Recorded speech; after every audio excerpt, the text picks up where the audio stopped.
Chapter 1, with only a one-tomo Sharingan, I'll die, won't I? Konoha Year 32, pre-Second Shinobi World War. Sunlight filtered through the gaps between leaves, casting scattered patches of light on the training grounds of Konoha village. The third Hokage stood on a high platform, facing the shinobi who were about to depart for war. His gaze was firm and filled with confidence. Shinobi of Konoha. The third Hokage's voice was loud and powerful. Today, we face a severe trial. But I believe that the shinobi of Konoha are the strongest. We have unwavering faith, fearless courage, and the spirit of unity. We will surely defeat our enemies and protect our home. The third Hokage's speech was filled with passion and strength, stirring the blood of every shinobi present. They clenched their weapons tightly, ready to fight for the honor of Konoha village. At this moment, a shinobi leaning against a tree while standing and sleeping suddenly frowned. The sound of the third Hokage's speech and the cheers of the villagers shattered his sweet dream. He slowly opened his eyes and looked at the third Hokage on the stage. I'll sleep a little longer, he thought. I stayed up all night watching Naruto anime and finally finished it. What are these people making so much noise for, disturbing my sleep? Then he heard the words, where the leaves of Konoha dance, the flames of will burn eternal. Everyone, prepare yourselves. We will surely win this battle. The shinobi's eyes widened. He looked around. What the hell? Where am I? Wasn't I just at home watching anime before falling asleep in bed? Who was that on the stage? He focused his gaze and saw a young Sarutobi Hiruzen dressed in black combat attire. What the? The shinobi rubbed his eyes. A young third Hokage? Then he looked down at his own outfit. Sure enough, he was wearing Uchiha combat attire and tactical gloves. In an instant, he was dumbfounded. Then, memories surged into his mind like a tidal wave. His head felt like it was being torn apart. His body curled up involuntarily. Since he was in the shade of the tree and everyone's attention was on the third Hokage's speech, no one noticed his abnormality. After about 5 minutes, the pain gradually faded. Uchiha Ryan's pained expression slowly calmed. Information surfaced in his mind, Uchiha Ryan, the infamous failure of the Uchiha clan. At 18, he still hadn't awakened his Sharingan, possessing only Genin level chakra. The only jutsu he knew were 3 C-rank techniques, Great Fireball Jutsu, Phoenix Flower Jutsu, and Dragon Fire Jutsu. Uchiha Ryan was furious. Damn it! I transmigrated into this Naruto world, 18 years old with no Sharingan, only 3 C-rank jutsu, and Genin level chakra? And now I'm about to join the Second Shinobi World War? How is this any different from suicide? Then, resentment from his past life as a 21st century college student surged. Immediately after, a red light flashed in Uchiha Ryan's eyes. His pupils turned red, and a single black tomo rotated within them. Uchiha Ryan felt a sharp pain in his eyes, followed by a sense of weightlessness. Just as he was about to lose consciousness, a flash of yellow appeared before him. In an instant, he blacked out. Tsunade, one of Konoha's greatest geniuses of this era, a disciple of Sarutobi Hiruzen, an inheritor of the Senja bloodline, had not yet fought Hanzo of the Salamander and did not bear the title of Sunin. After listening to the third Hokage's speech, she felt her fighting spirit burning. She had also heard that she, Jiraiya, and Orochimaru would serve as squad leaders, leading villagers and shinobi into battle. The thought alone excited her. As she prepared to return home to gather more ninja tools, she suddenly sensed a cold, sinister chakra. Tracing its source, she spotted a person under a tree. Uchiha Ryan. Uchiha Ryan was radiating resentment as he stared upward. Then, blood began flowing from the corners of his eyes, and his pupils turned from black to red. This is the Uchiha clan's eye awakening. Tsunade was shocked. She knew about the Sharingan, but this was her first time seeing it awaken up close. Curiosity took over. As if guided by fate, she found herself walking toward Uchiha Ryan. Just as Uchiha Ryan lowered his head, she noticed he was about to collapse. She quickened her pace and caught him before he hit the ground. Tsunade frowned. This guy, what was his name again? Uchiha Ryan, right? The dead last of this year's Ninja Academy class. 18 years old and just awakening the Sharingan? His talent is, well, hard to describe. She initially thought of sending him back to the Uchiha clan, but then she remembered something unpleasant. It seemed this guy was seen as a disgrace by the Uchiha clan. Even his fellow Uchiha classmates often bullied him. Thinking this, Tsunade sighed. Fine, I'll take him back to the Senja clan's ancestral home. She shook her head, picked up Uchiha Ryan who had exhausted his physical and mental energy from awakening the Sharingan and carried him toward her clan's compound. At this moment, Tsunade didn't realize how much this decision would affect her. After Tsunade left, a figure slowly appeared. Shimura Danzo in his younger years. His expression was gloomy as he stared at Tsunade's retreating figure. No, at Uchiha Ryan. TCH. A naturally evil Uchiha brat, he muttered before heading toward the Hokage building. He needed to inform Sarutobi Hiruzen. The Uchiha clan was scheming to get close to the Senju clan. This was definitely part of some plot. Tsunade carried the unconscious Uchiha Ryan and reached the Senju clan's ancestral home in just a few breaths. Though she hadn't inherited her grandfather's wood-release talent, she had perfectly inherited his physical prowess. No one could clearly see her movements. It was as if a gust of wind had passed by. Tsunade knocked on the door. Knock, knock, knock. The door was opened by a dignified-looking woman. She was beautiful, though the years had left faint traces at the corners of her eyes. She smiled. Tsunade, you're here. Then she noticed the Uchiha boy in Tsunade's arms. Though she frowned briefly, she said, come in first. Yes, grandmother. Tsunade hurried inside and laid Uchiha Ryan on the floor. The woman glanced at a nearby tree before closing the door. The shinobi, Umbu, in the tree broke into a cold sweat. There was nothing he could do. The Hokage had said the Jinchuriki's safety was paramount. He had tried his best to hide, but Mito-sama had still spotted him effortlessly. He sighed and continued observing the Senju clan's compound. Inside the house, Tsunade used chakra to assess Uchiha Ryan's condition. Finding that he had only fainted from exhaustion, she relaxed. Uzumaki Mito walked in slowly. She glanced at Uchiha Ryan and said, Tsunade, this boy and you. Tsunade froze. Grandmother. You've misunderstood. During Sensei's speech today, Uchiha Ryan suddenly awakened his Sharingan and collapsed from exhaustion. That's why I brought him here. Then why didn't you send him back to the Uchiha clan? They would understand the Sharingan better. Uzumaki Mito smiled. Grandmother, it's like this. Tsunade explained Uchiha Ryan's situation. Uzumaki Mito's teasing expression faded into calmness, then pity. It seems the Uchiha clan has regressed. Back when Madara was around, even if they admired strength, they never looked down on any of their clansmen. But now? Uzumaki Mito said coolly. Then she stood up to prepare some restorative medicine. Though she appeared stern, she was actually soft-hearted.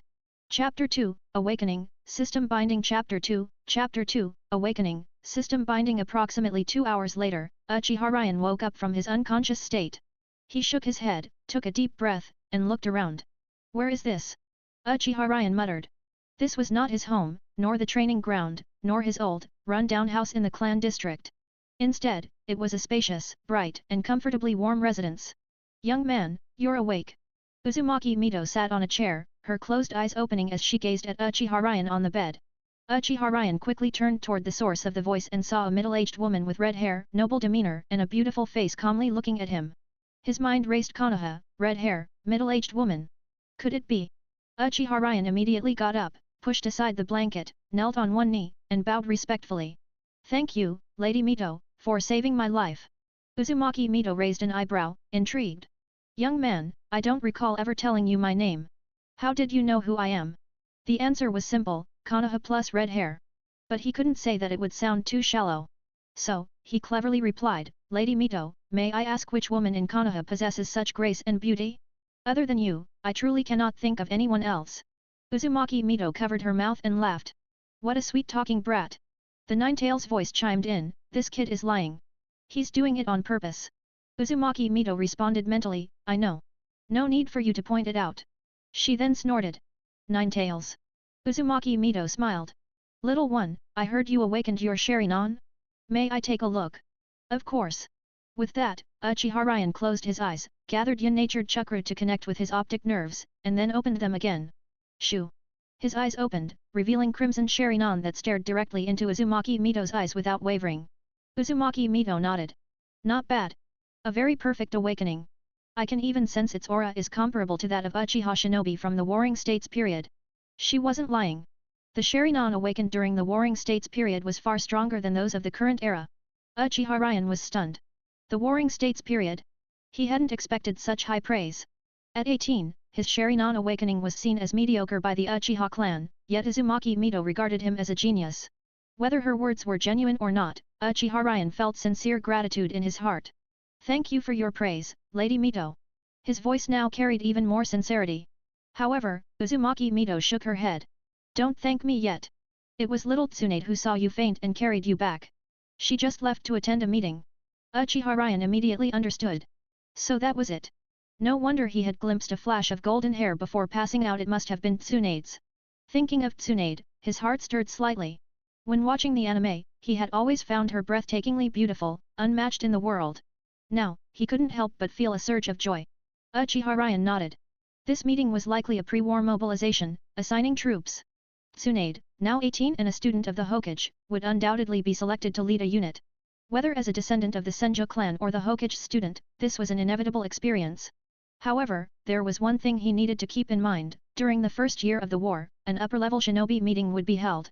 At that time, Tsunade would propose her medical ninja system. His goal was to steadfastly support her. But first, he needed to reach the level of a jonin and make contributions within the year to qualify for the meeting.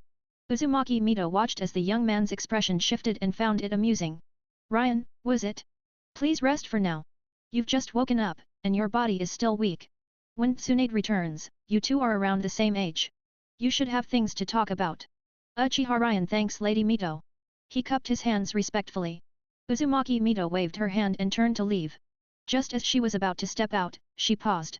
Oh, by the way, the room you're staying in belongs to Tsunade. With a smile, she walked out. Uchiha Ryan froze. This was Tsunade's room? No wonder it smelled so nice. After Uzumaki Mito left, he lay back down on the bed, breathing in the faint fragrance, his heart filled with happiness. Just then, a sudden voice rang out. Ding! System binding confirmed. The strongest shinobi system has been activated. Uchiha Ryan was stunned. Then he sat up and looked at the floating panel in front of him. Please choose whether to activate the system. Uchiha Ryan took a deep breath. He knew exactly what this was. Aside from manga, he had read system-based novels too. This was his golden finger. Activate! Uchiha Ryan declared. Ding! System successfully bound. Host, Uchiha Ryan. Chakra level, Genin. Combat strength, Genin. Skills, Uchiha style Shuriken Jutsu, Uchiha style Kenjutsu, C-rank Jutsu Fireball Jutsu, C-rank Jutsu Dragon Fire Jutsu, C-rank Jutsu Phoenix Flower Jutsu. Kekkei Genkai, 1 Tomo Sharinan, can evolve. Ding! Newcomer's gift pack detected. Does the host wish to open it? Open. Uchiha Ryan grinned. His current Genin level strength would make him mere cannon fodder in the Second Shinobi World War. This newcomer's gift pack had arrived at the perfect time. Ding! Newcomer's gift pack contents: reward host with Chunin level chakra, B-rank Jutsu Great Fire Annihilation, mastery granted directly. Ding! Since the host awakened the Sharinan independently, the original Sharinan reward is cancelled. Equivalent exchange in progress. Detected host possesses wind and earth chakra natures, meeting the minimum requirements for a Kekkei Genkai. Reward: Magnet Release Kekkei Genkai, along with B-rank Jutsu Sand Binding Coffin, mastery granted directly. Immediately, Uchiha Ryan felt his chakra reserves rapidly increasing. His meridians expanded, and his pale complexion from awakening the Sharinan gradually regained color. The execution methods for Great Fire Annihilation and Sand Binding Coffin were imprinted into his mind. He moved his hand slightly, and the sand in the room began to shift. Uchiha Ryan quickly stopped. Uzumaki Mito was still in the house. If he continued, she might notice. What he didn't know was that the moment his chakra surged, Uzumaki Mito had already activated her sensor ability, silently observing him. She saw everything he did. Uzumaki Mito's eyes gleamed as she murmured, "Magnet release? This little one hid it so well." Then she deactivated her sensor ability, feeling pleased. The kid wasn't bad-looking either. He seemed to be around Tsunade's age. But young people's matters were best left to them. Forced relationships never worked out. Uchiha Ryan let out a sigh of relief and continued examining the system's functions. Chapter 3, Stunning, This is my home. Chapter 3, Stunning, This is my home. Uchiha Ryan looked at the system panel, which had a mall, a roulette wheel, and a mission system. His current points were 0, so he didn't check the mall or roulette wheel. Instead, he opened the mission panel. Good heavens, there were daily missions, weekly missions, achievements, random encounters, and favorability missions. It had everything. There was even a warm reminder: there are no missions that can't be completed, only trash who refuse to do missions. This made Uchiha Ryan's head spin. What was this? This was Pua. What was this? This was capitalism. Disgusting, absolutely disgusting. What did it mean that there were no missions that couldn't be completed, only trash who refused to do missions? It was no different from saying, if you can endure hardship, there will be endless hardship to endure. Uchiha Ryan sighed. At this moment, he suddenly noticed that some missions had already been completed. Achievement Mission, Awakening the Sharinan, congratulations, you're now a slightly capable piece of trash. Keep working hard. Reward, 500 points. Favorability Mission, Uzumaki Mito, Acquaintance, Reward, 50 points. Favorability Mission, Tsunade, Passing Encounter, Reward, 10 points. Uchiha Ryan let out a breath. Now he could be considered somewhat wealthy, right? But when he opened them all, his face turned green. What the hell was all this? Sage Body, price hidden points. Mangekyo Sharinon, price hidden points. Eternal Mangekyo Sharinon, price hidden points. A rank Jutsu, price hidden points. B rank Jutsu, 5,000 points. C rank Jutsu, 500 points. D rank Jutsu, 50 points. Uchiha Ryan quickly closed them all. He thought he was somewhat wealthy, but his wealth could only afford a C rank Jutsu. Damn it, what use was a C rank Jutsu? Not to mention things like the Sage Body and Mangekyo Sharinon. It seemed he was still a poor bastard. Wait, wasn't there still the roulette wheel? Uchiha Ryan opened the roulette wheel and glanced at the rewards. Not bad. There were 8 slots in total, 5 flashy ones, red, gold, purple, blue, green, and the remaining 3 slots were thank you for playing, 1 month supply of soldier pills, and 1 month supply of water. Uchiha Ryan nodded. The rewards looked decent, but one spin cost 168 points. This. He hesitated. A 5 draw only cost 800 points, but he only had 560 points now. So he decided to save up a bit more. After closing the system panel, he spoke in his mind, "System, you know everything, right?" Ding. The system is omniscient. Host, feel free to ask. What is Danzo doing right now? Uchiha Ryan suddenly asked. Ding. Information requires 10 points. Host, would you like to view it? View it. Uchiha Ryan was curious. After all, in this battle, Danzo was still behaving himself. Hiruzen Sarutobi had just taken office, and Danzo had just become one of Konoha's advisory elders. Even for his own interests, he had to fight properly in this battle. Ding. The system will now play the video for the host. Suddenly, an image appeared in Uchiha Ryan's mind. The third Hokage had just finished the meeting and assigned the teams. Then, the handsome Danzo pushed the door open and entered. Hiruzen, there's a little Uchiha brat who has been in contact with Tsunade and Lady Mito. I suspect the Uchiha clan is planning a rebellion. I suggest handing this kid over to me for interrogation. Danzo slammed his hand on Hiruzen Sarutobi's desk. Hiruzen Sarutobi frowned, then crossed his hands and placed them in front of his mouth. Danzo, I already know about this matter. Leave it be for now. Also, the Uchiha are Konoha's Uchiha. If they wanted to rebel, they would have followed Uchiha Madara when he left. Besides, don't forget, Kagami was our teammate and a Uchiha recognized by our teacher. We're about to go to war. The Uchiha are also part of the village's strength. Danzo snorted. It's true that Kagami was a Uchiha recognized by our teacher, but don't forget the Uchiha clan's talent. As long as they awaken the 3 Tomo Sharinon, they can possess the strength of a Jonin. Aren't you worried? A trace of malice flashed in his eyes. Enough. Danzo. I am the Hokage. Keep your petty schemes to yourself. Right now, the Uchiha cannot be touched. The third Hokage slammed the table. The nearby Koharu Yudatan and Homiura Mitokado shuddered. The current Hiruzen Sarutobi was in his prime. After becoming Hokage, he even carried a hint of domineering authority. Hiruzen, you. Danzo was also stunned. He hadn't expected his good brother to use his position as Hokage to suppress him. This was the first time. And all for a bunch of inherently evil Uchiha brats. Fine, Hiruzen. You'll regret this. With that, Danzo left the Hokage's office, slamming the door behind him with a loud bang. He didn't even try to hide his anger. Hiruzen Sarutobi watched Danzo's departing figure and fell into deep thought. Meanwhile, Koharu Yudatan and Homiura Mitokado tried to calm him down, saying Danzo had just acted impulsively. This Hiruzen Sarutobi wasn't the old man he would become in the future. Right now, he was decisive. If anyone dared to provoke him, he would strike back. He wouldn't easily fall for Danzo's schemes. Hiruzen Sarutobi picked up his pipe, lit it, and soon the conference room was filled with smoke. No one knew what he was thinking. Koharu Yudatan disliked the smell of smoke, but she didn't dare say anything and just stood to the side, waiting for Hiruzen Sarutobi's orders.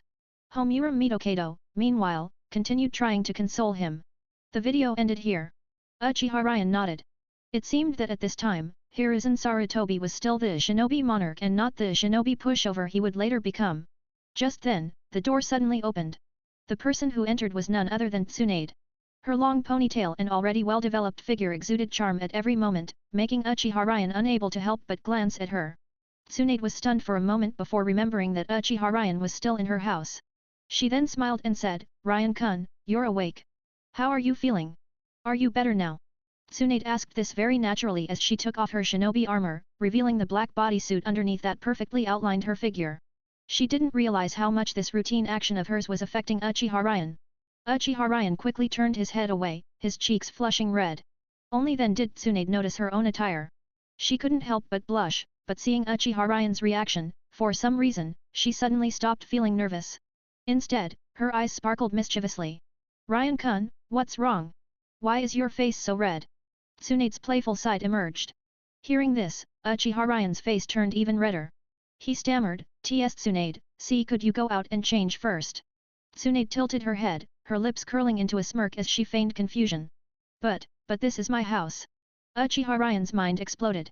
He quickly lowered his head and said, Sorry, I'll go out first." With that, he fled outside like a gust of wind. Now standing in the courtyard of the Senju ancestral home, a cold breeze blew past him, clearing his mind a little. He took a deep breath and looked up at the moon, his heart pounding. Through the window, Tsunade watched Uchiha Ryan standing in the courtyard under the moonlight and couldn't help but burst into laughter in her room. How had she never noticed before that this usually silent and reserved boy had such a side to him? Gazing at Uchiha Ryan illuminated by the moonlight, she suddenly thought he looked a little handsome. She shook her head, closed the curtains, and changed into looser but still decent clothes. Author's note: this book will have a slower pace, striving for more detailed and reasonable writing, as well as better romantic development. Chapter 4, Night Talk. Chapter 4, Night Talk. Uchiha Ryan looked up at the moon in the courtyard. Moonlight spilled down, bathing his body. In that moment, Uchiha Ryan froze. The people of today do not see the moon of old, yet this same moon once shone upon the ancients. The ancient poem slipped from his lips, adding a touch of melancholy to his demeanor. Tsunade's hearing was sharp. The moment she heard the poem, she was struck by its beauty.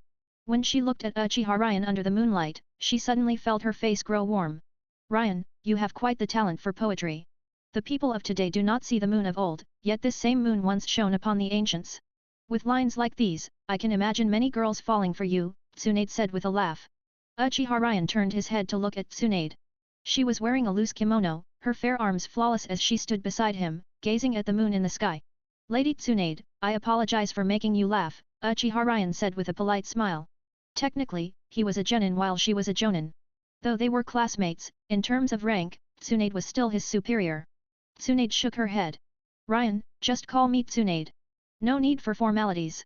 Besides being superior and subordinate, we're also classmates. Hearing this, Uchiha Ryan finally raised his head.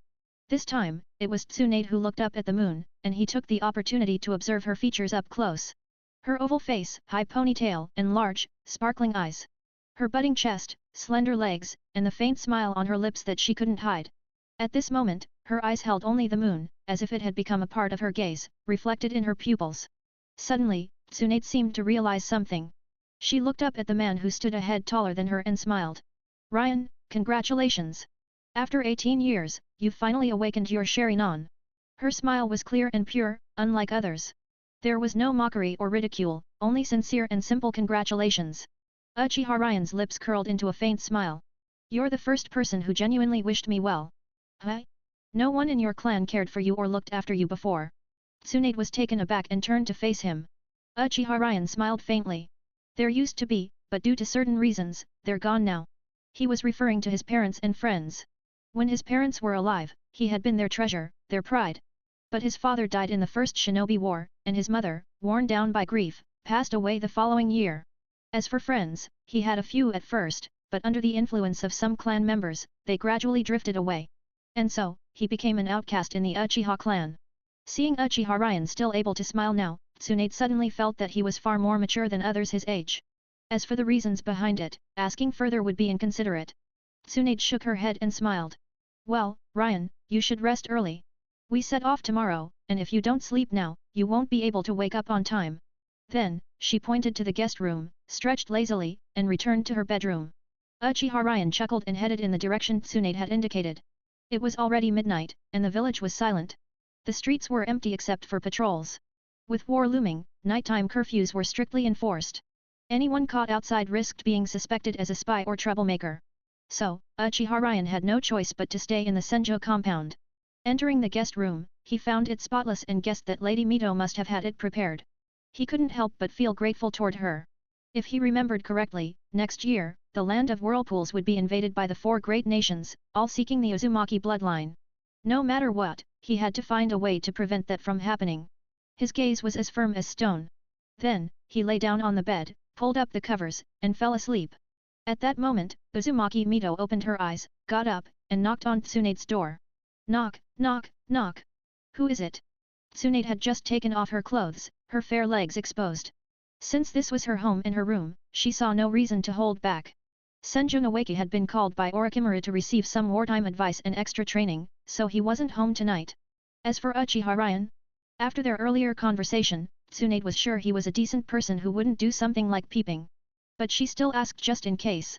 It's me, Uzumaki Mito's voice came through the door. Tsunade immediately perked up. She both loved and respected her grandmother. After her grandfather's death, it was Mito who raised her and Nawake. So, Tsunade naturally held deep respect and affection for her. Creak, the door opened. Grandmother. Tsunade's voice rang out before she appeared. Uzumaki Mito's face lit up with a smile. She always loved hearing her granddaughter's voice. But when the door opened and she saw Tsunade completely naked, her expression darkened. She frowned and said sternly, "How many times have I told you? A young lady should sleep in her clothes. You never listen. Normally, I'd let it slide, but we have a guest in the house tonight. What if someone saw you like this?" Uzumaki Mito scolded. Tsunade shrank her neck. She knew her grandmother was angry. Her rarely used brain scrambled to think of a way to appease her, but nothing came to mind. This made Mito, who had just entered, laugh. "Fine, stop thinking. Your mouth is as clumsy as your grandfather's." Tsunade could only scratch her head and awkwardly smile. After all, her grandmother was the head of the household, and her words were undeniably correct. There was no arguing. "Grandmother, sit." Tsunade pointed to the tatami, then put on a silk robe and knelt properly on the other side, waiting for her grandmother's lecture. As she sat, her chest swayed slightly, making Uzumaki Mito shake her head. Mito didn't comment further. She knelt opposite Tsunade with perfect posture, exuding grace and elegance, a stark contrast to Tsunade. "What did the monkey discuss with you at the meeting?" Uzumaki Mito asked first, her gaze fixed on Tsunade. Tsunade looked up at her grandmother, her expression calm. "Grandmother, the Hokage said he wants me, Orochimaru, and Jiraiya to each lead 1,000 troops to the Land of Rain to eliminate enemy forces. If necessary." Tsunade hesitated. "Speak," Uzumaki Mito said flatly. Tsunade sighed. "If necessary, we are to intercept Hanzo the Salamander to buy time for the main forces." Uzumaki Mito narrowed her eyes and fell into a long silence. Chapter 5, Bring that kid along. Chapter 5, Bring that kid along. Uzumaki Mito narrowed her eyes, making Tsunade nervous. Tsunade clenched her fists unconsciously. "Hanzo of the Salamander is called a demigod. His strength is far beyond what you three youngsters can handle. Remember, a man's reputation is not built for nothing," Uzumaki Mito said calmly. Tsunade gritted her teeth. "Grandma, this is the first mission our teacher assigned us. I don't want to give up. I know Hanzo of the Salamander is a cage-level shinobi, but how can we know unless we try?" Her eyes shone with determination. However, Uzumaki Mito did not look pleased. Instead, she sighed. "Since you've made up your mind, I won't stop you. Just come back alive," Uzumaki Mito said, closing her eyes. "I don't want to lose my granddaughter too." Her words lingered in the air, making Tsunade freeze. She couldn't help but recall her grandmother's life. Married into Konoha from her homeland, far from her clan, losing her husband in middle age, and her children in old age. Now, the only blood relatives left were Tsunade and her younger brother. And now, both of them were heading to the battlefield. For an elderly woman, this was unbearable. Tsunade had been so focused on proving her strength, on proving that the granddaughter of Senju Hashirama was a powerful shinobi, that she forgot her grandmother only wished for their safety and happiness. "I will, Grandma. I'll come back alive," Tsunade said, her eyes slightly red, her voice trembling. Suddenly, Uzumaki Mito seemed to remember something. "Ah, Tsunade, I recall that a team leader can bring a trusted subordinate, right? Have you chosen anyone?" "Huh? Grandma, I haven't decided yet. But someone recommended a kid from the Heitake clan. I heard his spirit transformation technique is quite unique," Tsunade said, wiping her tears. "Spirit transformation technique? But in the end, it's just a minor trick," Uzumaki Mito shook her head. "I think that Uchiha Kid is a better choice." "Ryan? But he's only a genin!" Tsunade exclaimed in surprise. Uzumaki Mito stood up and walked toward the door, then turned slightly to look at Tsunade. "That boy's Sharinon may only have one tomo, but the aura within it is stronger than most 2-tomo Sharinon, almost comparable to a 3-tomo. Tsunade was stunned. 3-tomo? Did that mean Ryan had the combat ability of a Jonin? Still, the Heitake clan member was also a Jonin and had the unique spirit transformation technique. Compared to that, Ryan still fell short. Just as Tsunade was puzzled, Uzumaki Mito added, that boy also knows magnet release. Tsunade's pupils shrank. Magnet release. A Kekkei Genkai formed by the combination of wind and earth chakra, a unique ability of their longtime rivals, Tsunagakuer. How could it appear in an Uchiha? Uchiha Ryan knows magnet release? Then why hasn't he shown it before? Tsunade was confused. Why would someone with such talent hide it? That's where he's smarter than you. A tree that stands out will be toppled by the wind. In his clan, he's overlooked, even discriminated against. In the village, he's still an Uchiha. Who can he trust? Uzumaki Mito smiled. Even I only noticed something unusual through my sensor abilities. So, Tsunade, find a way to bring Uchiha Ryan along tomorrow. I have a feeling that kid isn't simple, Uzumaki Mito said earnestly. Then, without looking back, she left Tsunade's room and returned to her own to sleep. Tsunade took off her clothes and thought carefully. The spirit transformation technique was indeed unique, but it had major flaws. The user's body had to be protected at all costs. If it was stabbed, the soul couldn't return, and death was certain. Moreover, the spirit transformation technique was child's play to a cage-level shinobi. Its lower limit was high, but its upper limit was low. On the other hand, magnet release was different. Before Tsunagakuer was founded, there were already magnet release masters. And without exception, all magnet release users became cage level. The current third Kaze Cage, for example, was a magnet release user with a special iron sand ability. Besides, the Uchiha clan's Sharingan could also elevate Ryan to cage level. So, comparing the two, the position of trusted subordinate was better suited for Ryan. With that in mind, Tsunade made her decision. Still, she would ask Ryan for his opinion tomorrow. After all, a forced agreement wouldn't work. Thinking this, Tsunade fell asleep. The night passed quickly. The stars shifted, and a new day arrived. Around 5 a.m., Uchiha Ryan woke up. It was his body's natural rhythm. The first thing he did after getting up was fold his futon neatly and place it back in position. Then, he went to wash his face. Clear water flowed from the faucet. Uchiha Ryan cupped his hands, feeling the cold sensation on his palms. He couldn't help but shiver. Then, he splashed the water onto his face. Brr, icy cold. But after the first shock, he adjusted and even found it refreshing. After washing his face, Uchiha Ryan wiped it dry and headed to the Senju clan's training ground. His daily training couldn't be skipped. He took out 8 shuriken from his tool pouch and threw them with his well-practiced Uchiha-style shuriken jutsu. The 8 shuriken collided midair before flying toward the wooden dummy's head. Thud thud thud thud thud thud thud thud. All 8 shuriken embedded themselves into the dummy's vital points, the temples, the center of the forehead, the back of the skull, showing just how precise and lethal Uchiha Ryan's technique was. Next, Uchiha Ryan drew an ordinary, standard-issue sword. Uchiha Ryan unsheathed the blade, his eyes gleaming. Relying on muscle memory, he flipped and slashed diagonally, then kicked the target. A cut appeared on the dummy's carotid artery. Then, Uchiha Ryan kicked the dummy's body, rebounded, spun 360 degrees in midair, and landed perfectly. How to put it? Very Uchiha. High damage, but also flashy and performative. If this slash had landed on a person, they would likely be clutching their throat, dead in seconds. Uchiha Ryan's lips twitched. The Uchiha-style kenjutsu was powerful and intricate, but as a 21st-century young man, he couldn't help but feel it was a bit extra. Still, he pushed the thought aside and practiced his sword skills for another 40 minutes before sheathing his blade. He controlled his strength carefully, ensuring he didn't destroy the dummy. After all, this wasn't his personal training ground. But because the Senju compound was sparsely populated, he enjoyed the rare privilege of having the place to himself, which brought him some joy. Uzumaki Mito, still in her room, activated her sensor abilities. She had woken up when she heard Uchiha Ryan's shuriken practice but wanted to observe his training, so she stayed in her room and monitored him with her sensory perception. She noticed that Uchiha Ryan not only had solid fundamentals but was also exceptionally diligent and serious, completely unlike the rumors suggested. Chapter 6, Become My Trusted Aide. Chapter 6, Become My Trusted Aide. It was still 6 a.m. Uchiha Ryan estimated that Tsunade and Uzumaki Mito should be awake by now, so he prepared to stop his training. He sat on the ground and began circulating the Uchiha clan's chakra extraction technique. This chakra extraction technique was naturally no secret within the Uchiha clan. Almost everyone knew it, but it couldn't be shared with outsiders, as that was the rule of the major clans. Uchiha Ryan sat cross-legged, circulating the chakra in his body to adjust himself to the most comfortable state, then began extracting chakra from his surroundings. This was Uchiha Ryan's first attempt at self-cultivation since transmigrating here. He found that chakra was somewhat similar to the internal energy described in martial arts novels. It was generated from the air and assimilated into the body through breathing. He opened his eyes. According to the original owner's memories, chakra extraction should have been very difficult, with only a small amount extractable per day. Why did it feel so easy for him now? Moreover, the chakra he extracted this time was purer and denser. After careful consideration, he couldn't figure out the reason, so he stopped thinking about it.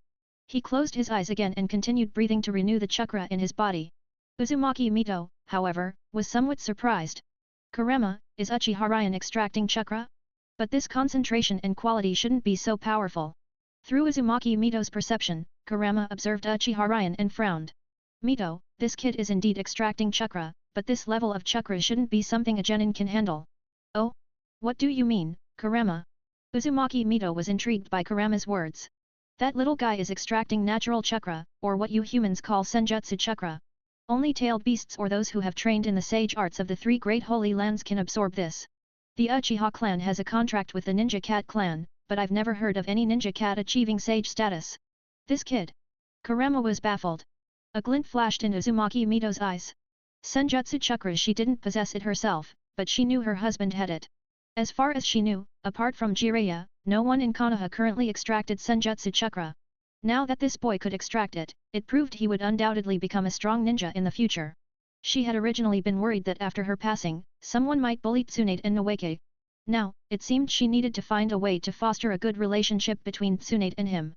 Uchiha Ryan spent about an hour extracting chakra, replacing the last traces of ordinary chakra in his body with higher quality chakra before opening his eyes. He clenched his fists and found that his physical condition had also improved significantly. The corners of his mouth curled up. In this damned war machine, he had gained another chance to survive. At that moment, Uzumaki Mito pushed open the door, smiling. Little Ryan, come here. Breakfast is ready. As she spoke, she beckoned to Uchiha Ryan. Uchiha Ryan quickly stood up, straightened his clothes, and bowed respectfully. Lady Mito, isn't this too much trouble?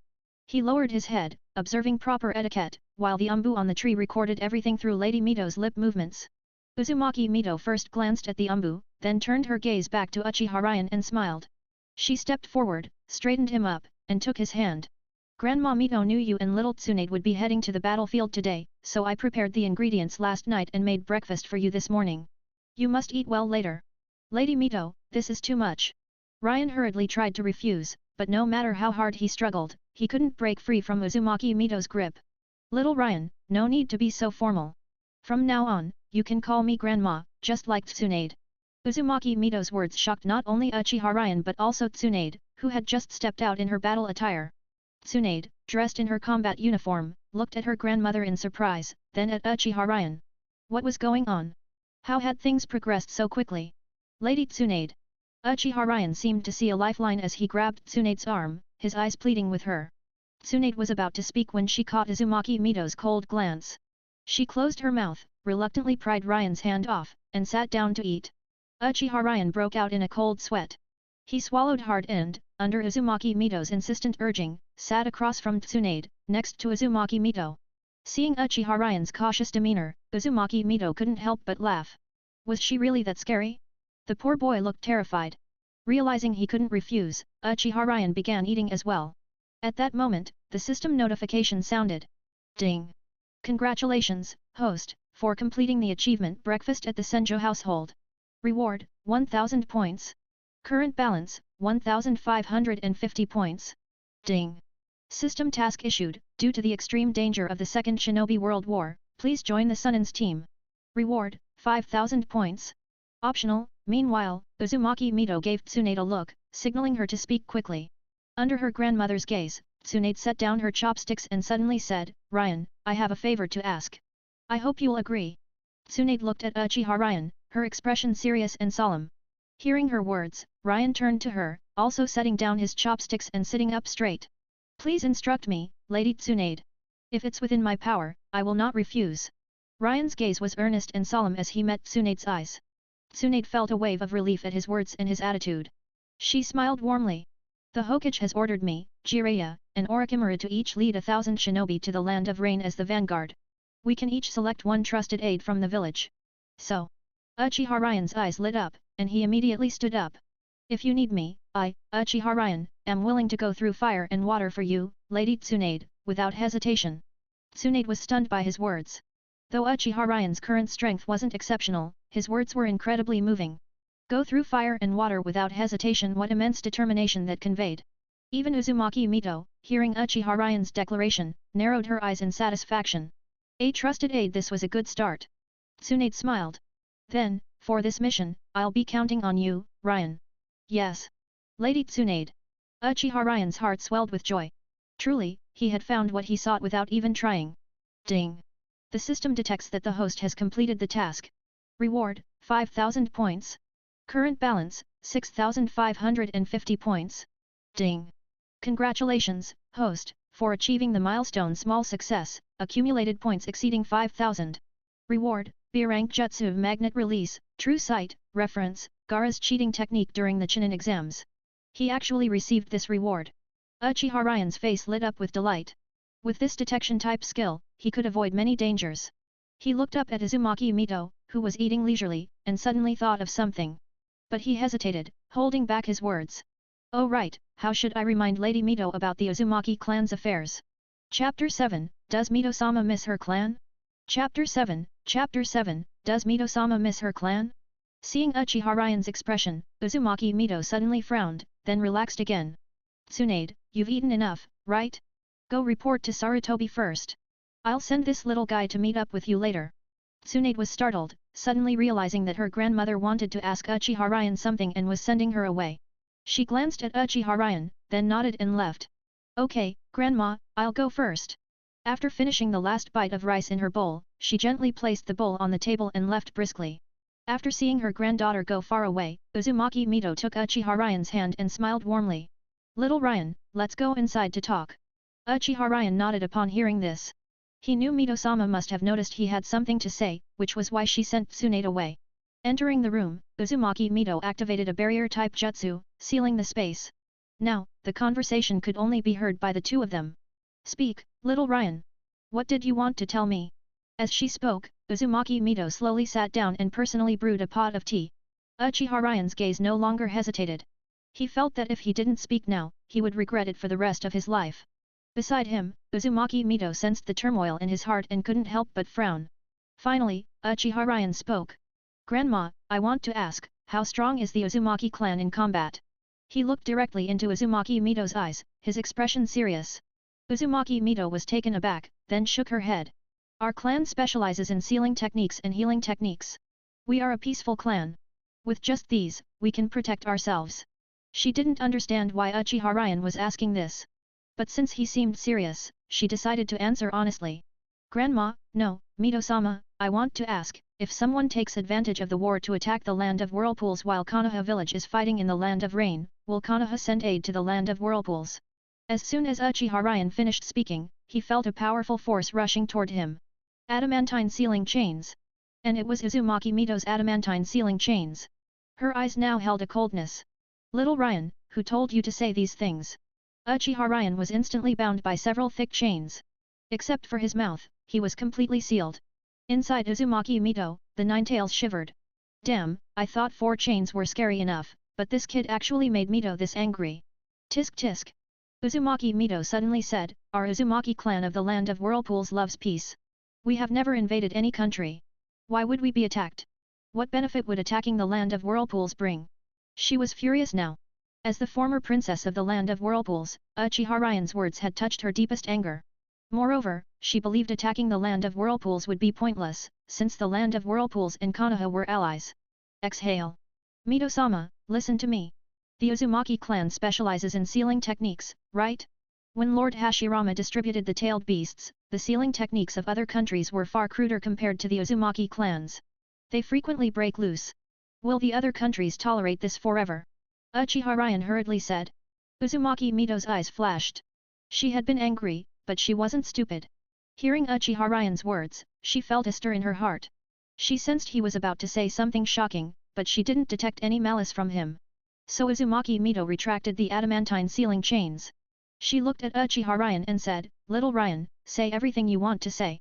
She had calmed down now, since Uchiha Ryan's words made sense. The Uzumaki clan and Konoha are allies, and with Mito-sama here, Konoha doesn't suffer from tailed beast rampages. But the Uzumaki clan would never help the other 4 great nations. So if those nations take advantage of Konoha's war with the Land of Rain to attack the Land of Whirlpools and steal sealing techniques, can the Land of Whirlpools hold them off? Uchiha Ryan's gaze was as sharp as an eagle's. Uzumaki Mito sighed. Of course not. But the Land of Whirlpools and Konoha are allies. Would Konoha just stand by and watch? Lord Third has just become Hokage. His position is unstable. As Konoha's Hokage, he must prioritize Konoha's interests. To secure his position, he needs a victorious battle. Do you really think he would abandon the front lines to help the Land of Whirlpools out of respect for Lord Hashirama? Uchiha Ryan's words stabbed straight into Uzumaki Mito's heart. Nine Tails, hey, Mito, I think the kid makes a good point. Not everyone is as naive as that guy. The Nine Tails voice echoed in Uzumaki Mito's mind. After all, Mito had never mistreated it, and they coexisted peacefully, so it held no grudge against her. Hearing Uchiha Ryan's words, it felt there was a high chance he was right. Uzumaki Mito's face paled. She had been too naive about the relationship between Konoha and the Land of Whirlpools, and about Hiruzen Sarutobi. If this really happened, the Land of Whirlpools. Sealing techniques are a minor issue, Mito-sama. Do you think they would leave after stealing the techniques? No. The Uzumaki clan's physical traits you understand better than I do, right? The final blow was often the truth. Uzumaki Mito's mind was now in chaos. She felt panicked and asked, Little Ryan, then what should I do? Her eyes were filled with panic and hope. Since Uchiha Ryan had raised the issue, he must have a solution. Uchiha Ryan wasn't angry about Uzumaki Mito's earlier actions. If he were in her place and someone spoke of his clan's destruction while sowing discord between allies, he wouldn't believe it either. Besides, he had prepared himself mentally. He was here to repay a favor, so he didn't dwell on it. Uchiha Ryan pondered briefly, then said, Mito-sama, do your words still carry weight in the Land of Whirlpools? Uzumaki Mito nodded. Although she had married Hashirama Senju and become part of Konoha, her talent was still the greatest in the Uzumaki clan. The Uzumaki clan respected strength, so they would still heed her words. Does Mito-sama miss her clan? Uchiha Ryan asked. Uzumaki Mito's eyes lit up. You mean? Mito-sama is the village's Jinchuriki and can't leave freely. So let's send a message to the Uzumaki clan. Say that Mito-sama doesn't have much time left and wants to see her family. I think many clansmen will come to visit. Uchiha Ryan smiled. Then. Before Uchiha Ryan could finish, Uzumaki Mito's eyes brightened. Then we can use sealing techniques to trap them, or use the war as an excuse to keep them in Konoha. Uchiha Ryan nodded with a smile. Yes. But doing this might make the Uzumaki clan misunderstand that Mito-sama wants to annex them for Konoha's benefit. He pointed out the downside. If the Uzumaki clan joined Konoha, Hiruzen Sarutobi would be thrilled. But for the Land of Whirlpools, sorry, we're allies, but we won't help unconditionally. This was political struggle, not some simple exchange of favors. Uzumaki Mito nodded. It's fine. As long as their lives are spared, even if they curse me, I can accept it. Then she looked at Uchiha Ryan. You're quite clever, kid. Thank you. Mito-sama, you flatter me. If not for your help and kind words, I wouldn't have caught Lady Tsunade's eye and become her trusted aide. I owe you a greater debt. Uchiha Ryan clasped his hands. The adamantine sealing chains hadn't hurt him. Besides, did people think being a trusted aide was dangerous? Trusted aides stayed close to the commander. How dangerous could that be? He didn't believe Tsunade had recruited him on her own. Mito-sama must have helped. Uzumaki Mito smiled. Your wisdom reminds me of two old friends. They were like you, thinking 3 steps ahead. Uchiha Ryan raised an eyebrow, unsure who she meant. Uzumaki Mito continued, Tobirama Senju and Uchiha Izuna. Uchiha Ryan quickly shook his head. No, how could a junior like me compare to these two heroes of the Warring States period? I know people well. Uzumaki Mito smiled. She wasn't boasting. She had bet on Hashirama Senju because she believed in his character and talent, and she had been right. Uchiha Ryan stayed silent. Anything he said now would be wrong, so it was better to listen humbly. Uzumaki Mito chuckled at his expression. All right, little one. I'll do as you say. Now come with me to see Tsunade. With that, she dispelled the barrier, took Uchiha Ryan's hand, and walked out of the Senju compound, soon leaving the Senju clan grounds. An Umbu operative saw this and immediately used the body flicker technique. He had to report to the Hokage. Chapter 8, Uzumaki Mito's Endorsement. Chapter 8, Uzumaki Mito's Endorsement. The Umbu moved extremely fast, arriving at the Hokage building in less than 10 seconds. He knocked on Hiruzen Sarutobi's office door. Knock knock knock, enter. Hiruzen Sarutobi had just changed into his combat uniform and was about to go downstairs to announce the expedition when someone suddenly knocked. Report, Hokage-sama. Lady Mito is walking toward the army, holding Uchiha hand. The Umbu's voice was loud, causing Hiruzen Sarutobi to freeze for a moment. What? What did you say? Lady Mito is. Then, the third Hokage, Hiruzen Sarutobi, looked in the direction from the Senjo clan's territory toward the army gathered below the Hokage building. Sure enough, he saw two figures walking hand in hand toward the army. He immediately ordered the Umbu to inform Danzo Shimura and the elders to come quickly. Uzumaki Mito was the wife of the first Hokage, a legendary figure. Although she was now retired, she was not someone they could ignore. In fact, there might be situations in the future where they would need Uzumaki Mito's support. Hiruzen Sarutobi was well aware of this. He quickly opened the door and hurried downstairs. The 3,000-strong vanguard shinobi widened their eyes as they watched Hiruzen Sarutobi rush downstairs. The heads of the Uchiha and Hyuga clans frowned. Although Hiruzen Sarutobi had only recently taken office, he handled matters meticulously, leaving no room for criticism. So why was he in such a hurry now? Following Hiruzen Sarutobi's gaze, they saw a woman holding a young boy's hand as they walked forward slowly. When they recognized the woman, the entire vanguard army immediately knelt on one knee in salute. This was the wife of the first Hokage, the god of shinobi, Hashirama Senjo Uzumaki Mito. A legendary figure and the most respected woman in Konoha village. Greetings, Lady Mito. While the others knelt, Hiruzen Sarutobi bowed in respect. As the Hokage, a bow was the highest form of courtesy he could show. Uzumaki Mito walked forward with a gentle smile. She first glanced at Hiruzen Sarutobi, then at the elders and the army. With perfect tact, she said, Lord Third Hokage, don't be nervous. I'm just here to send a junior to the army. This boy is Uchiha, Tsunade's trusted subordinate. Hiruzen Sarutobi looked up at Uchiha, his mind racing. Senju and Uchiha? What was going on here?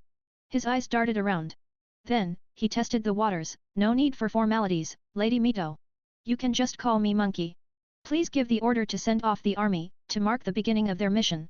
Hiruzen Sarutobi bowed as he spoke. This was a battle of authority. Hiruzen Sarutobi was now the Hokage, while Uzumaki Mito was the first Hokage's wife.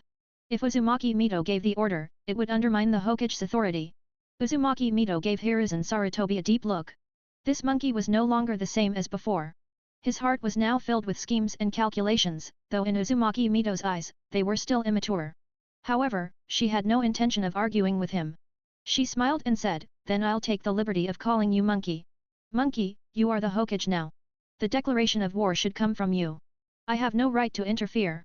But this is Ryan's first war, so please train him well. A strange glint flashed in Hiruzen Sarutobi's eyes, but he reacted quickly. He looked at Uchiha and nodded. Don't worry, Lady Mito.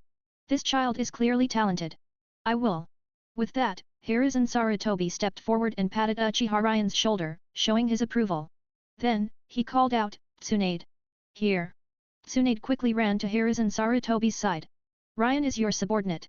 Take him back to the team. After speaking, Hiruzen Sarutobi saluted Uzumaki Mito and stood at the front of the army. Everyone, you are the heroes of Konoha. This war is unavoidable. Hanzo of the Salamander has challenged us. Can we remain indifferent? Hiruzen Sarutobi's voice was filled with righteous anger. The 3,000-strong vanguard army was instantly fired up. They roared in response, no. Then we must strike our enemies hard, make them fear us, so that our loved ones can live in peace. Hiruzen Sarutobi roared again. Uchiha had to admit that Hiruzen Sarutobi was talented. These words struck the right chord, which was why he would later be called the Professor. Yes. The army roared once more. All troops, follow my orders. Move out. Destination, the land of rain. Hiruzen Sarutobi waved his hand, and the shinobi responded, move out. Destination, the land of rain. Hiruzen Sarutobi watched as the shinobi left the village, lost in thought. As the village leader, the elders had advised him not to go to the front lines. But this war would determine whether his position as Hokage was secure, so he had no choice but to go. After discussion, they reached a compromise. Hiruzen Sarutobi would follow the main army to the land of rain. He would only take action if Hanzo of the Salamander appeared. In the end, Hiruzen Sarutobi had no choice but to agree. He knew his brothers were looking out for him, and he couldn't let them down. Oh, right. Lady Mito was still here. She hadn't left yet. Hiruzen Sarutobi turned and knelt on one knee before Uzumaki Mito. Lady Mito, the army was watching earlier. Please forgive my rudeness. It's fine, monkey. You were acting for the village. You did nothing wrong. Uzumaki Mito smiled. Thank you for your understanding, Lady Mito. Hiruzen Sarutobi lowered his head. His voice betrayed no emotion, but Uzumaki Mito could sense his inner triumph. Uzumaki Mito looked at him and helped him up. Monkey, I have a favor to ask. Hiruzen Sarutobi immediately responded, Lady Mito, whatever you command, I will obey. He bowed again. There was no other choice. She was the first Hokage's wife, a legendary figure, and someone whose support he needed in the village. Uzumaki Mito was satisfied with his attitude. Monkey, I miss my family. I would like you to send an envoy to bring them to Konoha for a visit. Hiruzen Sarutobi frowned slightly but still agreed. Of course. Lady Mito, as the Nine Tails Jinchuriki, you protect Konoha's peace. Now that you wish to see your family, how could I refuse? In that case, I will send Heitake Sakumo and Akimichi Torifu to lead a team of 500 shinobi to escort them. How does that sound? Hiruzen Sarutobi was negotiating. That will do. Monkey, thank you. I knew you, as Hokage, would handle this perfectly. Come visit the Senju clan often in the future. Keep an old woman like me company. Uzumaki Mito smiled faintly. Hiruzen Sarutobi's eyes lit up. This was Lady Mito extending her goodwill. The implication was clear, from now on, she would fully support him as Hokage. This was excellent news for him. With such a figure backing him, his position as Hokage was practically secured. He quickly replied, Thank you, Lady Mito. Uzumaki Mito shook her head. Monkey, I should be thanking you. I'll take my leave now. There are still matters to attend to at home. Lady Mito, take care. Watch your step. At this moment, Hiruzen Sarutobi was extremely respectful toward Uzumaki Mito. There was no other choice, her status demanded it, and she was willing to endorse him. What else could he do? Treat her like royalty. Chapter 9, This Uchiha is very much like a Senju. Chapter 9, This Uchiha is very much like a Senju. As the group marched along, most of the 1,000-strong unit led by Tsunade were members of the Senju clan. However, Uchiha Ryan, an Uchiha, was following closely behind Tsunade, which made the Senju clansmen somewhat displeased. Upon reaching the border, Lady Tsunade, leave the scouting to me, a young man from the Senju clan stepped forward, bowing to Tsunade. Tsunade looked at him. His name was Raiwichi, originally Senju Raiwichi, a skilled scout and a talented jonin. His words made Tsunade consider the offer. Uchiha Ryan had originally intended to stay silent, but when he noticed Raiwichi giving him a disdainful look, he felt compelled to speak up. Lady Tsunade, I can conduct reconnaissance without any injuries, without losing a single soldier, Uchiha Ryan said calmly. He felt he needed to show his abilities, otherwise, the Senju clansmen might gossip about him. He didn't care about himself, but he couldn't let Tsunade's reputation suffer. Tsunade turned to look at Uchiha Ryan, curious. How could he claim such a thing? Even veteran scouts couldn't guarantee injury-free reconnaissance. Before she could respond, Raiwichi snorted coldly. Uchiha brat, it's not that I don't trust you, but have you even been on a battlefield? Do you know what scouting means? A scout who isn't careful gets captured, and once captured, they suffer a fate worse than death. Claiming you can scout without injuries is just nonsense, Raiwichi said coldly. This Uchiha kid was clearly a braggart. He had no idea what Uzumaki Mito saw in him. Uchiha Ryan shook his head. Then, he covered his left eye with his hand while opening his right palm, where sand gathered and formed into an eyeball. Magnet release, true sight eye, Uchiha Ryan announced. The eyeball floated from his palm and circled around Raiwichi. Raiwichi was stunned. What kind of jutsu was this? Wait, magnet release. The Senju clansmen all stared at Uchiha Ryan. A Kekii Genkai. Just like Lord Hashirama's wood release, this was another Kekii Genkai. Their expressions immediately softened. Regardless of how strong Uchiha Ryan's magnet release was at the moment, having a dual Kekii Genkai subordinate like him would be a great asset to Tsunade. Ahem, Ryan, please explain the function of this true sight eye, Tsunade said. She already knew about Uchiha Ryan's dual Kekii Genkai, so she wasn't too surprised. Now, she wanted to understand the specifics of this magnet release jutsu. Uchiha Ryan didn't keep her waiting. He smiled and said, this jutsu is called true sight eye, or scouting eye. Then, he opened his left hand, revealing that the eyeball in his left socket had disappeared. The onlookers gasped. The true sight eye shares what it sees with my left eye. Even if the enemy detects and destroys the eye, it won't harm me much. I just won't be able to use it again for a while, Uchiha Ryan explained. Range? Tsunade asked, pinching her chin in thought. Uchiha Ryan turned to her and answered seriously, 10 kilometers in radius. Tsunade's jaw dropped. Even Raiwichi's eyes widened. 10 kilometers might not sound like much, but for shinobi, real-time detection at that distance would make an army nearly invincible. Raiwichi took a deep breath, then bowed deeply to Uchiha Ryan. My apologies, Lord Ryan. I was ignorant. Please forgive me. Indeed, the Senju clan had their pride, but they were quick to admit mistakes and correct them. The Uchiha, on the other hand, would probably just eliminate whoever displeased them. Uchiha Ryan quickly helped Raiwichi up. Brother Raiwichi, you were just looking out for the safety of our unit. Besides, ignorance isn't a crime. Later on the battlefield, I might even need your protection. Uchiha Ryan had none of the Uchiha's arrogance. Instead, his personality was more like a Senju's. After this incident, the Senju troops warmed up to this Uchiha kid. Lady Tsunade, later, could someone carry me? It's hard to move while I'm using this technique, Uchiha Ryan said sheepishly. Raiwichi laughed heartily. Lady Tsunade, leave that to me. After all, Brother Ryan is doing this for the safety of our entire unit. With that, he hoisted Uchiha Ryan onto his back and strode forward steadily. Seeing this, Tsunade smiled slightly. Ryan really was a capable person. Good, Raiwichi, I'll leave him to you. Ryan, report immediately if you detect anything, Tsunade ordered. Understood, X2 Uchiha Ryan and Raiwichi responded in unison. They then crossed the border into the battlefield. The land of rain was perpetually drenched in heavy rainfall, unlike the warm, sunny land of fire. After about an hour of marching, Uchiha Ryan suddenly called out, "Halt!" Immediately, all the shinobi stopped, drawing kunao and shuriken, ready for combat. Tsunade remained focused ahead. Ryan, what's the situation? Uchiha Ryan said coldly, 10 kilometers ahead, there are 200 elite Rainin, including 20 Jonin, 50 Chinin, and over 100 Genin, advancing toward us. Raiwichi scoffed. Just a small unit. What's there to fear? Tsunade nodded in agreement, but Uchiha Ryan interjected, Lady Tsunade, I recommend we detour left to avoid them. They're carrying poison gas canisters likely Hanzo's personal toxin and they're all wearing gas masks. Tsunade's expression darkened. Everyone, move left. Retreat quickly, minimize noise, and erase all traces.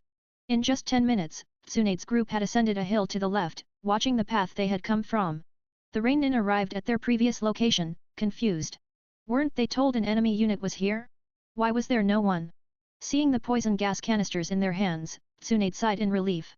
She might be immune, but her subordinates weren't. Ryan, why didn't we go right? The terrain there was more open. Now that we're on this hill, how do we descend? Tsunade frowned. Uchiha Ryan grinned. Because there's a fat yellow sparrow waiting on the right. As soon as he spoke, another group of shinobi appeared where they had previously stood. Earth Release, Headhunter Jutsu. Earth Release, Swamp of the Underworld. Earth Release, Earth Tomb Drop. A squad of Iwanin ambushed the Rainin, unleashing a barrage of Earth Release techniques that wiped out half of them instantly. Say what you will about Oniki, but he trained his soldiers well. Chapter 10, Uprooting the Weeds. Chapter 10, Uprooting the Weeds. As soon as the Iwanin unleashed their Earth Release techniques, the Rainin troops were slaughtered like melons and vegetables. The Rainin Jonin gritted his teeth before giving the order, smash the jars. Instantly, purple poisonous gas enveloped the battlefield. Within moments, the Iwanin forces were knocked unconscious. They hadn't expected the Rainin to have such a trick up their sleeves. Some of the stronger Jonin hadn't collapsed yet, but their limbs were already weakening. At this point, the surviving Rainin launched a counterattack. Their eyes were bloodshot as they hacked these shinobi from the great nations to death. Their gazes were filled with hatred. These major nations always chose their small country as a battlefield. Their loved ones and friends had died before their eyes, all because of these major nations. Watching this scene, the Senju troops felt somewhat relieved. If they had fought head-on earlier, they didn't think they would have fared any better than the Iwanin forces. Soon, the poison gas dissipated. The 100-strong Iwanin unit had been completely wiped out. As for the Rainin, only about 20 remained, gasping for air, their hands trembling as they gripped their swords, a sign of exhaustion. Raiwichi said, Lady Tsunade, now is the best time to eliminate the Rainin. Tsunade nodded and prepared to charge forward. Uchiha Ryan also nodded in agreement, as there were no other presences nearby. Thus, the exhausted Rainin troops faced the well-rested Senju troops. The outcome was obvious. One of the Rainin knelt on the ground, kowtowing to Tsunade. Please, Shinobi-sama of the Land of Fire, spare us. We had no choice. Tsunade was moved. Just as she was about to say something, the Rainin's eyes flashed with hatred as he drew his sword and stabbed at her. Magnet Release, Sand-Binding Coffin. Uchiha Ryan formed a hand seal with his right hand while aiming his left at the Rainin. A surge of sand gathered and tightly restrained the Rainin. His sword was crushed and fell to the ground, his entire body wrapped in sand and unable to move. His eyes glared viciously at Tsunade. The earlier look of desperation and pleading had vanished, replaced by curses. You shinobi from the major nations, your hands are drenched in blood. You will pay for this. Ha ha ha ha. As his words ended, Uchiha Ryan's expression turned cold. He clenched his left hand, and a sickening crunching sound followed. The Rainin was crushed within the sand sphere, its base turning crimson as blood seeped out. With a flick of his hand, Uchiha Ryan sent the sand ball flying far away. He didn't want Tsunade to be affected by the gruesome sight. The other Senju clansmen fully approved of Uchiha Ryan's actions. Controlling the Rainin instantly and killing him without hesitation, this was how a shinobi should act. Lady Tsunade, are you alright? Raiwichi asked, noticing Tsunade's dazed expression. Tsunade snapped out of it and sighed. In the eyes of these small nations, are we truly drenched in blood? No one responded. But Uchiha Ryan spoke up. The fault doesn't lie with us, but with this lawless ninja world.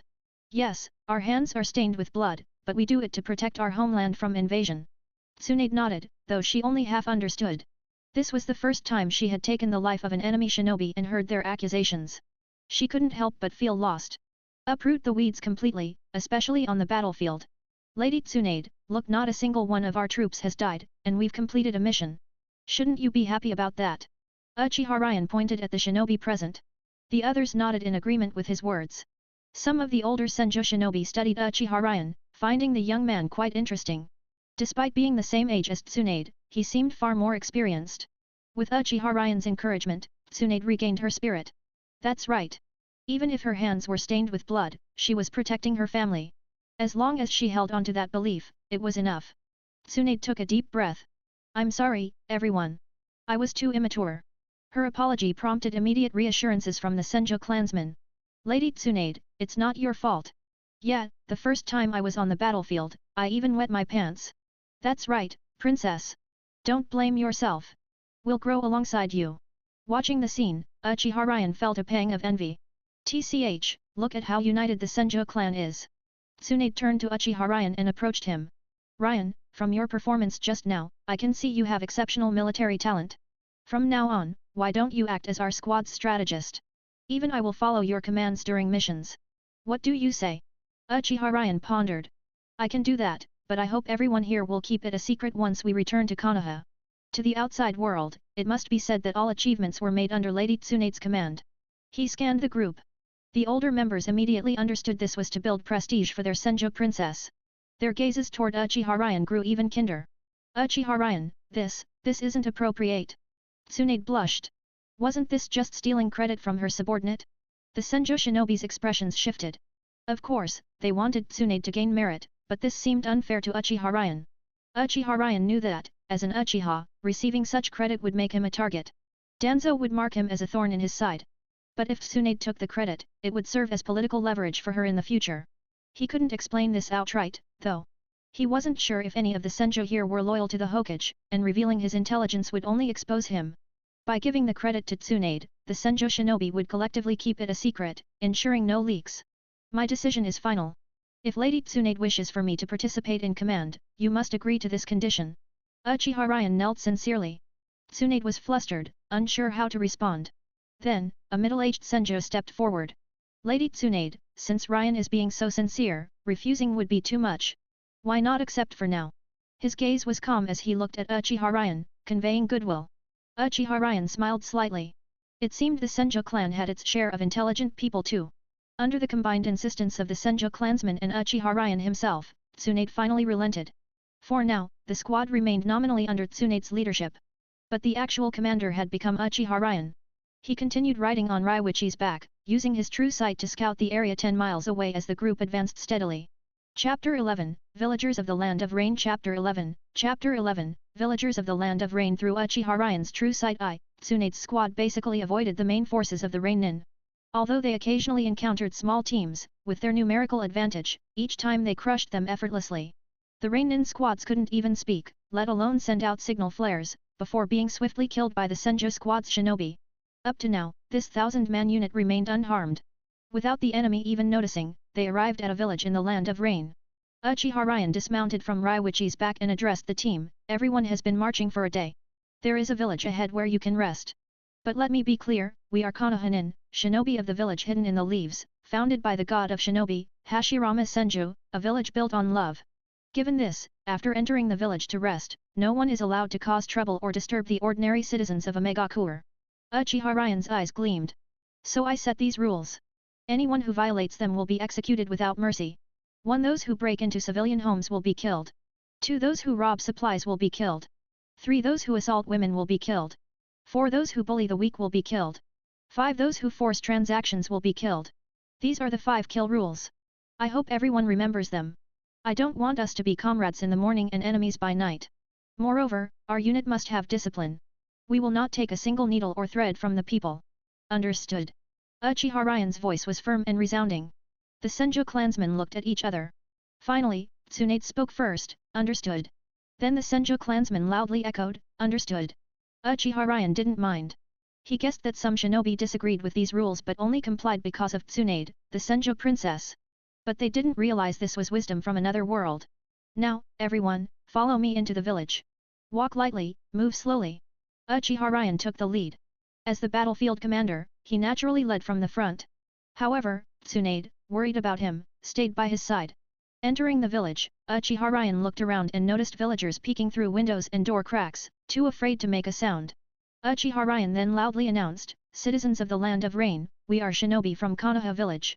I know in your eyes, shinobi from major nations are ruthless killers. I won't deny that. But I can guarantee that our unit strictly follows discipline and will not harm civilians in the slightest. Right now, we only wish to rest for one night. Please rest assured, we will only sleep on the sides of the streets to recuperate, leaving the middle of the road open for villagers to pass. Please do not be afraid. If any shinobi commits wrongdoing, report it to me, and I will execute them on the spot." After speaking, Uchiha Ryan ordered the unit members to set up rain shelters by the roadside. The shinobi either leaned against the villagers' walls or lay directly on the ground. After marching for a day, walking non-stop with occasional battles, they were exhausted both physically and mentally. Then, 20 shinobi were assigned to patrol, ensuring the unit's safety. Seeing the Konohanin behave so orderly, the villagers of the Land of Rain were moved. In the past, shinobi lords would burn, kill, loot, and commit every evil imaginable. Why was this unit so disciplined today? They couldn't believe it. That night, the Senju troops slept soundly, while the villagers felt uneasy, as if it were unreal. They had experienced war before, but this was the first time they encountered such a unit, such a commander. They felt like they were dreaming. Late at night, 2 Konohanin, covered in wounds, arrived at the village. They randomly picked a house and were about to break in to seek shelter when a patrolling Senju Jonin shouted, "Hey! What are you doing? Which unit are you from?" Instantly, the shout woke up about 200 nearby shinobi, who drew their weapons and stared at the 2 wounded Konohanin. "We're from Jireya's unit. After a big battle, we got separated from our squad. Seeing a village nearby, we thought we'd get some food," one of the Konohanin laughed. Yeah, brother, we just wanted some food. No need to be so serious," the other one chuckled. "Someone, tie them up." The patrolling shinobi was none other than Raiwichi. He admired the commander wholeheartedly. Without him, their unit would have suffered many casualties. Now, shinobi from another squad were trying to break Ryan's rules. He didn't care whose unit they were from. First, capture them, then let Ryan handle it. "What are you doing? We're comrades from the same village." One of them activated his Sharingan, a Tutomo, and held a kunao, glaring at the Senju shinobi. "Are you Senju still holding grudges against us Uchiha?" The other Uchiha also activated his Sharingan, a One-tomo. "Humph! You break into civilian homes and still resist." Raiwichi used the Senju clan's martial art, the painful sky kick, instantly knocking out the Tutomo Uchiha. Then, with a mountain crusher elbow strike, he slammed the One-tomo Uchiha to the ground. Other shinobi stepped forward and tied them up. Inside the door, a red-haired child watched the scene unfold, his eyes wide in disbelief. "Konoha shinobi, protected us?" The nearby villagers also peeked through windows or door cracks. Seeing this, they felt an indescribable joy. Uchiha Ryan was under a roof eave, thinking about how to deal with Hanzo the salamander. After all, this was a cage-level powerhouse, hailed as the demigod, a title not given lightly.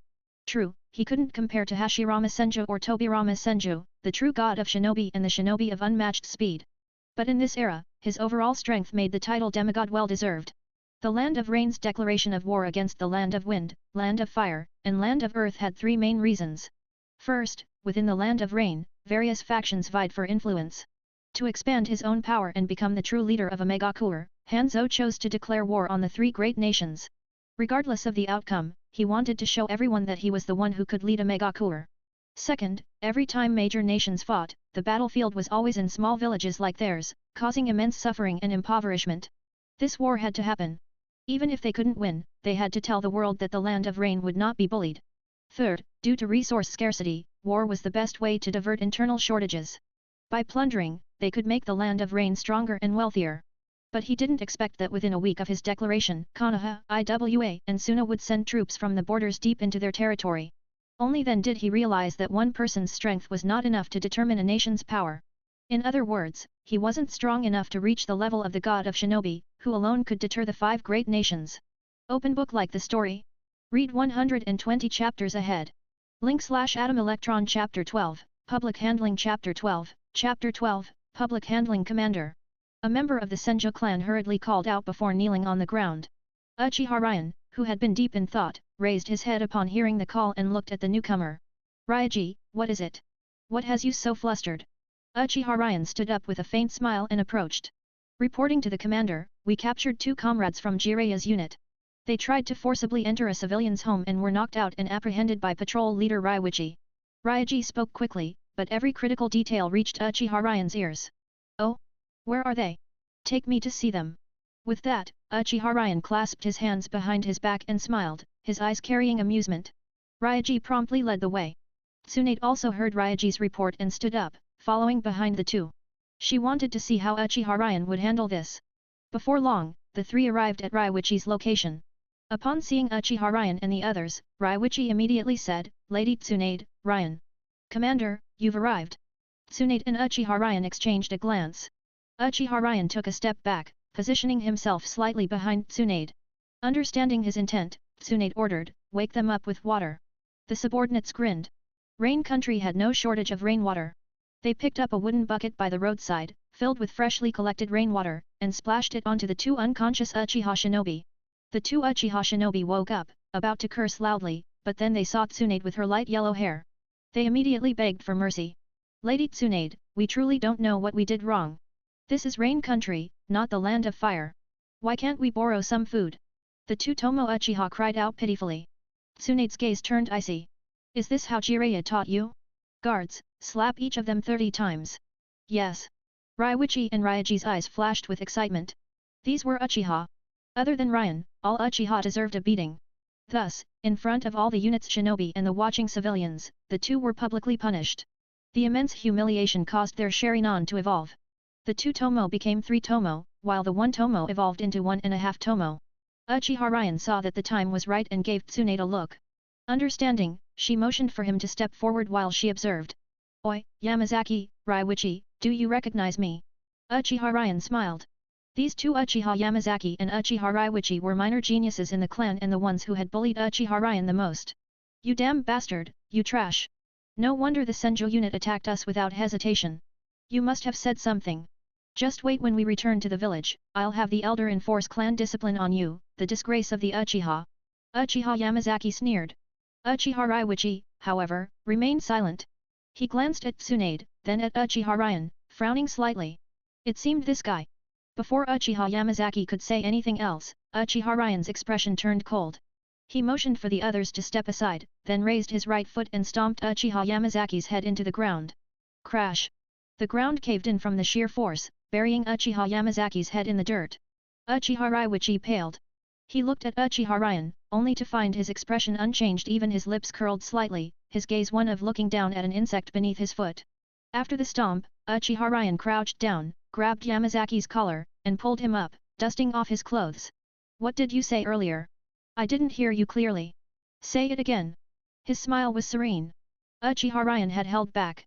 Otherwise, even as an elite jonin, Uchiha Yamazaki wouldn't have survived that stomp.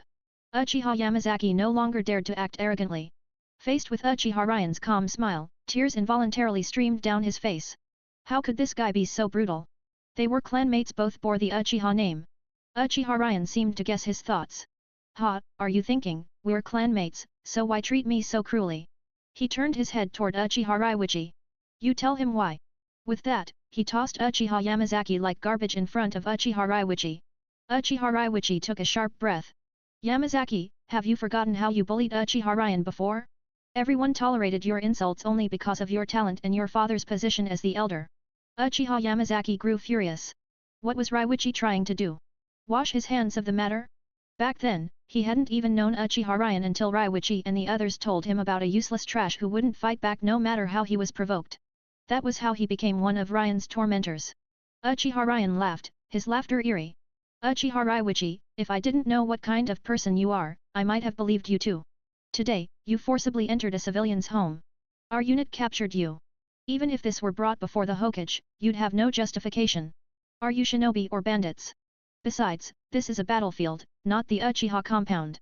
Watch your mouths. Otherwise, I can't guarantee Rainin won't ambush you, leaving you dead at their hands. Uchiha Ryan smiled. Uchiha Raiwichi's face turned ashen. He surveyed the surroundings and noticed the Senjo unit members all looking excited, clearly interested in Uchiha Ryan's words. He was shocked. How had Uchiha Ryan gotten so close to these Senju? Was it just because he was Tsunade's trusted subordinate? No, that couldn't be. Uchiha Raiwichi observed the Senjo shinobi carefully. Though not all were present, he noticed that almost none of them were injured, and their morale was far better than his own units. Was it because Tsunade was a skilled leader? No, among Tsunade, Jiraiya, and Orochimaru, only Orochimaru had the best strategic mind. Even he couldn't keep his unit unscathed. There was no way Tsunade could. Unless... His eyes lifted, meeting Uchiha Ryan's gaze. Uchiha Ryan's eyes were now blood red, each bearing 2 tomo. Uchiha Raiwichi's pupils shrank. 2 tomo Sharingan. Uchiha Ryan had awakened the 2 tomo Sharingan. A bloodline suppression washed over him, making it hard to breathe. In truth, the moment Uchiha Ryan stomped Uchiha Yamazaki into the ground, the lingering resentment of his former self began to fade. His Sharingan evolved to 2 tomo as the resentment dissipated. Uchiha Ryan himself hadn't even noticed yet. Tsunade blinked in surprise. Ryan, your eyes. Only then did Uchiha Ryan snap out of the exhilaration of revenge. A searing pain suddenly flared in his eyes. He suppressed it, inhaling sharply. Uchiha Raiwichi, you're a smart man. I don't know what you've guessed, but if you dare spread rumors, you'd better pray your family never leaves the village. It was a blatant threat, yet Uchiha Raiwichi broke into a cold sweat and immediately kowtowed. Commander Ryan, I won't say a word. Uchiha Ryan snorted coldly and, supported by Tsunade, left the scene. Uchiha Raiwichi's eyes flickered with complexity. This guy's talent. Chapter 13, Little Nagato. Chapter 13, Little Nagato. Uchiha Ryan left the execution site and took a deep breath of the damp air. Did he not want to kill them? No, he did. But why didn't he? First, because of his surname Uchiha. Second, because his words and actions represented Lady Tsunade. He couldn't tarnish her reputation. Third, under the watchful eyes of everyone, if Uchiha Ryan was willing to kill even his own clansmen, how would the Senjo clan view him? Thinking this, Uchiha Ryan took another deep breath. Then, he glanced at the house where Uchiha Raiwichi and Uchiha Ryaji had tried to force their way in earlier. Slowly, he walked to the door and knocked. Knock, knock, knock. Who is it? A middle-aged man's voice came from inside. It's me, the commander of this unit, Uchiha Ryan. Earlier, due to the recklessness of our fellow shinobi, you were frightened. I apologize on their behalf. As for those 2 shinobi, they have been severely punished. Uchiha Ryan spoke sincerely. The door creaked open, and a red-haired middle-aged man stepped out. He looked at Uchiha Ryan, noting his earnest expression and slightly bowed posture. He quickly helped Uchiha Ryan straighten up. What are you saying, Shinobi-sama? In my 30+ years of life, this is the first time I've seen a shinobi in a unit like yours. No, brother.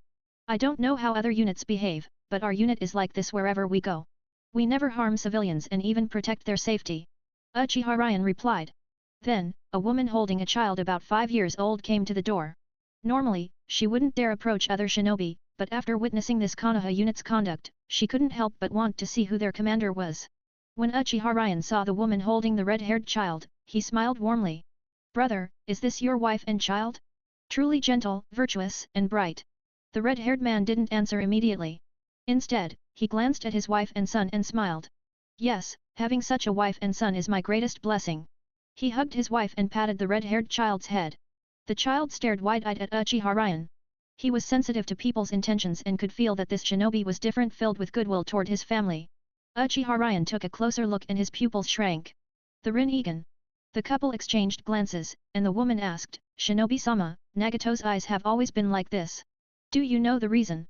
So, this really is Uzumaki Nagato. Uchiha Ryan felt a surge of excitement. This was a future major antagonist, yet now he looked so innocent. After a brief pause, Uchiha Ryan nodded. I know a little. Have you heard of the Sage of 6 Paths?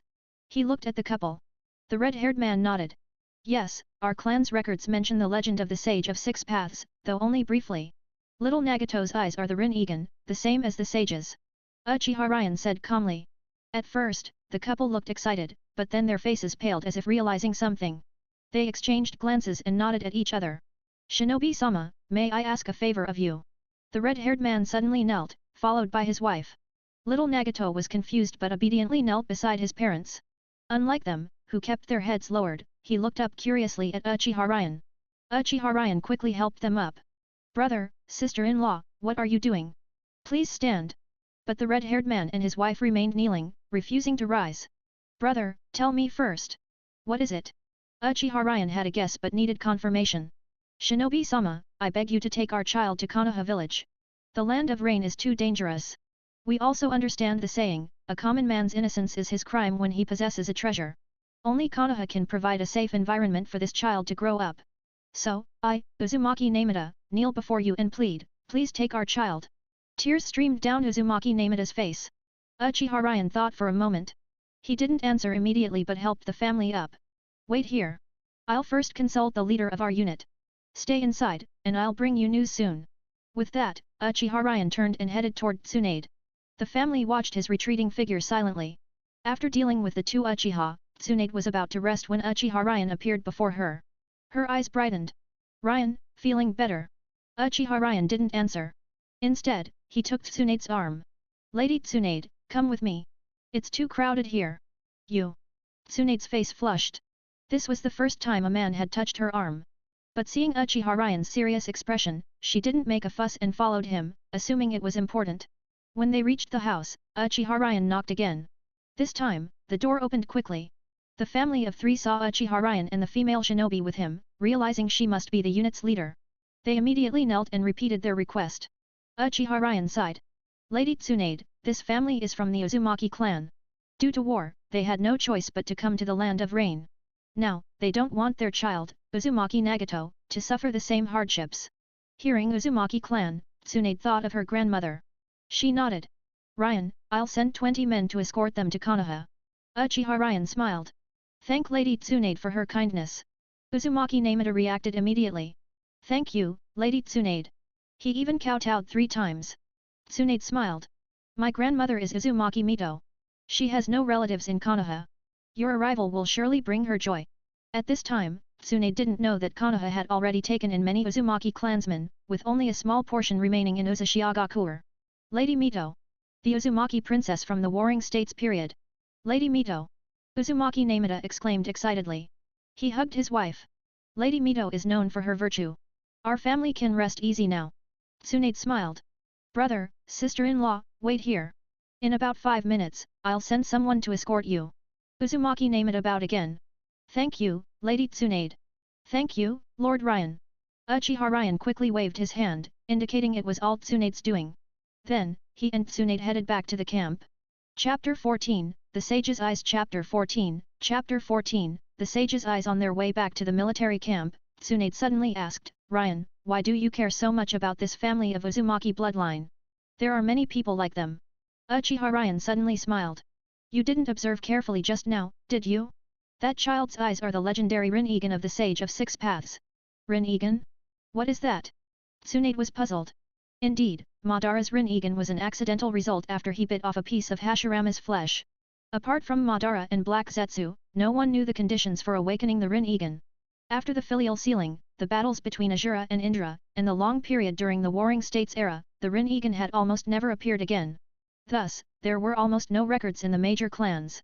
Regarding this, Uchiha Ryan explained, I once read through Uchiha ancient texts and various myths and legends, where I came across mentions of the Rin-Egan. Tsunade nodded, not showing much doubt, but she still asked, the Sage of Six Paths eyes, are they very powerful? Uchiha Ryan's lips curled into a smile. That child, when he grows up, can destroy Konoha with just a thought, and it would be a complete massacre. Do you believe that?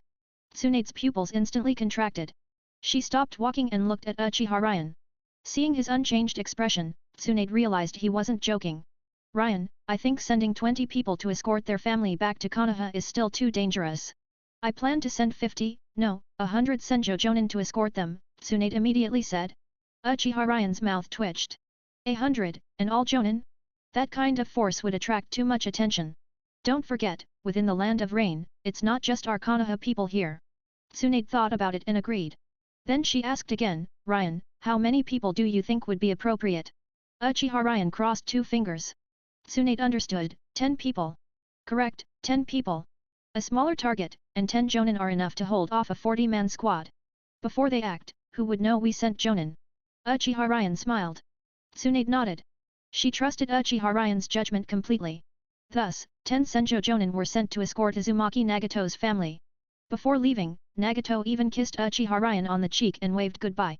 Uchiha Ryan smiled faintly and bid him farewell. After 3 days of rest, a letter arrived. Tsunade opened it and saw it was in Uzumaki Mito's handwriting. Little Tsunade, thank you for remembering your grandmother. The family has arrived safely. Nagato is a very smart child with excellent talent and is very likable. I heard from the clansmen that you suffered almost 0 casualties this time. Well done. Always observe carefully, ask more questions, and listen to your commander's opinions. Reading this, Tsunade's face turned red. It seemed the clansman who returned had already told her grandmother everything. Lastly, little Tsunade, the battlefield is no joke. Be careful everywhere, discuss matters thoroughly, especially Ryan's opinions. Grandma will be waiting at home for you both to return safely. I'll prepare delicious food for you. Uzumaki Mito's words ended here. Tsunade smiled warmly. Just then, Uchiha Ryan entered. Seeing her smile, he froze for a moment. Lady Tsunade, what's this? Then he noticed the letter in her hand and suddenly understood. A letter from home is worth 10,000 gold. Is it from Lady Mito? Uchiha Ryan found a chair and sat down. After 3 days of rest, the local villagers had come to trust their army's conduct. Led by the village chief, they rented them an office space and open land for setting up tents. Thus, Uchiha Ryan and Tsunade could discuss military affairs here. Seeing him approach, Tsunade stood up with a smile and handed him the letter. Here, read it. Grandma is praising you, telling me to listen to you more. Also, Nagato and his family have safely arrived in Konoha and are staying at home. Now you can rest easy. Tsunade was in a good mood. Although they had only fought for 3 days, it felt like time had passed very slowly, with her nerves strained every day. Now, this letter from home soothed her restless emotions. Uchiha Ryan took the letter and read it carefully, his lips curling into a smile, unable to hide his joy. Lady Mito also praised you, Lady Tsunade, for your discernment. If you hadn't made the decision, I wouldn't have had the chance to showcase my talents, Uchiha Ryan said with a smile. Grandma said you should call her grandma directly. Why are you still calling her a Lady Mito? Tsunade snorted. Uchiha Ryan stood up and pressed her back into the chair. Lady Mito is a senior, the most respected person in Konoha. Besides, we're not at home right now. It's better to address her as Lady Mito. Tsunade thought for a moment and agreed. After all, this was the command center, and there were 2 guards outside. But what had Ryan just done? He placed his hands on her arms and pushed her into the chair. How dare he? However, seeing his unchanged expression, it seemed like an unintentional act. Fine, she would forgive him. But Ryan's palms were quite warm. In that instant, Tsunade's mind raced with thoughts. Uchiha Ryan remained unaware.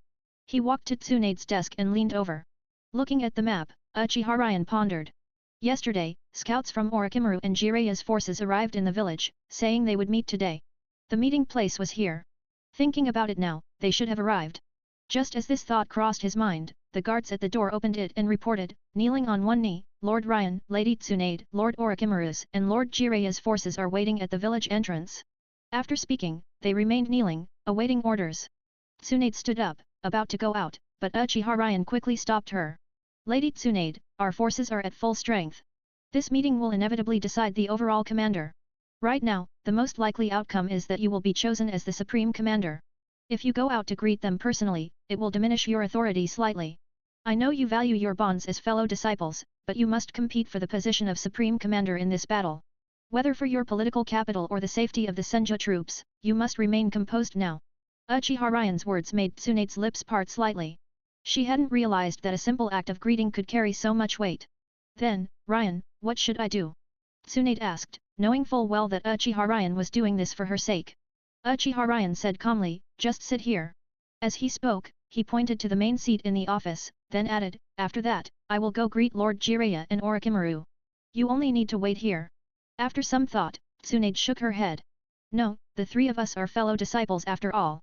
It wouldn't be right if I didn't go out to greet them.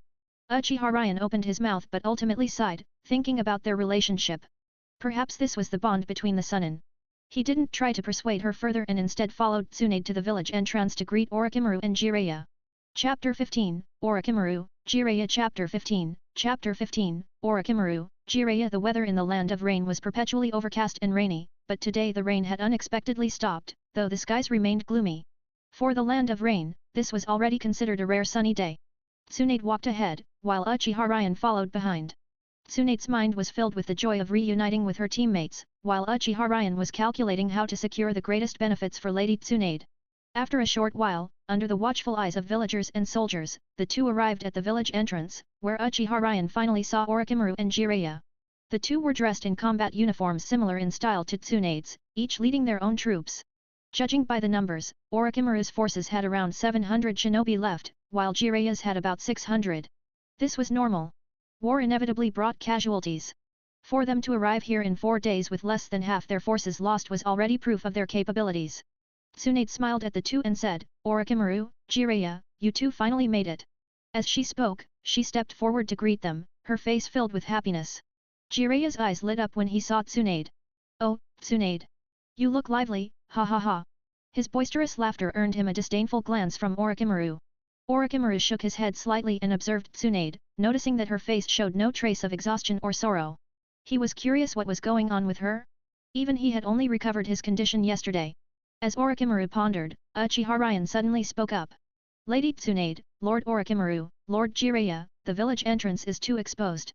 Please enter the village quickly so we may discuss military and political matters together. Tsunade smiled. Ryan is right. Orochimaru, Jiraiya, follow me into the village. As for your troops, they may also enter, but they must abide by the rules. Rules? Orochimaru's eyes gleamed. He hadn't expected the shinobi in this village to follow rules. He wondered what kind of rules they were. Tsunade then explained the 5 killings policy. Orochimaru's excitement was now unmistakable. Lady Tsunade, who came up with these 5 killings? Can you introduce me? This person is a genius, a true talent. Orochimaru grinned. Tsunade smiled and pointed at Uchiha Ryan, who had just spoken. It was him, Ryan, also known as Uchiha Ryan. Uchiha. Jiraiya frowned. Shouldn't the Uchiha be in his own unit? Why had one been assigned to Tsunade? After all, while the Senjo clan had integrated into civilian life and abandoned the Senjo surname, Tsunade's troops were still essentially Senjo forces. How could they tolerate an Uchiha giving orders among them? Tsunade, being guileless, eagerly recounted everything Uchiha Ryan had done, including his magnet release, True Sight. Orochimaru's eyes sparkled with interest. Could he get a subordinate like this too? He tentatively asked, Lady Tsunade, my forces are also lacking such talent. How about? Jiraiya, however, didn't seem particularly impressed. Tsunade frowned and said, Grandmother chose him as my aide. Her meaning was clear. Orochimaru pursed his lips. Fine, I just asked for a person, and you immediately bring up Lady Mito. How am I supposed to argue with that? He sighed. It seems Ryan and I are not fated to work together. The three entered the office, with none of them taking the central seat. Instead, they discussed their next steps together. Village entrance. Uchiha Ryan inspected the 2 units, followed by several Senjo Jonin. Orochimaru's troops were manageable, consisting of members from the Heitake, Hyuga, Akimichi, Nara, and Yamanaka clans, most of them reasonable and understanding. Jiraiya's troops, however, were made up of Uchiha, Aberame, Kurama, and Gecko clan members. Whether it was intentional on Hiru's and Sarutobi's part or not, compared to Orochimaru's forces, Jiraiya's unit was noticeably weaker. Despite such pressure, Jiraiya had managed to keep his forces at around 600 shinobi. Uchiha Ryan couldn't help but admire him for that. Members of other clans greeted him politely, but the Uchiha were an exception. Some recognized him and smirked, while others sneered coldly. The Senjo Jonin behind Uchiha Ryan grinned. Laugh all you want. The more you laugh now, the harder you'll fall later. Uchiha Ryan was well aware of the Uchiha clan's temperament, but he paid them no mind. Instead, he stepped forward and announced, You've all traveled far and fought hard. I welcome you into the village. At this, no one objected. But his next words caused unrest, especially among the Uchiha. Lady Tsunade has established these rules. Violators will be executed without mercy. 1. Kill those who break into civilian homes. 2. Kill those who loot supplies. 3. Kill those who assault the people. 4. Kill those who bully the weak. 5. Kill those who force transactions. Uchiha Ryan repeated the 5 killings policy. He didn't want any trouble when enforcing them later. We already know this. Can we enter the village and rest now? Everyone here is exhausted, a Uchiha Jonin said coldly. Apart from the Uchiha, no one else spoke, silently observing the scene. The Senju Jonin frowned. The Uchiha really were insufferable. Uchiha Ryan turned to look. It was an elder Uchiha Kiyoshi, a Jonin from the Uchiha clan.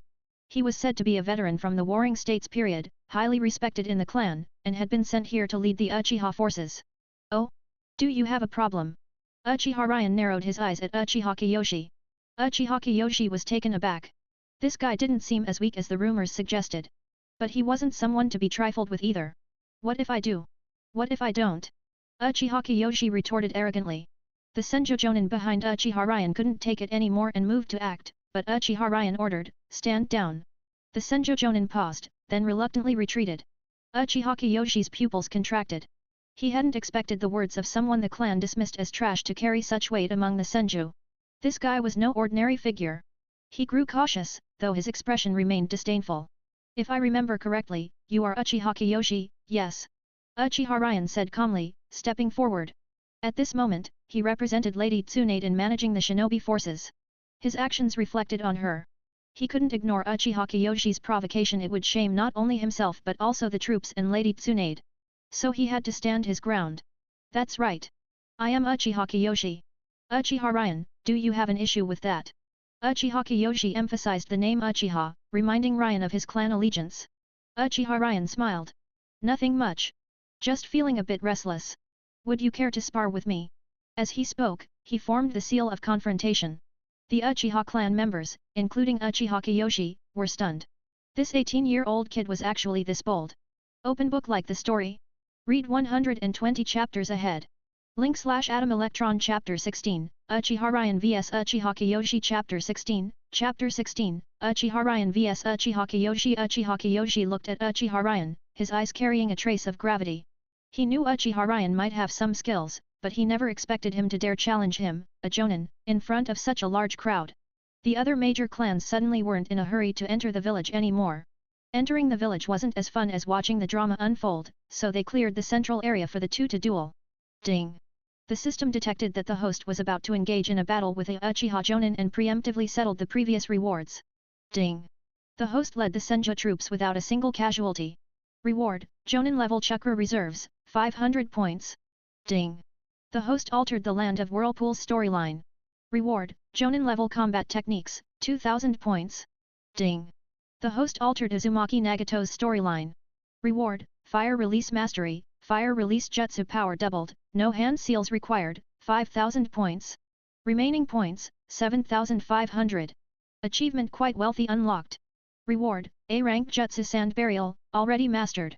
As the system's voice faded, the rewards merged with Uchiha Ryan. In just a moment, Uchiha Ryan regained his focus. The corners of his lips curled up. Originally, he had planned to win through trickery, but now, it seemed unnecessary. Uchiha Kiyoshi saw his opponent form the seal of confrontation and quickly formed it himself.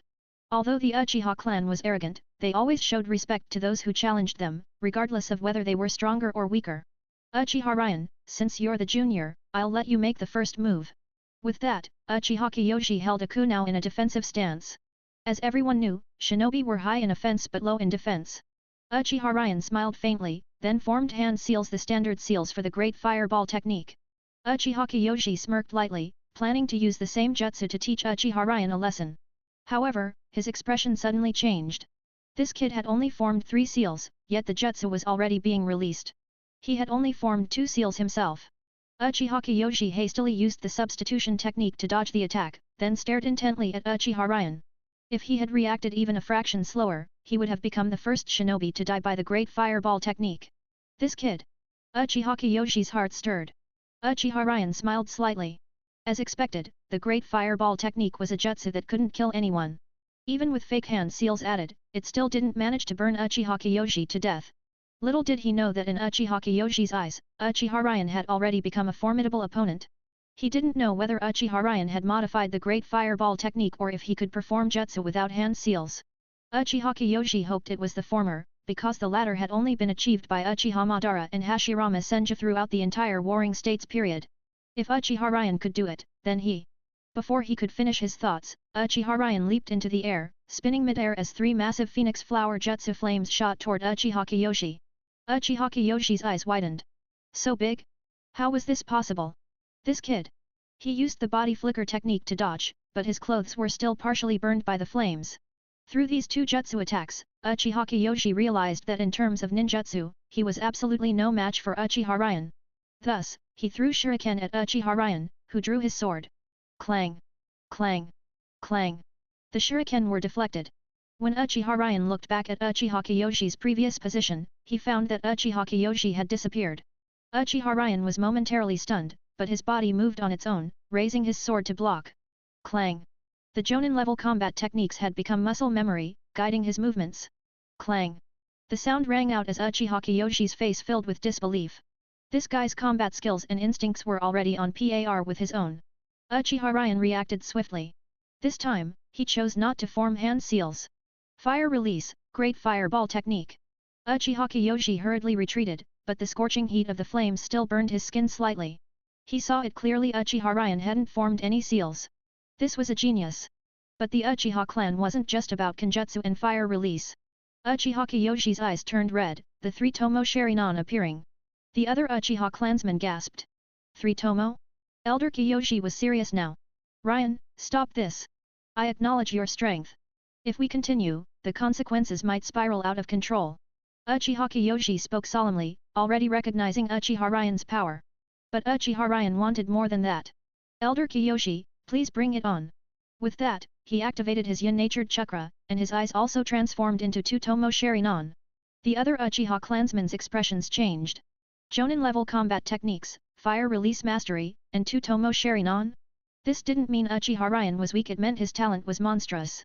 Everyone knew that a three Tomo Sharingan Uchiha could possess Jonin-level strength, meaning they could rival Jonin with just the Sharingan alone. But Uchiha Ryan, with only two Tomo, already had Jonin-level strength. That meant once he awakened the three Tomo, he could crush Jonin and even contend with cage-level opponents. Uchiha Kyoshi felt a surge of admiration. No matter how much Uchiha Ryan hated the Uchiha clan, he was still a member of the Uchiha. Thus, he decided to end the battle with Genjutsu. Genjutsu, Sharingan. Using the Sharingan's innate Genjutsu, 3 Tomo against 2 Tomo should have been an easy victory. Just as he thought he had Uchiha Ryan under control, Uchiha Ryan flashed forward and kicked Uchiha Kyoshi to the ground. Uchiha Kyoshi's eyes widened, his Sharingan reverting to black pupils. How? You, should have been. Uchiha Kyoshi struggled to stand, having thought victory was assured. But Uchiha Ryan interrupted him mid-sentence with a kick. Oh? I should have been caught in the Genjutsu? Genjutsu depends on mental state, doesn't it? Thanks to the care my clansmen have shown me over the years, my mental state is exceptionally calm. Uchiha Ryan smiled faintly. Uchiha Kyoshi fell silent. He knew Uchiha Ryan was right. Then, a hand reached out to him. Uchiha Kyoshi looked up to see Uchiha Ryan. He opened his mouth to say something. Uchiha Ryan shook his head. Let's form the seal of reconciliation. He said nothing more, watching Uchiha Kyoshi. Uchiha Kyoshi nodded. After forming the seal of reconciliation with Uchiha Ryan helped him up. Uchiha Kyoshi muttered a thanks before returning to the group, no longer as arrogant as before. Instead, his eyes now held a look of reverence for Uchiha Ryan. He carefully studied Uchiha Ryan's features, frowning as if he had seen him somewhere before. For some reason, his vision blurred, and he seemed to see the clan leader from the Warring States period, wielding a sickle and carrying a fan on his back. Boom! His scalp tingled. This guy's appearance bore some resemblance to Lord Madara. Chapter 17, Entering the Meeting. Chapter 17, Entering the Meeting. After Uchiha Ryan defeated Uchiha Kyoshi, the way the Uchiha clan members looked at him changed. No longer were their gazes filled with mockery and disdain, but instead with fervor and respect. Uchiha Kyoshi's strength was acknowledged by everyone present as being among the elite of the Jonin. And Uchiha Ryan, who had defeated him, was only 18 years old. What did this mean? It meant Uchiha Ryan's talent far surpassed Uchiha Kyoshi's. The Uchiha clan revered the strong. Even though Uchiha Madara had left Konoha, the pride rooted in their bloodline still made them worship strength. Did you all hear me? The 5-kill ban is to be strictly enforced, no matter who you are or which clan you belong to. If anyone dares to challenge Lady Tsunade's authority, you won't need to go to the battlefield, I'll send you to your death right here. Uchiha Ryan's words were not just directed at the Uchiha clan but at all shinobi present. The shinobi all responded loudly, yes. Especially the Uchiha clan, who strictly adhered to the order. Seeing this, Uchiha Ryan nodded in satisfaction. Then he called out, Nawake, step forward. Here. A boy around 10 years old stepped forward. His face was earnest, and he looked at Uchiha Ryan with admiration.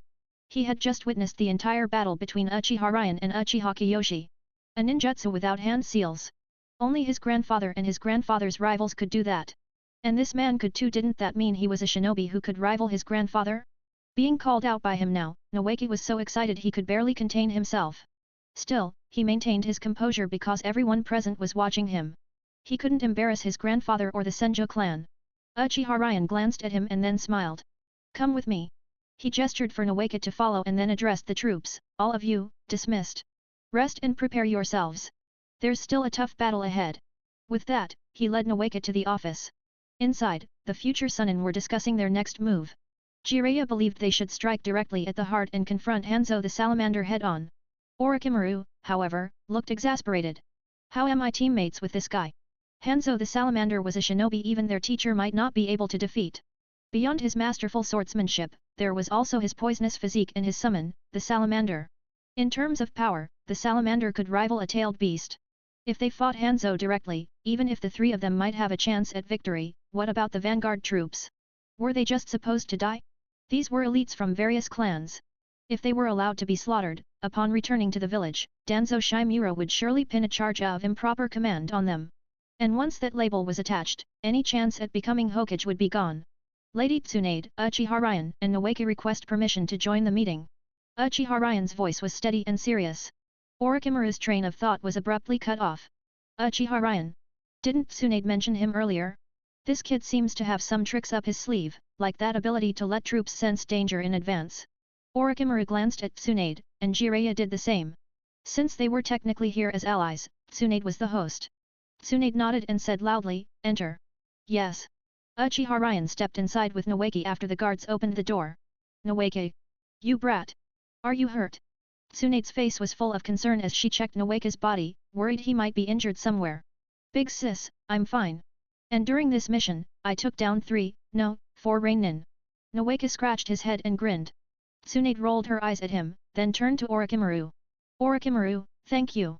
With you looking after Noeki, I can rest easy. Orochimaru waved his hand. Noeki is clever and sensible. His progress is thanks to his own efforts. As he spoke, Orochimaru glanced at Noeki, the corners of his lips curling upward. Noeki was his student. It was only natural for him to take care of him. Tsunade said, Orochimaru, don't praise him too much. I know exactly what my little brother is like. Hearing this, Orochimaru burst into laughter. At this point in time, Orochimaru wasn't yet the gloomy, immortality-seeking figure he would later become. Like most, his goal was to become Hokage. Jiraiya, meanwhile, grinned and pulled Noeki aside. Ahem, did you finish those books I gave you?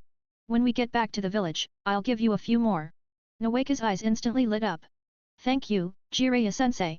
Uchiha Ryan watched this scene, the corners of his lips rising. The bonds between the Sunin and Noeki's smile originally, he had only seen these in the anime. Now, experiencing it firsthand filled him with joy. Tsunade walked up to Uchiha Ryan and waved a hand in front of his face. Ryan? Ryan? What are you thinking about? Tsunade looked puzzled. Uchiha Ryan snapped out of his thoughts. Seeing Tsunade so close, his face flushed red, and he immediately dropped to one knee. Lady Tsunade, my apologies. Tsunade blinked, then rubbed her forehead and helped him up. I just saw you staring at everyone with that smile and wondered what was on your mind. Uchiha Ryan said shyly, seeing Noeki, Lady Tsunade, Lord Orochimaru, and Lord Jiraiya getting along so well.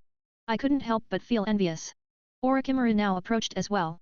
He said to Uchiha Ryan, Ryan, Tsunade mentioned you have a ninjutsu that can predict danger. Would you mind showing me? Orochimaru was very curious about Uchiha Ryan. What kind of ninjutsu could allow the Senjo troops to achieve nearly 0 casualties? At this, even Jiraiya and Noeki stopped their banter and turned their attention to them. Uchiha Ryan first glanced at Tsunade for confirmation. Tsunade smiled and nodded. Everyone here is trustworthy. Only then did Uchiha Ryan nod. Though his glance at Tsunade might have seemed unnecessary, it was a subtle display of social awareness. Then, Uchiha Ryan covered his left eye. Dust particles in the air began to gather, forming an eyeball that floated in the air. It circled the office once, then again. Orochimaru's eyes gleamed. This is a detection-type magnet release ninjutsu, isn't it? It allows you to share vision and gather intel while minimizing casualties. What's its range? And if the technique is broken, what effect does it have on the user? Orochimaru was still Orochimaru. Even though he hadn't yet begun his experiments, his observational skills were among the sharpest. The range is 10 kilometers. Even if this eye is destroyed, the only consequence is that I can't use this technique again for 3 hours. As for the effect on the user, it's just a bit of stimulation. Uchiha Ryan answered honestly. Orochimaru nodded. No wonder Tsunade's troops suffered almost no losses. With a detection skill like this, as long as you avoid danger, you're practically guaranteed safety. He looked at Tsunade and couldn't help but marvel. Lady Mito's judgment is as sharp as ever, choosing such a genius to be Tsunade's right-hand man. Chapter 18, Strengthen defenses and clear the fields, leave the besieged enemy and escape route. Chapter 18, Strengthen defenses and clear the fields, leave the besieged enemy and escape route. Orochimaru's gaze toward Uchiha Ryan burned with desire. He wanted this technique too, but unfortunately, he didn't possess the magnet release Kekkei Genkai. Otherwise, this skill would have been a divine ability for him. Tsunade noticed Orochimaru's intense stare fixed on Uchiha Ryan and coldly snorted before stepping in front of Ryan. What, Orochimaru, are you trying to steal my person? Orochimaru widened his eyes at this scene and couldn't help but smile bitterly. Then, he glanced sideways at Jiraiya, who was scratching his head, completely oblivious. Orochimaru felt speechless. Jiraiya was truly foolish. Well, never mind him for now. Orochimaru turned back to Tsunade and said, No, I'm just interested in Ryan's detection-type ninjutsu. Besides, this is someone Lady Mito personally selected to be your aide. Why would I try to take him? Humph, you better not. In Tsunade's heart, Uchiha Ryan was a treasure dual Kekkei Genkai, skilled in warfare, not greedy for credit, and always considering her interests. He was practically the perfect assistant gifted to her by the heavens. Uchiha Ryan scratched his head awkwardly. Right now, speaking up or staying silent both felt inappropriate. Then, Tsunade grabbed Ryan's arm and pulled him to the commander's seat at the head of the office, pushing him into it. Orochimaru. Jiraiya. Nawake. Uchiha Ryan. Was this a seat he could sit in? This was the position of the Supreme Commander. Or rather, if they won this battle, most of the credit would go to the Supreme Commander. Uchiha Ryan hurriedly tried to stand up, but Tsunade's monstrous strength kept him pinned. His face turned red from exertion, but he couldn't move an inch. Lady Tsunade, didn't we agree earlier? I'm just here to assist you. I don't want any credit. Uchiha Ryan said urgently. That was then, this is now. Just now, Jiraiya suggested that the three of us fight Hanzo of the Salamander, and I thought it was a good idea. But that leaves the issue of who will command the troops. Tsunade said with a smile. Orochimaru also understood the key point and chuckled. Indeed, Ryan. Right now, we need a skilled commander to lead the army and defeat the other Reinin. Exactly, Ryan. Tsunade says you're a genius in military strategy, so you're the perfect person to lead the troops. Jiraiya laughed heartily. Uchiha Ryan froze, then frowned. Tsunade said who proposed fighting Hanzo of the Salamander. He even forgot to struggle as he stared at Jiraiya, his eyes filled with suspicion. Orochimaru's eyes lit up. Could it be that this kid? Jiraiya, however, was confused. Wasn't this strategy a good one? The three of them were taking on immense pressure. Tsunade blinked her beautiful eyes, looking at Jiraiya, then at Uchiha Ryan. Uchiha Ryan patted Tsunade's arm, and she released her grip. Then, Ryan propped his chin on his hands and asked, why do we need to fight him? Jiraiya scratched his head. Because the intel says that apart from Hanzo of the Salamander, the rest of the Reinin are just a bunch of ragtag fighters. So, the three of you want to hold off the main force while the army cleans up the other ninja, dealing a heavy blow to them. Uchiha Ryan said coldly. Orochimaru fell into silent contemplation. He had felt something was off earlier but couldn't pinpoint the issue. But judging from Ryan's demeanor, it seemed he had a better method. Tsunade listened carefully to Ryan's words, staring at his back in silence. Lord Jiraiya, what does Hanzo of the Salamander want? He wants to expand his territory, to demonstrate his strength and power to other nations. If you fight him, losing would be humiliating, and winning would mean he fought three at once. Either way, it boosts his reputation. So why fight? Ryan said solemnly. Then, if we don't fight, how do we resolve this battle? Jiraiya frowned, believing his approach was already the best. Uchiha Ryan suddenly locked eyes with Jiraiya. Lord Jiraiya, if we follow your plan and win, don't forget Rain Country isn't just our battlefield alone. The Iwanin and Tsunade are both watching us. If we strike first and win, those two could swoop in and finish off our weakened forces. Would that count as a victory or a defeat? Ryan tapped the table rhythmically with his fingers. Jiraiya immediately fell silent. Orochimaru's eyes gleamed. That was it. Rain Country wasn't their exclusive battlefield. They could easily be taken advantage of. No, based on what they knew about Onaki, he would definitely strike. Orochimaru looked at Uchiha Ryan with admiration. Tsunade chose this moment to speak up. Ryan, then how should we fight this battle? Uchiha Ryan turned to the map. Rain country bordered the land of earth to the west and the land of wind to the south, while the land of fire lay to the east.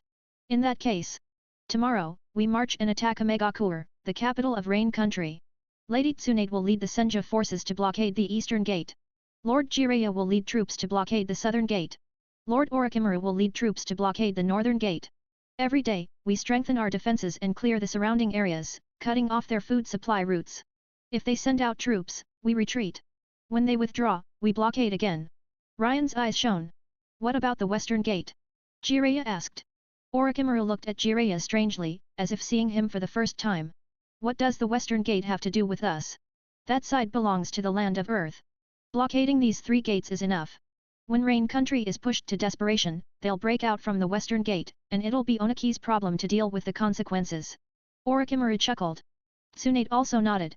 And by doing this, we can preserve the army's strength to the greatest extent while achieving our objectives. Uchiha Ryan agreed. War isn't just about the strength of ninja or troops. It's also about resources, national power, weapons, and supplies. If we cut off their food supply for 2 months, they'll either surrender or charge out from the western gate. By then, they'll be like cornered beasts. Even the land of earth will have a hard time dealing with a group of starving, desperate people. After saying this, Ryan leaned back in his chair and closed his eyes in thought. Orochimaru, Jiraiya, and Tsunade all stared at Ryan, making him shudder. He opened his eyes and looked at them. What? Why are you all staring at me? Tell me if this strategy works or not. Orochimaru smiled. It works, of course it works. But I'm curious, Ryan, where did you learn such exceptional military tactics? Tsunade also nodded. Indeed, Ryan's strategic ability is outstanding. You've turned a battle of numbers into a resource war that favors us. Jiraiya was convinced. Ryan, I yield to you. Uchiha Ryan froze. Oh no, he had overdone it. This strategy seemed to be the first of its kind in the ninja world. Damn it, he'd failed to hide his abilities. Chapter 19, Enemy Advances, We Retreat. Chapter 19, Enemy Advances, We Retreat. Uchiha Ryan had explained the strategy very clearly, and even Jiraiya had grasped the specific implementation method. Thus, Tsunade led the Senjo clan to block the eastern gate, preventing the enemy forces from attacking Konoha village. Jiraiya took the Uchiha clan to guard the southern gate, stopping the enemy from making contact and collaborating with Tsunade. Orochimaru led the elite members of various clans to hold the northern gate, preventing the enemy from launching a flanking attack on Konoha village.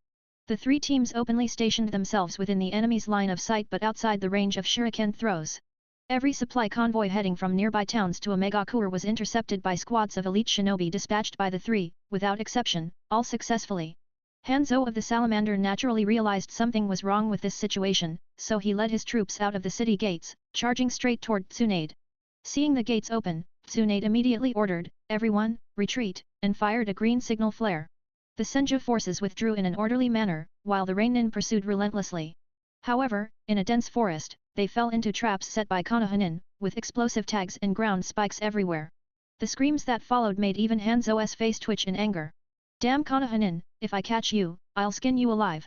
With bloodshot eyes, he glared at Tsunade in the distance, who simply watched him without advancing a single step.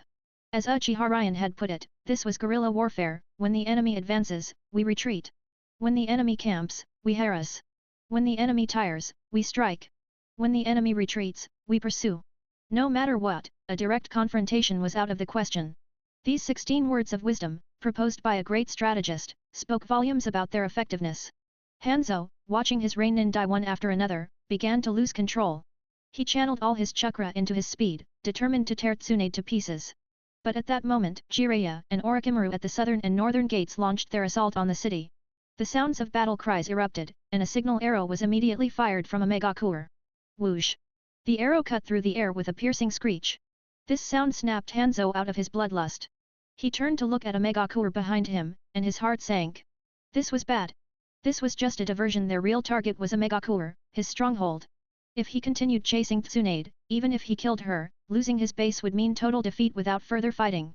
Gritting his teeth, Hanzo shouted, "Men, we'll settle the score with them next time." Back to the city. Yes. The Rainin were filled with frustration. Not only were their supply lines cut off, but the enemy refused to fight head-on, retreating constantly while setting traps and ambushes. Was this the conduct of a great village? If Uchiha Ryan knew what they were thinking, he would probably scoff. A bunch of reckless fools, let me show you what real strategy looks like. Seeing Hanzo's forces retreat, Tsunade's unit fired a red signal flare. Upon seeing it, Orochimaru and Jiraiya immediately led their troops back to their original positions. When Hanzo returned to the city, all he saw was devastation, the walls scarred by explosive tags, the gates nearly shattered. Looking up, the city walls were littered with corpses, his own Reinin defenders. Faced with this scene, even the so-called demigod Hanzo was at a loss. Meanwhile, Uchiha Ryan remained in the command center, where a sandbox lay before him with 3 flags representing Tsunade, Orochimaru, and Jiraiya. Based on scout reports, he moved the flags to observe the situation. As the saying goes, plan strategies from a command tent, secure victory from 1,000 miles away. Outside the command center stood Uchiha Kyoshi and other Uchiha clansmen, who insisted on protecting Uchiha Ryan. Seeing their determination, Tsunade had no choice but to agree. Now, apart from Tsunade, Jiraiya, and Orochimaru, not even the Hokage could enter the command center without permission. Another scout returned, and Uchiha Kyoshi brought the report inside. Sitting in his chair with his eyes closed, Uchiha Ryan said, Hanzo retreated back to the city and has gone quiet, hasn't he? The scout immediately knelt. Sir, you're brilliant. Following your strategy, our casualties were fewer than 200, while the enemy lost at least 800. The scout's eyes shone with admiration as he looked at Uchiha Ryan. A 1:4 casualty ratio, what an incredible feat of strategy and tactics. To witness it firsthand and even play a part as a messenger was an honor. Uchiha Kyoshi opened his mouth to speak but found his voice stuck in his throat as he gazed at Uchiha Ryan's figure. His speechlessness was understandable. Throughout the Warring States period, the highest casualty ratio any clan had achieved was 1:2. Now, it had doubled. Having observed Uchiha Ryan's tactics firsthand, Uchiha Kyoshi felt a mix of emotions. His eyes filled with respect. At the same time, anger burned within him. He wanted to ask the clansman who had once bullied Uchiha Ryan, how dare you mistreat such a talent? Are you even worthy? Forget Uchiha Ryan's terrifying combat talent, just his strategic mind alone was beyond what those simple-minded clansmen could comprehend. This was just. Kiyoshi, Uchiha Kiyoshi, are you listening? Uchiha Ryan waved his hand, frowning. This guy seemed reliable, so why was he spacing out? Uchiha Kyoshi snapped back to reality and dropped to one knee, his movements natural. My apologies, Commander. I was distracted. Please punish me. Uchiha Ryan waved it off. It's fine, Kyoshi. No need to be so tense. It's nothing major, just... He leaned in and whispered into Uchiha Kyoshi's ear. That's not appropriate. Uchiha Kyoshi's lips twitched. Damn, he wanted to take back his earlier praise. Uchiha Ryan was just a shameless rogue. Uchiha Ryan rolled his eyes. What do you know? In war, the best strategy is to outmaneuver the enemy, the next is diplomacy, and the last resort is siege. If we can resolve this without a single casualty, isn't that better?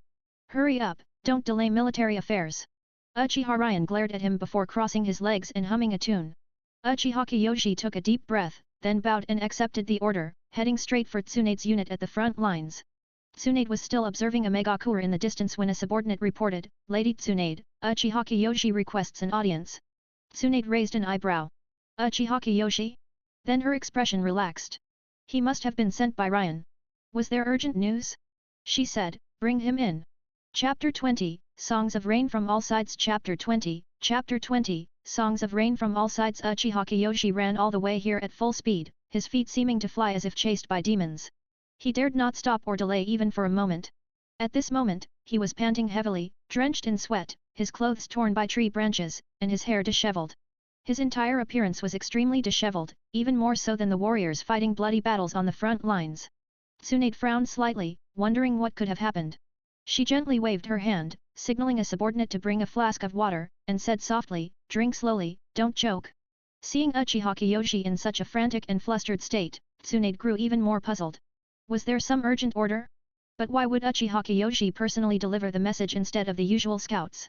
And judging by his disheveled appearance, the news he brought must be extraordinary. However, seeing Uchiha Kyoshi in such a hurry, Tsunade couldn't bring herself to ask directly for the details.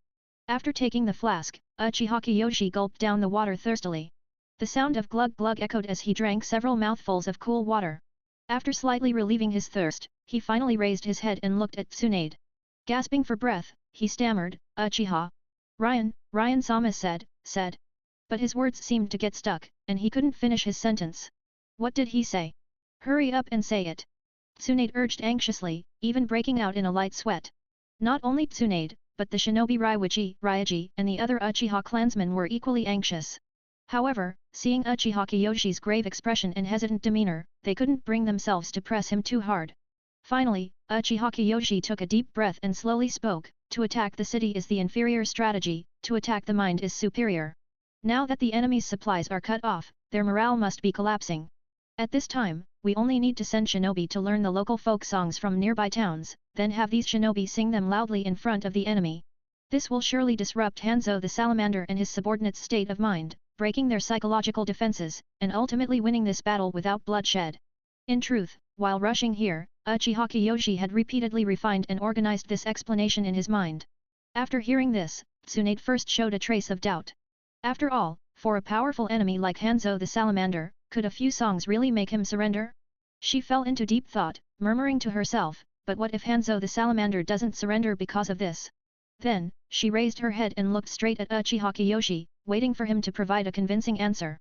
At that moment, a deep and authoritative voice suddenly rang out, "If they refuse to surrender, then we continue the siege. When the city's food reserves are exhausted and they can no longer hold out, they will inevitably fall into chaos."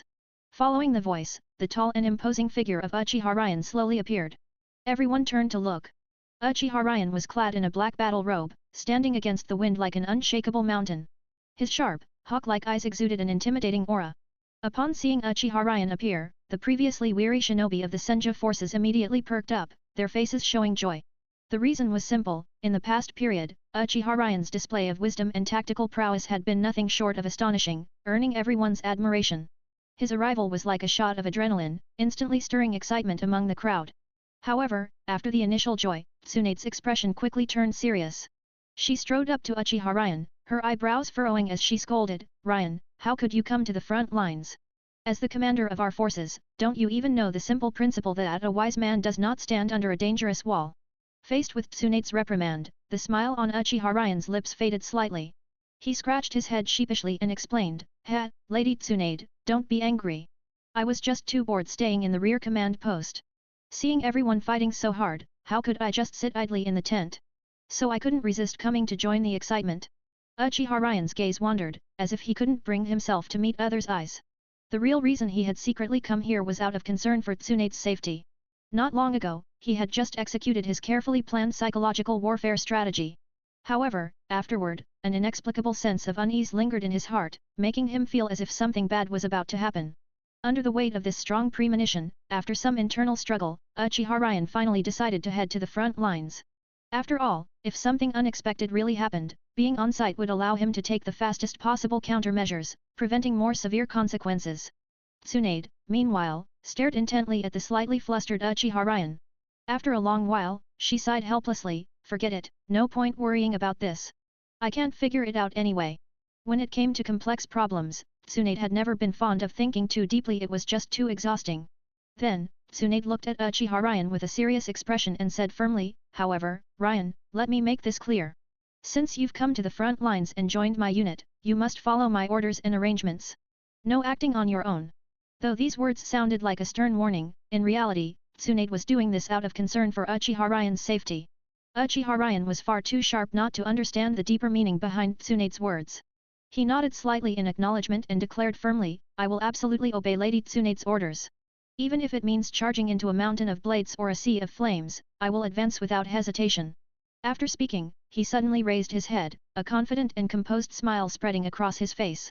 Seeing this, Tsunade raised an eyebrow and nodded inwardly. Then, she methodically began arranging the next steps. First, she instructed her subordinates to carefully learn the local folk songs. Then, she dispatched her scouts to quickly inform Jiraiya and Orochimaru of the relevant matters. Open book like the story? Read 120 chapters ahead. Link/Atom Electron Chapter 21, Worthy of Being a Village Leader Chapter 21, Worthy of Being a Village Leader Megakura Lord Hanzo, the food supplies in the city are no longer enough to feed both the civilians and the troops. At the latest, we will run out of food by tomorrow. A Rainin reported to Hanzo. Hanzo sat silently in his leader's seat. He had grown quieter since declaring war on the three great nations Fire, Wind, and Earth. 4 months had passed since then. In the first 2 months, he had caught the three nations off guard and pushed into their territories. However, the great nations showed no concern. They mobilized their own shinobi forces and within a single day, crushed his army, then turned their advance toward his capital, Megakure. It was then that Hanzo realized the three great nations were not weak. They had simply been waiting for an opportunity to counterattack and seize greater benefits. Though Hanzo himself was a cage-level fighter, his strength paled in comparison to Hiruzen Sarutobi, Oniki, and the third Kaze cage. As for the quality of Megakure's elite shinobi, he knew all too well how much of it was inflated. He had only wanted to prove to the nations that the Land of Rain was not a weak country to be bullied. But now, he finally understood just how vast the gap was between a small nation and a great one, and how humiliating it was to be a citizen of a weak country. Once a man full of vigor, his hair now showed visible streaks of white. Hanzo sighed and waved his hand, signaling his subordinate to leave. He slowly walked out of his stronghold and looked up at the sky. A Megakure village hidden in the rain was meant to symbolize the end of the Land of Rain's suffering and the arrival of brighter days. Yet the light rain continued to fall without end, and his heart grew heavier. At that moment, the armies surrounding the three city gates began singing the song of the Land of Rain. Hanzo's expression darkened, then twisted in fury. What was Konoha trying to do? He climbed the eastern gate and looked toward Tsunade's forces. They remained just out of attack range, using chakra to amplify their voices so the song carried all the way into the city. Within 2 or 3 minutes, Hanzo understood Konoha's intention. He watched as Rainin lowered their weapons, their eyes reddening, their fighting spirit crumbling. Some even began to weep. Hanzo took a sharp breath. Good, very good. Konoha's commander was impressive. Just the song of their homeland was enough to make his troops homesick and lose most of their will to fight. With food supplies running out, morale had already hit rock bottom. Just then, he saw 2 scouts approaching Tsunade. Seeing the state of his own army, he had nearly considered surrender. But something told him there might still be a chance. Tsunade's camp report. Lady Tsunade, Commander. The scout was an Uchiha from Jiraya's unit, covered in wounds, his expression grim. Uchiha Ryan did not speak. His face paled as if he had already guessed the news. Our forces were successfully blockading the city gates when Suna's cage-level fighter, Cho, led 500 Sunanin in a surprise attack. Our troops suffered heavy losses and are now regrouping toward Lady Tsunade's position. With that, the scout collapsed unconscious. Ryan clenched his teeth, his eyes burning with fury. Damn Tsunagakure! Tsunade sighed. This wasn't Ryan's fault. His strategy against the Land of Rain had been flawless. The interference of other nations was an unpredictable variable. She was about to comfort him when another scout arrived, a member of the Yamanaka clan, relatively unharmed. Report to Lady Tsunade and Lord Ryan. Oniki personally led a force of 1,000 Iwanin in a surprise attack on our rear. Lord Orochimaru deployed countermeasures, but we still lost 200 men. Currently, Lord Orochimaru is leading 600 troops to rendezvous here. His voice trembled with anger not at Ryan, but at Oniki and Iwagakure. These cowards had stayed hidden until the last moment, only to stab them in the back when victory was near. Ryan's expression darkened. These rats! Tsunade took a deep breath. Understood. She ordered the scouts to rest. Ryan inhaled sharply and knelt. Lady Tsunade, I take full responsibility for this failure in command. Raiwichi and Ryaji exchanged glances, about to speak, but an older Senju clansman stopped them. Everyone knew this wasn't Ryan's fault, but they couldn't say it openly. Tsunade stepped forward and helped Ryan up. Ryan, your strategy was brilliant. Orochimaru, Jiraiya, and I all know that. You nearly allowed our vanguard alone to break through a Megakure and corner Hanzo. No one else could have planned this so well. Our goal was to intimidate the Land of Rain and showcase Konoha's strength. That has already been achieved. Even the Hokage couldn't have done better. So don't blame yourself. Everyone recognizes your brilliance. Lift your head. What we need now is to regroup with Jiraiya and Orochimaru and plan our next move. Tsunade smiled at him. Ryan slowly stood. He had underestimated the world's heroes. He had forgotten to leave himself room to retreat, too focused on crushing a Megakure and ending the war. He hadn't considered that the other 2 nations aimed not just to end the conflict but to weaken Konoha. Yes, Lady Tsunade. Ryan bowed, then stepped aside, closing his eyes to strategize. Soon, Jiraiya arrived with 300 shinobi, and Orochimaru led 500. The moment they regrouped, their first question was, where is the commander? Ryan sighed. They were probably here to reprimand him. So be it. He opened his eyes and approached them only for Jiraiya and Orochimaru to immediately kneel. Ryan. What are you 2 doing? Ryan was stunned. Weren't they here to blame him? He hurriedly helped them up. Orochimaru/Jiraiya, failed in leadership. We grew complacent on the verge of victory and neglected to guard against enemy shinobi. We accept punishment, Commander. Their voices were firm and resolute, stirring even Ryan. In a normal war, the commander set the broad strategy, while execution fell to the field officers. But Ryan took responsibility too seriously, shouldering all the blame. Ryan froze, then quickly pulled them up. What are you saying? This was my oversight that led to this situation. Orochimaru shook his head. The strategy was yours. The execution was ours. A commander should account for all possibilities, but field officers must remain vigilant. This was our failure. Jiraiya nodded. Commander, our troops were about to breach the gates when we forgot to watch our backs. So don't blame yourself. Keep leading us to victory. Ryan's eyes shimmered. Yes, this was the Konoha he loved, united, self-reflective, never pointing fingers. Tsunade smiled and joined them. Commander, we await your orders. Lead us to victory. Ryan took a deep breath, his gaze sharpening. I will. Open book like the story. Read 120 chapters ahead. Link/Atom Electron Chapter 22, Three-Way Standoff Chapter 22, Chapter 22, Three-Way Standoff. Uchiha Ryan helped the three up, then pondered, our current forces number around 1,600. At the North Gate, Oniki leads 1,000 troops, while at the South Gate, Cho commands 500. With our current strength, we cannot handle this situation. Oniki and Cho are genuine cage-level fighters. Engaging either would be unfavorable for us. Lady Tsunade, Lord Orochimaru, and Lord Jiraiya can combine their strength to handle one cage-level opponent. But the remaining two cage-level fighters are no fools. If they see us locked in battle, they will surely attack. Uchiha Ryan analyzed the current situation, and the three nodded in agreement. Tsunade and the others were close to cage level but were still classified as elite jonin. The middle-aged Cho and the young Oniki facing them, the Sunin might lose. He was being polite by saying the three could handle one cage-level opponent, meaning they could stall, not win. Therefore, the key to this battle lies at the South Gate. Uchiha Ryan's eyes lit up, and the three nodded. So, you mean to attack the South Gate? Jiraiya couldn't help but ask. He was itching to settle the score with that old hag Cho. They had almost taken a Megakure, but her sneak attack ruined everything, giving a Megakure hope again. Orochimaru laughed. His friend had lost fairly. Tsunade remained silent, pretending to be deep in thought so she wouldn't seem foolish. Uchiha Ryan shook his head. If you were Hanzo the Salamander, would you attack Cho's 500 troops, Oniki's 1,000, or our 1,600? Of course, Cho. Jiraiya answered without hesitation. That was common sense. It's not just about strength. Right now, we and the Iwanin are at a standoff, neither daring to act rashly. So, Hanzo will attack the South Gate. Uchiha Ryan explained. But what about the Iwanin? If we clash with them, we'll suffer heavy losses. Tsunade asked. Orochimaru also watched Uchiha Ryan, waiting for his solution. Uchiha Ryan stretched and smiled. Use a tiger to drive away a wolf. Use a tiger to drive away a wolf. Tsunade was puzzled, while Orochimaru's eyes gleamed as if he understood. He said, Ryan, are you referring to Kumagakure? Uchiha Ryan nodded. Exactly, Kumagakure. The Tsuchikage is now in the land of rain, meaning Iwagakure has no strong leader. Given the third Raikage's personality, if he learns this news, he won't sit idle. Uchiha Ryan grinned. Kumagakure and Iwagakure seemed destined to clash. Every major war saw them at each other's throats. Once they learned Iwagakure had no cage, the Kumonin's bandit-like nature would drive them to attack. Then, Orochimaru also smiled. What a brilliant plan to use a tiger to drive away a wolf. Commander, your strategies are unparalleled. I admire you. He decided to build closer ties with Uchiha Ryan after this battle.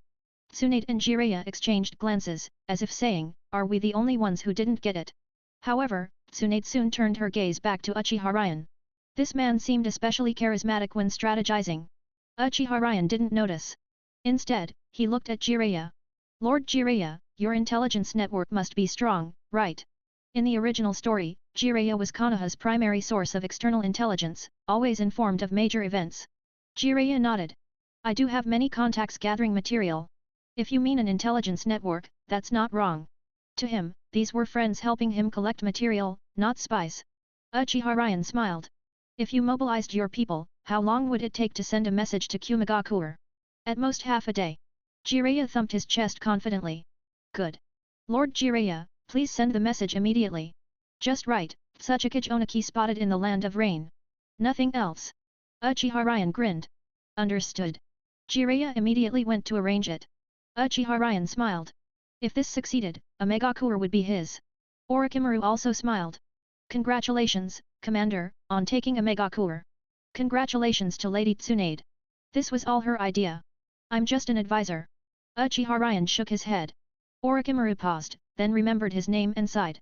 The old folks in Konoha were still too wary of the Uchiha. Tsunade frowned but understood the reason. The pre-battle meeting ended in silence, and they each went their separate ways. The next day, in Kumagakure, held Akunao, his eyes gleaming.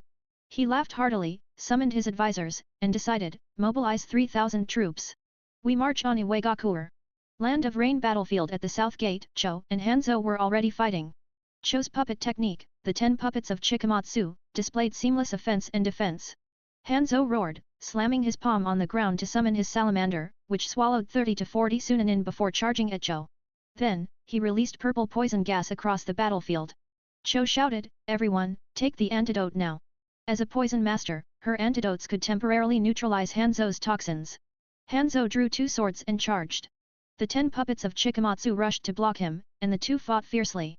Meanwhile, the east and north gates remained still, both sides watching each other. Then, Konoha scouts reported someone rushing from the direction of Iwagakure toward Onaki's camp. Uchiha Ryan was informed. He smirked and said, keep scouting. He thought, Kumagakure moves fast. A is a straightforward man. North Gate, Onaki's camp. Onaki trembled with rage, cursing, those brutes, those thugs, ruining my plans. Damn them. His guard, Akatsuki, stepped forward. Sir, what should we do now? Onaki's face darkened. What should we do? We retreat immediately. The third Raikage is said to rival tailed beasts. With no Jinchuriki deployed yet, he's practically invincible. If I don't return, Iwagakure will suffer heavy losses. Damn it, how did the news spread so fast? Was it Konoha or Megakure? Onaki shook his head. Now wasn't the time for speculation.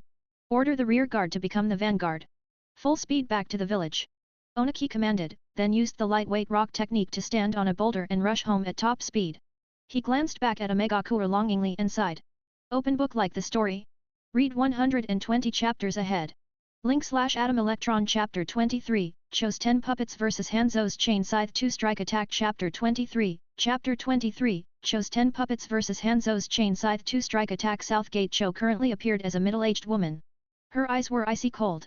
The Sand Village's finances were already in crisis, with income failing to cover expenses. This declaration of war by Hanzo of the Salamander had successfully shifted their internal conflicts. To repay the Rain Village's kindness, I'll put in some effort and drive all you trash back. With that thought, Cho extended both hands. 10 chakra threads shot out from her 10 fingers and attached to the 10 puppets of Chikamatsu. Then, with a lift of her hands and a slight movement of her fingers, all 10 puppets sprang into action, moving as fluidly as real humans as they charged toward the rapidly approaching Hanzo of the Salamander. Hanzo roared, spinning past the first of the 10 puppets. He raised his right hand and slashed downward. Swish! His blade turned, and the second puppet was struck down. As he pulled his sword back, the third puppet raised its sharpened spike and thrust it toward Hanzo. Just as he prepared to counter, the puppet he had previously struck down tightly gripped his sword. Hanzo's expression changed. He released his grip on the sword, using the force of the puppet's pull to leap backward, dodging the third puppet's attack. Then, with another spin, he severed the third puppet's head. Before he could catch his breath, the first puppet shot poison-coated senbon at him. Hanzo instinctively used the substitution technique. Thud! Tack tack tack! The sound echoed as a log replaced him in his original position, and the poisoned senbon struck the wood. The poison was potent. In an instant, the log turned from brown to a dark purple-black. Hanzo's eyes darkened. You old hag, you fight dirty! Old hag? Cho had originally intended to stall him without going all out, but now he called her an old hag. Boom! A massive surge of chakra erupted from her, thickening the chakra threads connected to her fingers. The 10 puppets of Chikamatsu drew their weapons: swords, spears, forks, guns, cannons, lightning rods, saws, and hooks. Hanzo narrowed his eyes, tossing aside his katana. He reached behind his back and pulled out his signature weapon, the chain scythe. Those who knew his reputation understood that he was serious now. This was his exclusive weapon, not something replaceable by a mere katana or longsword. Bastard, didn't anyone teach you never to comment on a woman's age? Cho roared, her hair standing on end from the sheer force of her chakra. The 10 puppets charged at Hanzo at twice their previous speed. Hanzo retreated, but the puppets pursued relentlessly. Then, he formed hand seals and smirked. Fire release, explosive flame formation. Cho's eyebrows twitched. She withdrew 4 of the puppets, leaving the remaining 6 within the range of the explosive tags. Instantly, countless explosive tags hidden underground flew up and attached themselves to the 6 puppets. With Hanzo's roar, boom! The 6 puppets were blown apart, reduced to wreckage. Cho tried to control them but found they could no longer move. She retracted her threads, her expression grave. She didn't know when Hanzo had planted those explosive tags. Why hadn't he used this against Jiraiya's forces when they attacked the south gate? This wasn't entirely Cho's fault. The explosive flame formation was an A-rank jutsu, meaning only true high-level shinobi with substantial chakra reserves could activate it. In the Rain Village, aside from Hanzo, who else met those conditions? Thus, Jiraiya and his troops had not suffered from this technique. Hanzo snorted. This old woman was making a big deal out of nothing. He swung his chain scythe at Cho, but one of the remaining puppets, a bull-headed construct, intervened. Puppet technique, shield. Clang. The chain scythe was deflected. Hanzo's eyes gleamed. Using the rebound force, he swung again. Chain scythe 2-strike attack. The tip of the scythe pierced through the bull puppet's back, impaling it. Hanzo gripped the base of the chain and yanked hard crunch. The puppet's metal torso was torn apart. Another of the 10 puppets was lost. Hanzo licked his lips, sneering at Cho. Only 3 puppets remained, and they didn't look particularly strong. He didn't think he could lose now. Cho, however, was solemn. She had initially believed the Rain Village was just a minor shinobi village and that Hanzo's reputation was exaggerated. But now, she realized just how powerful he truly was. Hanzo prepared to deliver the final blow. Salamander. The giant salamander responded instantly, first dissolving into white smoke before reappearing beside Hanzo. With perfect synchronization, the salamander spewed out a thick purple poison mist.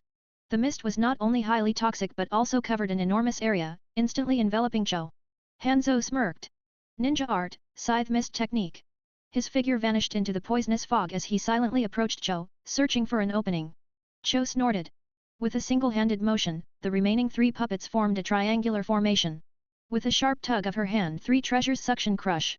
The 3 puppets opened their mouths wide, sucking in vast amounts of the poison mist. Even Hanzo struggled to resist the pull of this technique. Damn it, this jutsu counters me perfectly. This is annoying. Once the poison mist was completely absorbed, Cho grinned. Everyone, gather around me. The Sand Shinobi immediately halted their fighting and retreated behind Cho. Hanzo suddenly realized something. Not good.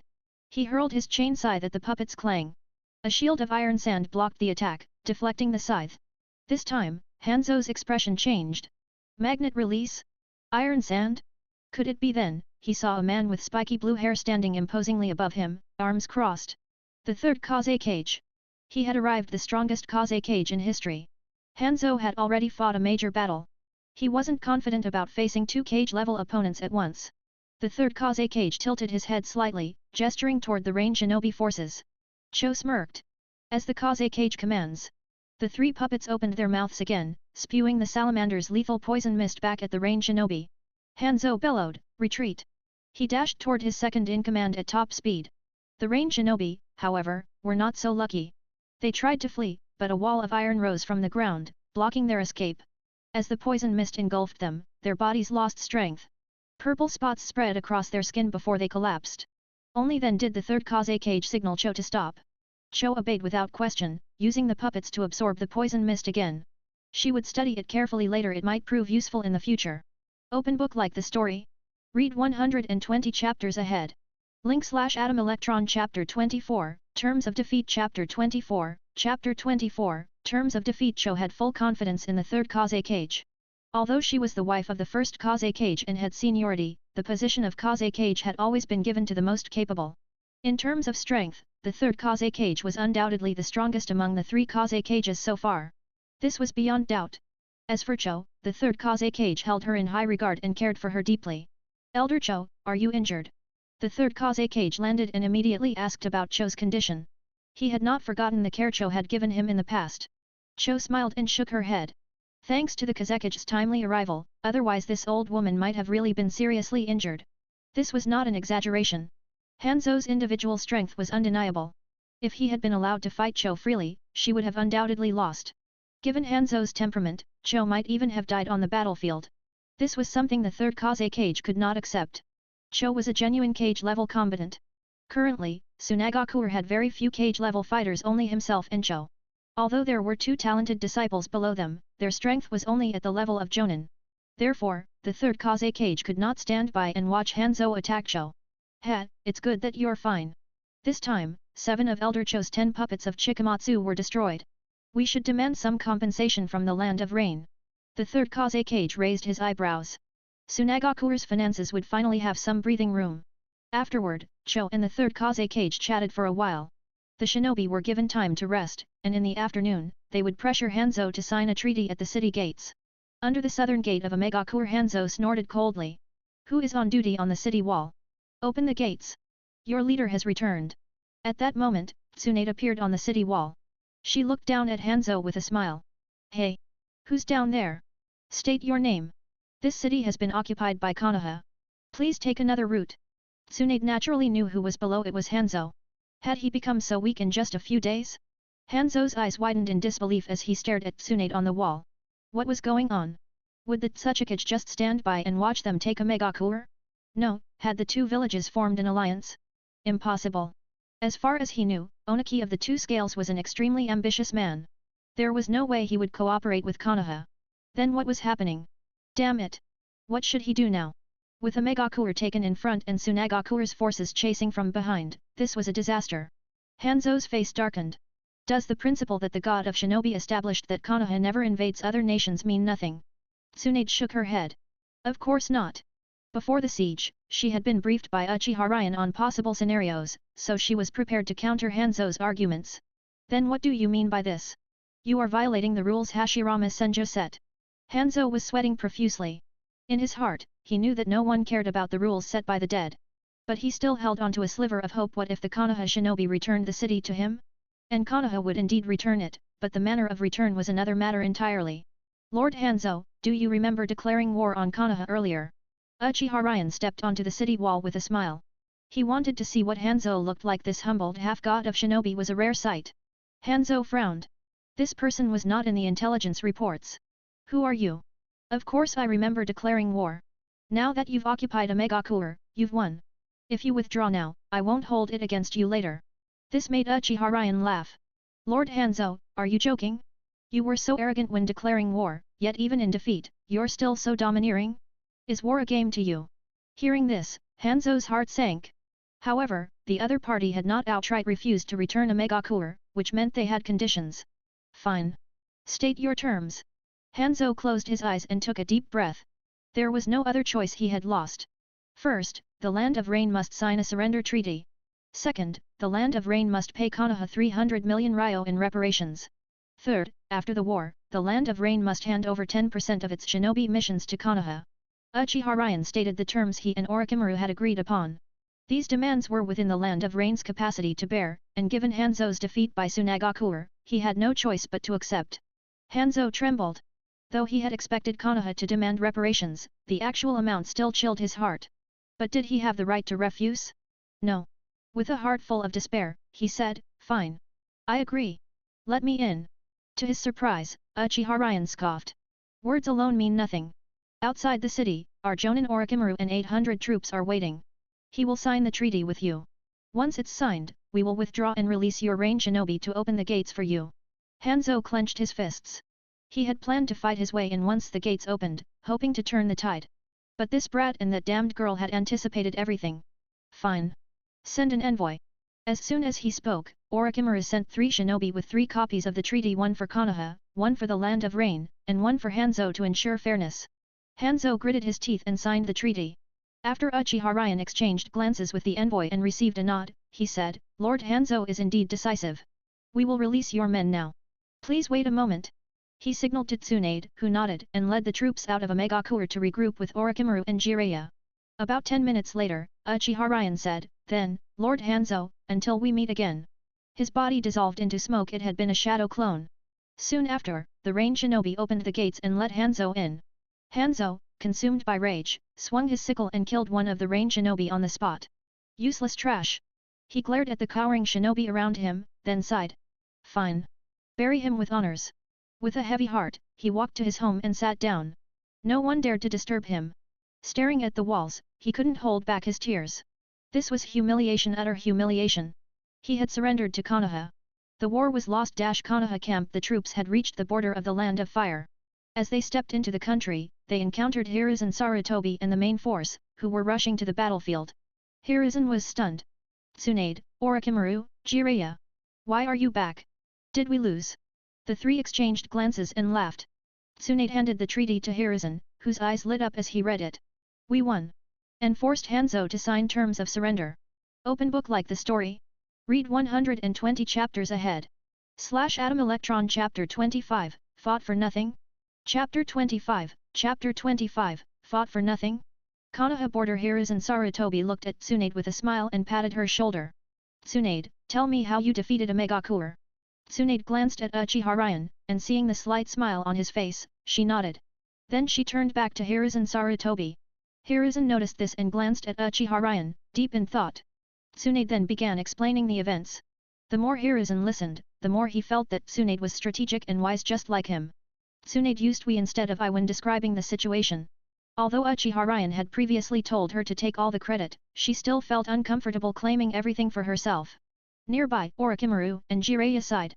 Uchiha, due to political reasons, wanted to keep a low profile, but it seemed his efforts were in vain this time.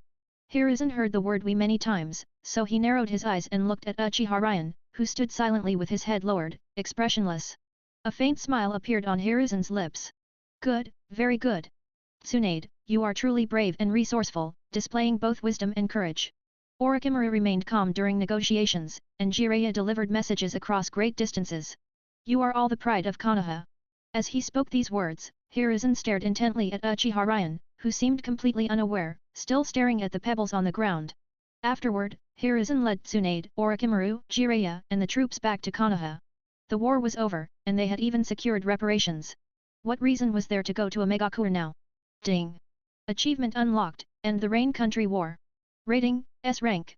Method, used strategy to easily enter the city and later signed a treaty.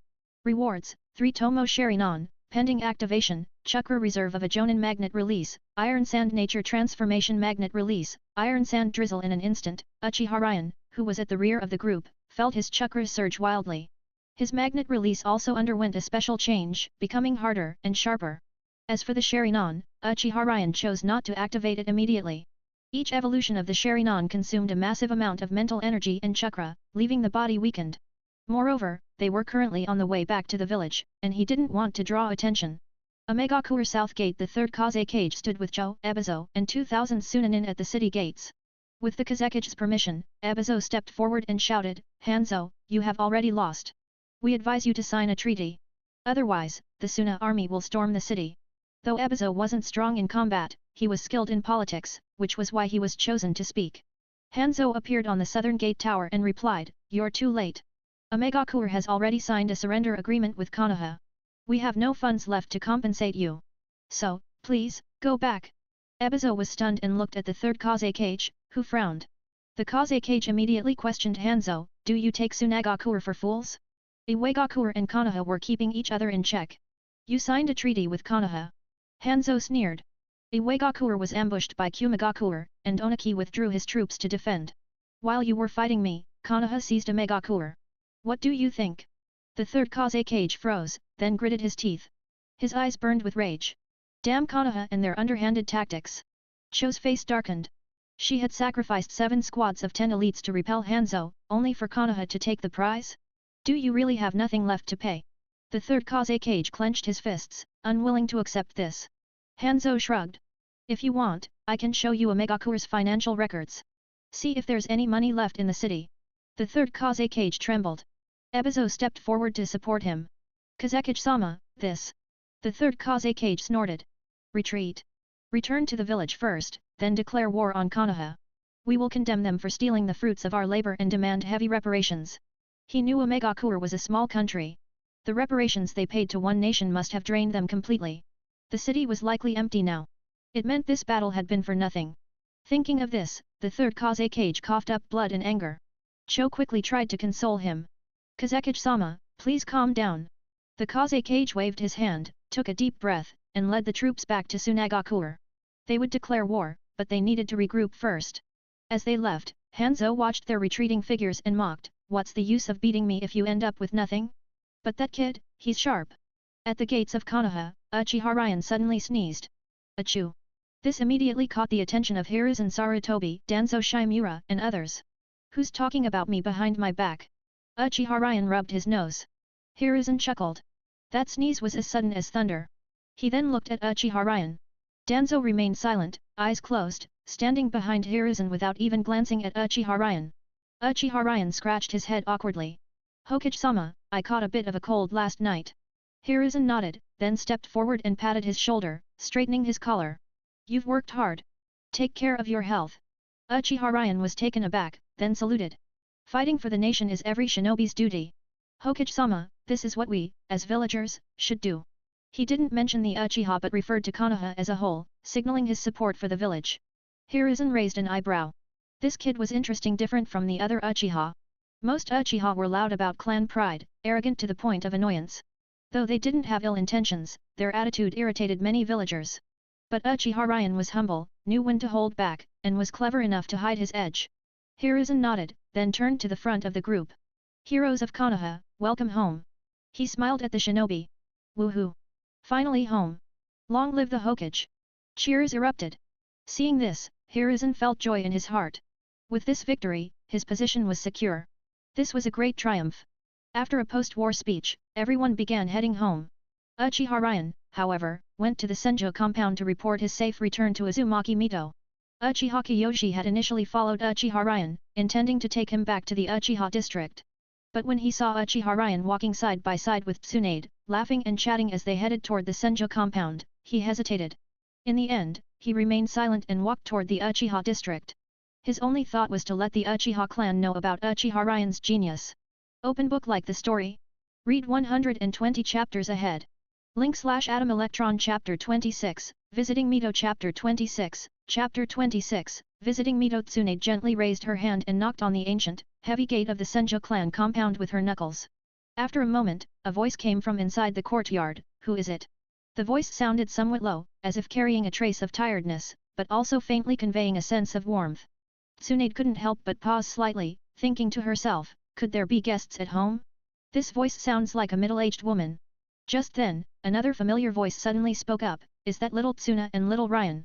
Hearing this voice, Tsunade's face instantly lit up with joy. She quickly responded, Grandma, it's us. Before she finished speaking, the gate slowly opened, revealing the kind face of Uzumaki Mito. Uzumaki Mito immediately saw Tsunade and Uchiha Ryan standing safely outside the gate. Her previously worried heart relaxed at once, and she couldn't help but smile happily. This morning I heard magpies chirping non-stop on the branches. I was wondering what good thing would happen. Who would have thought it was because my little Tsuna and little Ryan have returned safely from the war? As she spoke, Uzumaki Mito looked at Tsunade and Uchiha Ryan with a face full of smiles, her gaze filled with the affection and care of a grandmother looking at her beloved grandchildren. Uchiha Ryan quickly greeted Uzumaki Mito respectfully, Lady Mito. But as soon as he spoke, Uzumaki Mito slightly frowned, pretending to be upset, didn't I tell you to call me Grandma? Hearing this, Uchiha Ryan stiffened slightly, then coughed lightly, Grandma. Though his voice was soft, it carried a hint of reverence and warmth. Standing nearby, Uzumaki Mito couldn't help but chuckle. She reached out with her left hand to hold Uchiha Ryan and her right hand to hold Tsunade, slowly leading them into the clan compound. After entering the compound, Uchiha Ryan and Tsunade curiously looked around. They saw a bustling crowd of hundreds of Uzumaki clansmen busy with their own tasks. Every single one of them had bright red hair, as eye-catching as flames. Uchiha Ryan couldn't help but inhale sharply, thinking to himself in amazement, these Uzumaki clansmen actually possess such enormous chakra reserves. His gaze swept over the crowd, noticing that even a young girl among them had a chakra level only slightly inferior to his own. He had to admit, the Uzumaki clan truly lived up to its reputation. As the two observed their surroundings, a small figure suddenly dashed over like an arrow, lunging at Uchiha Ryan and tightly hugging his leg. Uchiha Ryan froze again, looking down to see little Nagato. He smiled slightly and said softly, it's little Nagato. As he spoke, he gently patted Nagato's head. Uzumaki Nagato looked up at Uchiha Ryan with a wide grin, his eyes brimming with excitement and happiness. Since coming to Konoha village, he had realized for the first time that the sky wasn't always overcast with rain, and that there were so many delicious foods in the world. Thinking of this, Nagato couldn't help but swallow. Uzumaki Mito, who had been silently watching this scene, smiled even more brightly at the heartwarming sight. Her fondness and approval for Uchiha Ryan grew even stronger. Just as everyone was immersed in this joyful and harmonious atmosphere, rapid knocking suddenly came from the gate, accompanied by a loud shout, Grandma, Grandma! I'm back, your beloved grandson is back. Uzumaki Mito's lips curled into a gentle smile. Originally, she had been about to get up and open the door for Nawaki herself, but at that moment, Uchiha Ryan, holding little Nagato in his arms, walked briskly toward the gate. With a creak, the door slowly opened. Standing outside, Tsunade immediately broke into a simple, bright smile. Without even seeing who was there, he spread his arms and lunged forward, tightly hugging the person before him, muttering, "Grandma Hihi, your grandson missed you so much." However, the next moment, when he heard a familiar cough, he looked up. This glance made him freeze. The person before him wasn't his beloved grandmother but an amused Uchiha Ryan. Realizing his mistake, Tsunade quickly let go, straightened up, and bowed respectfully, saying, "Commander." Uchiha Ryan smiled and waved his hand, saying softly, "The war is over. Just call me Ryan from now on. This is your home, no need to be so formal." With that, he smiled wryly to himself, thinking how it almost seemed as if Nawaki was the guest here. Just as Uchiha Ryan was about to close the gate, he suddenly spotted two more figures approaching in the distance. A closer look revealed a white-haired man carrying gifts and a slightly thin black-haired man. These two were none other than Jiraiya and Orochimaru. They had come to the Senjo compound specifically to visit Lady Mito but hadn't expected to run into Uchiha Ryan here. After exchanging a glance, Jiraiya and Orochimaru hesitated briefly but eventually pushed open the wooden gate and entered the courtyard. When Jiraiya's eyes landed on the peacefully sleeping child in Uchiha Ryan's arms, his heart suddenly trembled. Unbidden, the great Toad Sage's mysterious prophecy flashed through his mind: he would have a disciple with the potential to shake the entire ninja world. Now, as he stared at this child, especially those deep, bright eyes, an indescribable sense of familiarity washed over him. For some reason, Jiraiya felt an inexplicable connection with this child, as if they were fated to meet. Unable to resist, he reached out with his right hand and gently patted Nagato's little head. Nagato looked up in surprise at the white-haired, kind-faced stranger. Yet, in just an instant, Nagato sensed the warmth and kindness emanating from the man's hand. An inexplicable trust made him stop resisting, allowing Jiraiya to gently rub his head. Strangely, having his head patted like this gave Nagato an unprecedented sense of comfort and security. Standing nearby, Uchiha Ryan couldn't help but smile faintly. As expected, even in this completely different timeline, the bond between master and disciple from the original story remained deep and unbreakable.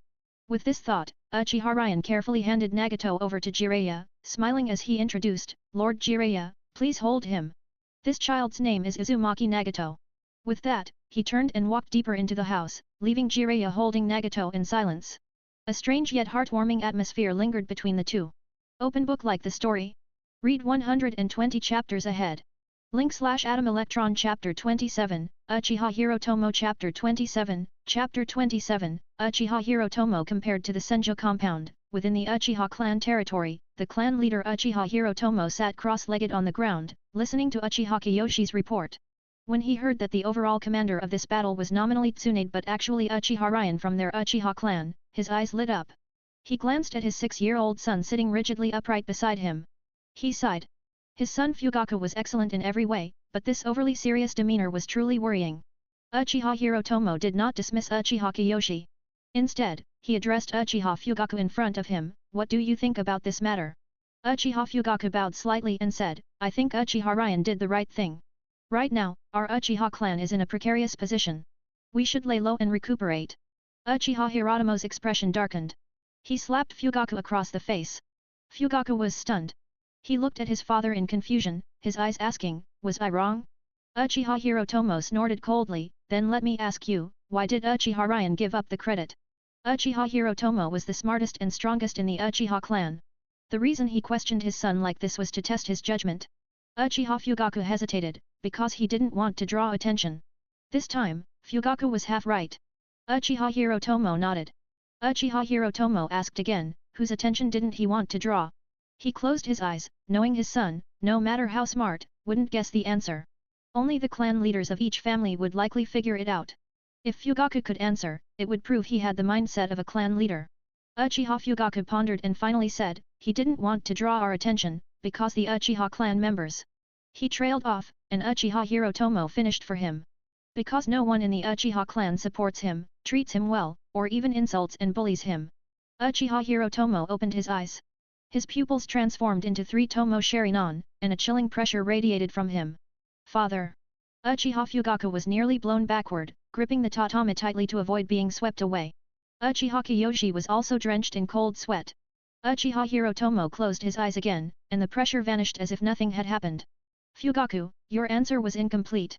Besides what you said, there's one more crucial point." Fugaku looked up at his father. He knew his father would explain. Sure enough, after just 2 seconds, Uchiha Hirotomo smiled and said, on the other hand, he didn't want to draw the attention of Konoha's higher UPS. Sometimes, standing out invites trouble, especially when his surname is Uchiha. Fugaku froze, the surname Uchiha.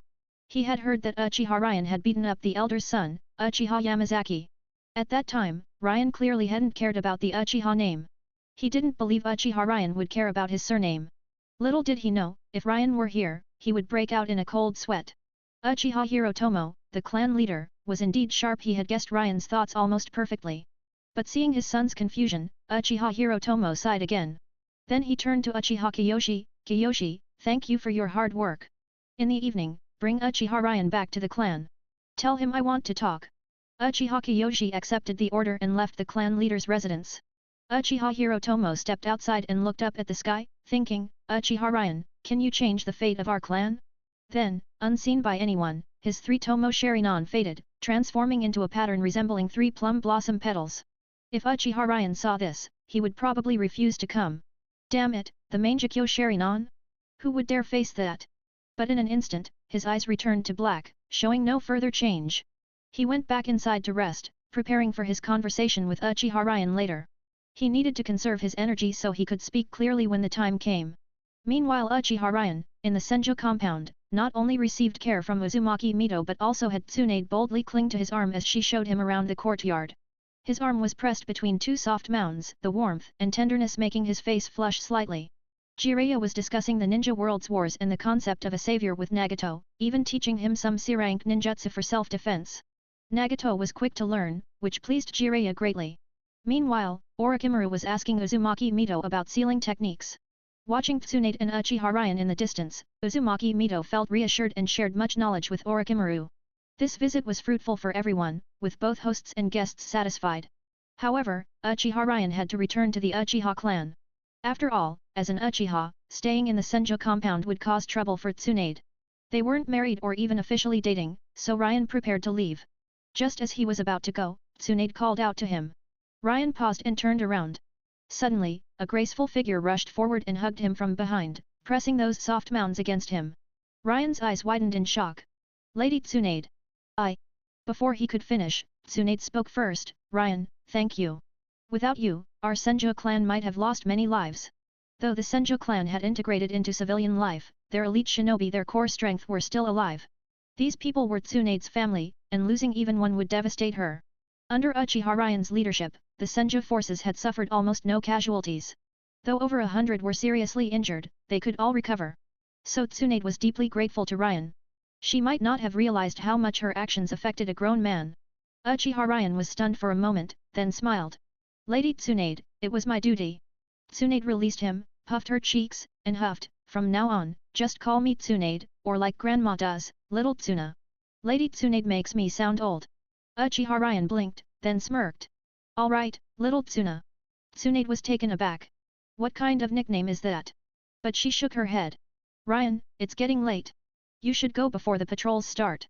Uchiha Ryan nodded and waved goodbye, leaving the Senjo compound. Tsunade watched him until his figure disappeared, then turned away with a hint of sadness only to find Uzumaki Mito smiling at her knowingly. Tsunade's face turned red, but Uzumaki Mito said nothing, simply guiding her back inside. Elsewhere at the entrance to the Uchiha clan territory, Uchiha Kiyoshi suddenly appeared. He bowed to Uchiha Ryan and said respectfully, Lord Ryan, the clan leader requests your presence. Open book like the story? Read 120 chapters ahead. Link/Atom Electron Chapter 28, Fire Release, Great Fire Annihilation Chapter 28, Chapter 28, Fire Release, Great Fire Annihilation. Uchiha Ryan looked at Uchiha Kiyoshi, as if trying to read something from his expression. However, he found that Uchiha Kiyoshi's face was stiff, showing no emotion at all. Uchiha Ryan sighed. Lead the way. Yes. Uchiha Kiyoshi replied. He then opened the clan gate and guided Uchiha Ryan inside. Although Uchiha Ryan had not yet explored the Uchiha clan grounds and was somewhat curious, he was currently being summoned by the clan head for negotiations, so he could not afford to lose his imposing demeanor. Thus, Uchiha Ryan kept his gaze forward, paying no attention to the surrounding clan members' stares and murmurs. Most of the Uchiha clan members were interested in Uchiha Ryan, as rumors had spread privately that he was the true commander of the Land of Rain War. However, these were just unverified rumors. Otherwise, why wouldn't the clan head and the Hokage mention it? Uchiha Ryan sighed. He had expected this kind of reaction from these people. But he was not some pushover to be gawked at freely. So, he snorted coldly and gathered chakra in his hand. Magnet release, Great Wind Veil, self-created jutsu, no rank, blocked all probing gazes from the clan members. A curtain of wind and sand formed, obstructing the Uchiha clan members' line of sight, making it impossible for them to see Uchiha Ryan at all. The crowd's expressions changed. Magnet release a Kekkei Genkai. Combined with Uchiha Ryan's Sharingan, this was a dual Kekkei Genkai genius. The Uchiha clan members' eyes were no longer filled with curiosity but with shock and excitement. Though they were a clan that revered strength, they also valued honor above all else. Now that a dual Kekkei Genkai genius had appeared within the clan, he would undoubtedly become the clan's most cherished member. If the genius didn't want to be stared at, then they would leave. After all, he was still an Uchiha, knowing that was enough. In an instant, all the ninjas dispersed. The Uchiha clan members held nothing but respect for geniuses and strong individuals. Uchiha Ryan raised an eyebrow. This Uchiha clan wasn't so bad after all. Following Uchiha Kiyoshi's lead, Uchiha Ryan soon arrived at the residence of the clan head, Uchiha Hirotomo. Uchiha Ryan knocked on the door, but there was no response from Uchiha Hirotomo. Uchiha Ryan frowned and knocked again. Still no response. He smirked coldly. Humph, trying to intimidate me? Fine, I'll flip the table then. Uchiha Ryan said, Kiyoshi, step aside. Uchiha Kiyoshi froze, unsure what Uchiha Ryan intended to do. Then, he saw Uchiha Ryan clap his hands together, take a deep breath, and exhale a stream of scorching flames. Fire release, Great Fire Annihilation. Uchiha Hirotomo could no longer remain calm. His eyes widened as he formed hand seals. Water release, Water Wall. Water release, Water Prison Jutsu. The water wall held back the Great Fire Annihilation for 2 seconds. During those 2 seconds, the water prison enveloped the house. Finally, the water prison and Great Fire Annihilation collided, cancelling each other out. From the billowing white steam, a figure slowly emerged, his entire body red. No need to ask, it was from the scalding steam. Uchiha Kiyoshi's eyes widened, his lips twitching as he looked at Uchiha Ryan. What the hell? You just casually start a fight with ninjutsu. Uchiha Hirotomo walked out with a dark expression. He had only wanted to leave Uchiha Ryan waiting for a bit, but this guy directly unleashed a jutsu. That was going too far. Uchiha Ryan, however, smiled faintly. Greetings, clan head. Uchiha Hirotomo relaxed his brow. Ryan, you're here. Please, come in. He gestured toward his house. Uchiha Ryan didn't move. He simply smiled at the building. Uchiha Hirotomo scratched his head. Neither of them moved. Finally, he gave Uchiha Kiyoshi a look. Uchiha Kiyoshi immediately understood, exiting the courtyard, closing the gate, and standing guard outside to observe the surroundings.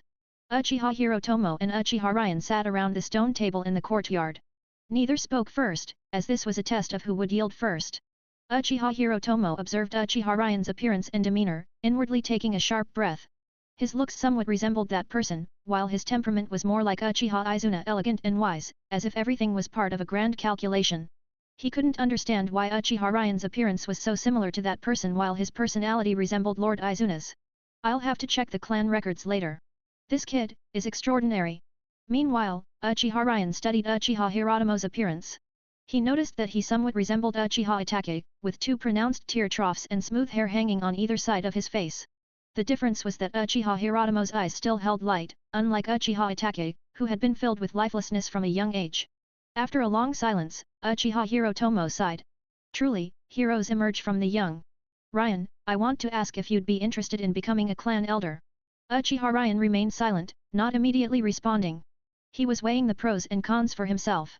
Uchiha Hirotomo didn't rush him. He believed Uchiha Ryan would agree. The Uchiha clan needed a smart individual. His own time was limited, and once he died, many would set their sights on the Uchiha clan. After much deliberation, Uchiha Ryan considered the implications. Becoming an elder meant the Uchiha clan's survival would be tied to him, a responsibility. But as an elder, he would gain access to the clan's intelligence network. Information is everything. The sooner I know an enemy's plans, the faster I can counter them. Another point was that the Uchiha clan members were straightforward. Though somewhat arrogant, they would never scheme against their own. Future threats like Danzo Shimura and Hiruzen Sarutobi were unavoidable. Relying solely on himself would not be enough to outmaneuver them. Thus, he needed the clan's power and real authority at that. As for Fugaku, he was adequate at maintaining stability but lacked ambition. In a village like Konoha, without ambition, one could only wait to be devoured or enslaved. With this in mind, Uchiha Ryan took a deep breath. I accept, but I have one condition. If the clan head refuses, I can only choose to remain uninvolved. Uchiha Hirotomo was inwardly delighted. His goal was to bind Uchiha Ryan to the Uchiha clan, so offering the elder position was just a test. If that wasn't enough, he could sweeten the deal. Ryan, speak freely. As clan head, I will agree, Uchiha Hirotomo said with a smile. Uchiha Ryan nodded. Hand over the Uchiha clan's intelligence network to me. If anything happens, I must be the first to know. Uchiha Hirotomo nodded. No problem. As an elder, you already have the right to access intelligence. Clan head, I'm not talking about the right to access intelligence. I mean control over the intelligence network, Uchiha Ryan said with a faint smile. Uchiha Hirotomo fell silent. He had deliberately dodged the issue earlier because he knew how crucial this was. But from Uchiha Ryan's attitude, he realized evasion wouldn't work. Fine. This time, Uchiha Hirotomo didn't sidestep the issue, because he saw Uchiha Ryan's eyes shift into the 3-Tomo Sharingan. 3-Tomo Sharingan, activated.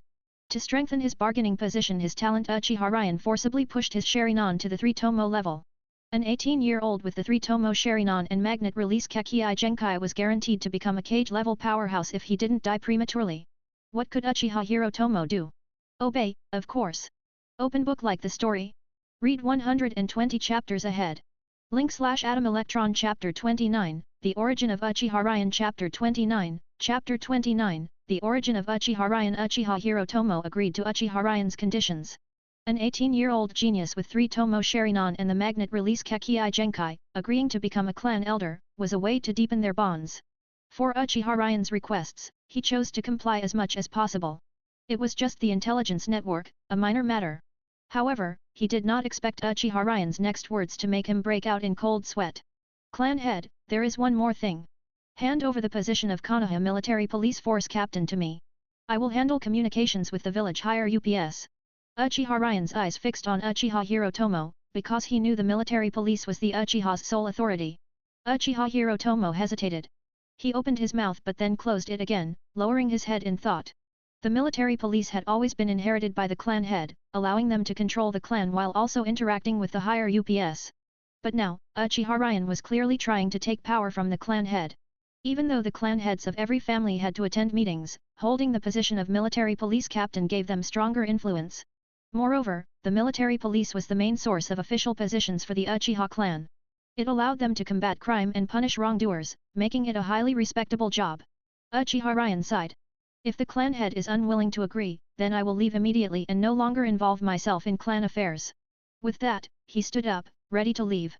The implication was clear, if you won't give me this, then I won't take the elder position, and whatever happens to the Uchiha afterward will have nothing to do with me. Wait, Ryan. I want to know why you want to take over the military police. Is it to divide the power of the main family? Uchiha Hirotomo stared intently at Uchiha Ryan, trying to gauge any emotional reaction. But he was disappointed. Uchiha Ryan remained expressionless, sitting upright as he replied, let me ask you this: what is the villagers' attitude toward the Uchiha? Uchiha Hirotomo's face darkened.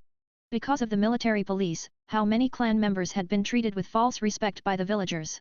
On the surface, they acted obediently, but behind their backs, they cursed them as scoundrels. Even the Uchiha in the military police had lost their enthusiasm. They no longer bothered explaining themselves and just arrested people directly, their expressions grim.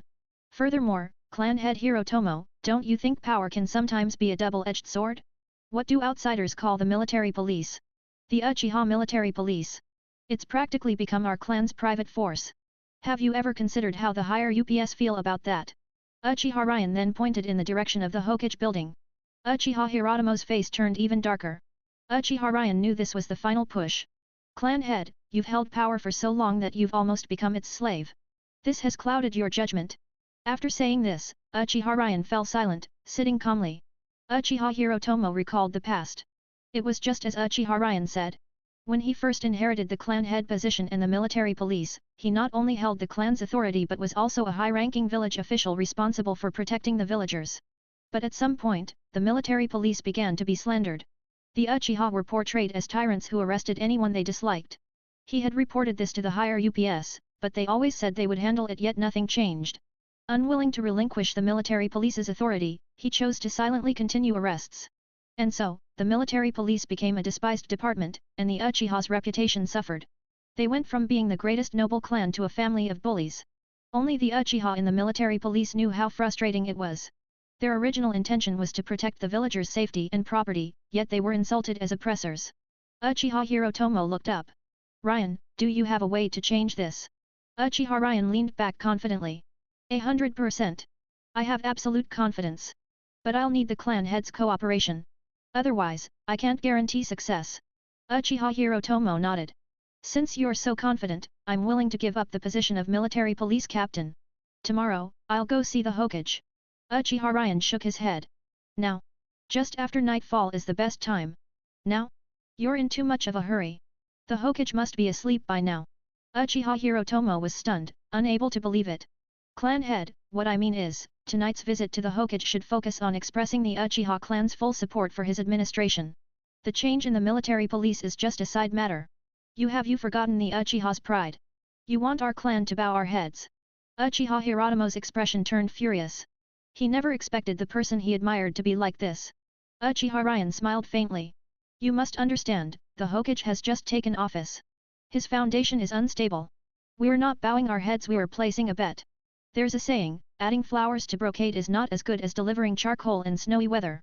If we're the first to visit the Hokage and declare our support, do you believe all the negative rumors about us will disappear? Uchiha Ryan said confidently. Even if they don't disappear entirely, the Hokage will step forward to clear our name. Uchiha Hirotomo was still hesitating. Uchiha Ryan frowned coldly. Clan head, I hope you understand I'm doing this for the Uchiha. If you think this is humiliating, then give me the clan head position as well. I guarantee the clan will live much more comfortably, both within and outside the village.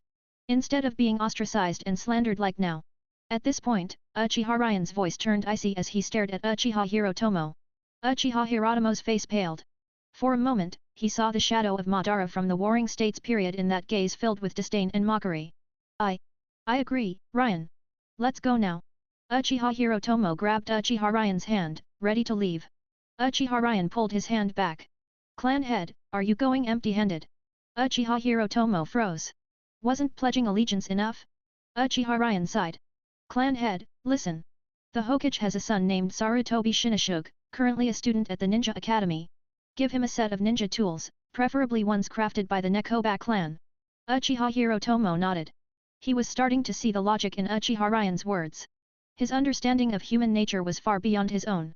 The Uchiha were all reckless warriors. This was the first time a true strategist had appeared among them. With that, Uchiha Hirotomo summoned a summoning scroll for the Nekoba clan.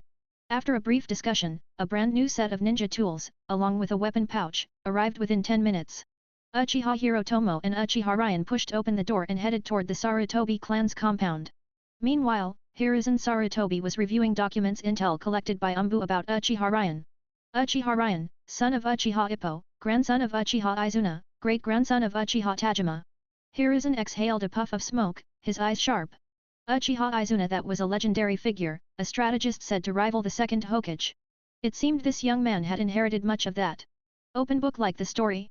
Read 120 chapters ahead. Link/Atom Electron Chapter 30, Visiting the Hokage Chapter 30, Chapter 30, Visiting the Hokage. Hiruzen Sarutobi was smoking while looking at Uchiha Ryan's profile. He smiled, then put it down. Just then, a clansman came to report. Our report, Hokage-sama, the Uchiha clan head has brought a young man to visit. After hearing this, Hiruzen Sarutobi froze for a moment before standing up. You said, the Uchiha clan head is here. He set down his pipe, straightened his posture, and frowned. Why would they visit in the middle of the night? First, escort them to the main hall. I will be there shortly. After speaking, Hiruzen quickly changed into a more formal kimono. Then, he headed toward the main hall. Inside, Uchiha Hirotomo and Uchiha Ryan were seated in the guest seats. Whether intentional or not, they had taken the first guest seats. Hiruzen narrowed his eyes slightly before laughing heartily. Ha ha ha, clan head Hirotomo visiting my Sarutobi clan lands truly brings honor to my humble home. Uchiha Hirotomo glanced at Uchiha Ryan.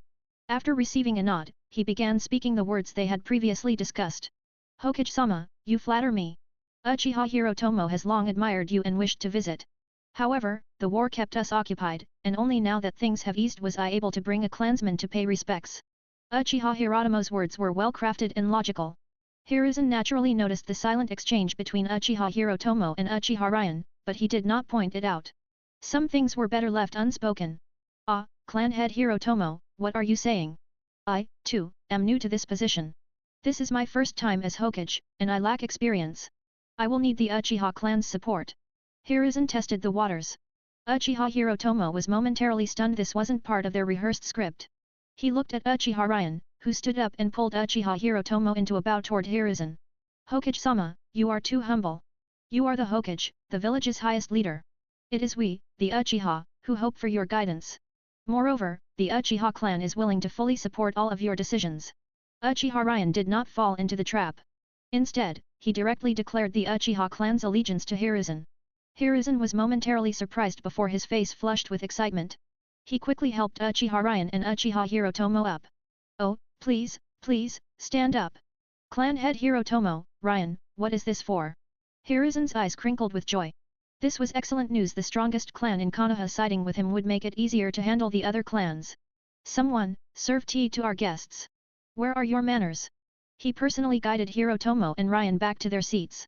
The Sarutobi attendants hurried to prepare tea. These were honored guests. As Hiruzen escorted Uchiha Ryan back, he patted his shoulder with a meaningful smile. Uchiha Ryan also smiled faintly. Just as Hiruzen was about to return to his seat, Uchiha Ryan summoned a weapons pouch using a scroll and handed it to Hiruzen. Hokage-sama, this is a complete weapons pouch obtained through trade with the Nikomata clan. We heard your eldest son has enrolled in the Ninja Academy, so this is a small token of our appreciation. Please accept it. Hiruzen frowned. This. I cannot accept gifts from you. You are my guests, and I should be the one hosting you properly. Please take it back. Uchiha Ryan pressed on. Hokage-sama, you fought a brilliant battle for Konoha. We merely wish to express our gratitude. Please accept it. Hiruzen replied sternly, protecting the villagers is the Hokage's duty. What is this? Take it back. He pushed it away again. Uchiha Ryan played his final card. Ah, Hokage-sama, this is the Uchiha clan's sincerity. We may not have much, but we excel in weaponry. Upon hearing that young Master Shinashuk had enrolled, we prepared the latest and finest batch for him to test. This is also young Master Shinashuk helping us. Hiruzen's eyes narrowed as he studied Uchiha Ryan. This young man was sharp. He made it sound as if his son was doing them a favor. Moreover, his mention of plentiful, high-quality weapons hinted at potential supply deals. After a moment of thought, Hiruzen smiled. Haha, then I shall accept this on behalf of my son. Thank you, Ryan, and clan head Hirotomo. Uchiha Ryan quickly added, Hokage-sama, please do not say such things. I believe young Master Shinashuk will grow into a pillar of Konoha, becoming a great shinobi. This flattery made Hiruzen laugh heartily, repeatedly patting Uchiha Ryan's shoulder. Meanwhile, Uchiha Hirotomo fell into deep thought. Perhaps Uchiha Ryan was more suited to be clan head than he was. Soon, the Sarutobi attendants served tea to Hiruzen, the Uchiha clan head, and Uchiha Ryan. Just as the three took a sip, another Sarutobi clansman rushed in, the same one who had reported earlier. Our report, Hokage-sama, outside. He paused upon seeing Uchiha Hirotomo and Uchiha Ryan. Hiruzen frowned. Clan head Hirotomo and Ryan are our own. Speak freely. Uchiha Ryan and Uchiha Hirotomo stood and bowed. Hiruzen smiled and gestured for them to sit and listen. Yes. Hokage-sama, the heads of the Inoshikacho alliance have come to visit. He glanced at the two Uchiha. Hiruzen was delighted. Previously, the Inoshikacho had remained neutral, neither supporting nor opposing him. Now, all three had come together, likely due to his old comrade Akimichi Torifu's influence. Hiruzen stood and addressed Uchiha Hirotomo and Uchiha Ryan. Please wait here.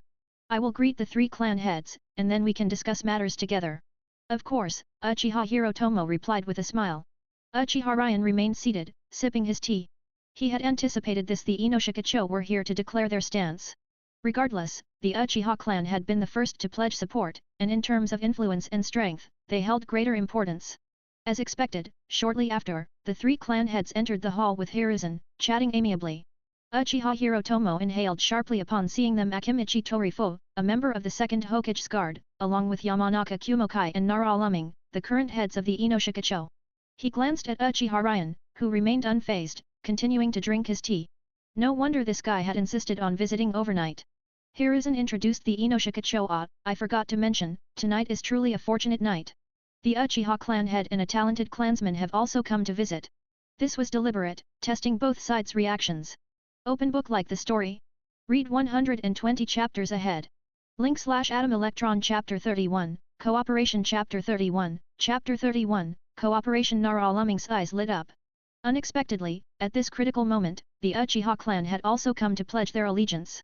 It was worth noting that no other clan had done so yet. What he valued was precisely this opportunity to offer help in times of need, which was why he had brought the leaders of the Akimichi and Yamanaka clans to visit. However, he never expected that the Uchiha clan, one of the two great noble shinobi clans, would make the same choice. This made him glance at Uchiha Hirotomo. As far as he knew, Hirotomo was intelligent, but he shouldn't have been able to grasp the intricacies behind this move. Then, he looked at Uchiha Ryan. Uchiha Ryan set down his teacup and nodded at him with a faint smile before standing up and addressing Hiruzen Sarutobi. Lord Hokage, our clan leader has stated that from now on, we will follow your lead without question. Uchiha Hirotomo also nodded in agreement. Hiruzen Sarutobi smiled contentedly and replied, no need for such formalities. I am honored by the Uchiha clan's trust. In the future, I hope clan leader Hirotomo will take care of us as well. It is we who need Lord Hokage's care, Uchiha Hirotomo responded with a slight smile. Naralaming paused briefly before expressing a similar sentiment, which further delighted Hiruzen Sarutobi. The tea session lasted over 2 hours, with both hosts and guests thoroughly enjoying themselves before finally parting ways. Just as Uchiha Ryan and Uchiha Hirotomo stepped out of the Sarutobi clan's territory, Naralaming called out, please wait, you two. Uchiha Ryan and Uchiha Hirotomo froze, then turned around to see Naralaming. They exchanged a glance before Uchiha Hirotomo asked, Clan leader Lumming, is there something you need? Naralaming gave Uchiha Ryan a deep look before smiling at Uchiha Hirotomo. Clan leader Hirotomo, you are truly far-sighted. Uchiha Hirotomo was momentarily confused, unsure what Naralaming was referring to. As he pondered how to respond, Uchiha Ryan spoke up. Clan leader Lumming is no less impressive. After all, when it comes to investments, the earlier, the better. Uchiha Ryan's tone carried a faint chill. Everyone present was here to invest, and speaking so bluntly was somewhat impolite. Putting it nicely, it was an investment. Putting it bluntly, it was placing bets. Now that they were both advisors under Hiruzen Sarutobi's faction, neither was superior to the other. Naralaming suddenly understood. It was indeed this man he was the mastermind behind this move. During the tea session, he had noticed Uchiha Hirotomo glancing at Uchiha Ryan more than once. He had only spoken up to confirm his suspicions. Of course, someone less intelligent wouldn't have grasped the underlying meaning of his question. My apologies for the rudeness, Ryan. As compensation, from now on, the Uchiha clan will receive a 30% discount on medicinal herbs from the Nara clan. Naralaming was a smart man. Even if he hadn't offered compensation, it wouldn't have mattered. However, considering Uchiha Ryan's intellect, the Uchiha clan's influence, and their shared allegiance to the Sarutobi faction, he decided to offer the discount after weighing multiple factors. Just as Uchiha Hirotomo was about to accept, Uchiha Ryan interjected, as fellow shinobi clans from the Warring States period, the Uchiha clan will offer the Inoshikacho Alliance a 30% discount on weaponry from now on. Naralaming was stunned, as were the other 3 clan leaders. Had they heard correctly? A 30% discount on weapons? Those were hard commodities. Uchiha Hirotomo was taken aback but didn't openly contradict Uchiha Ryan. He nodded in agreement. Naralaming gave Uchiha Ryan a profound look before smiling. Thank you for the Uchiha clan's generosity. Mutual benefit, Uchiha Hirotomo replied with a smile. At that moment, Akimichi Torifu spoke up. From now on, the Akimichi clan's barbecue restaurants will offer the Uchiha clan a 30% discount, and we can provide job opportunities for Uchiha civilians. Uchiha Hirotomo was shocked again. The Akimichi clan's barbecue business was no less profitable than the Uchiha's weapon trade. Not only were they offering a discount, but they were also providing civilian job opportunities. Before he could fully process this, Yamanaka Kumokai added with a smile, from now on, the Yamanaka clan is willing to share intelligence with the Uchiha clan.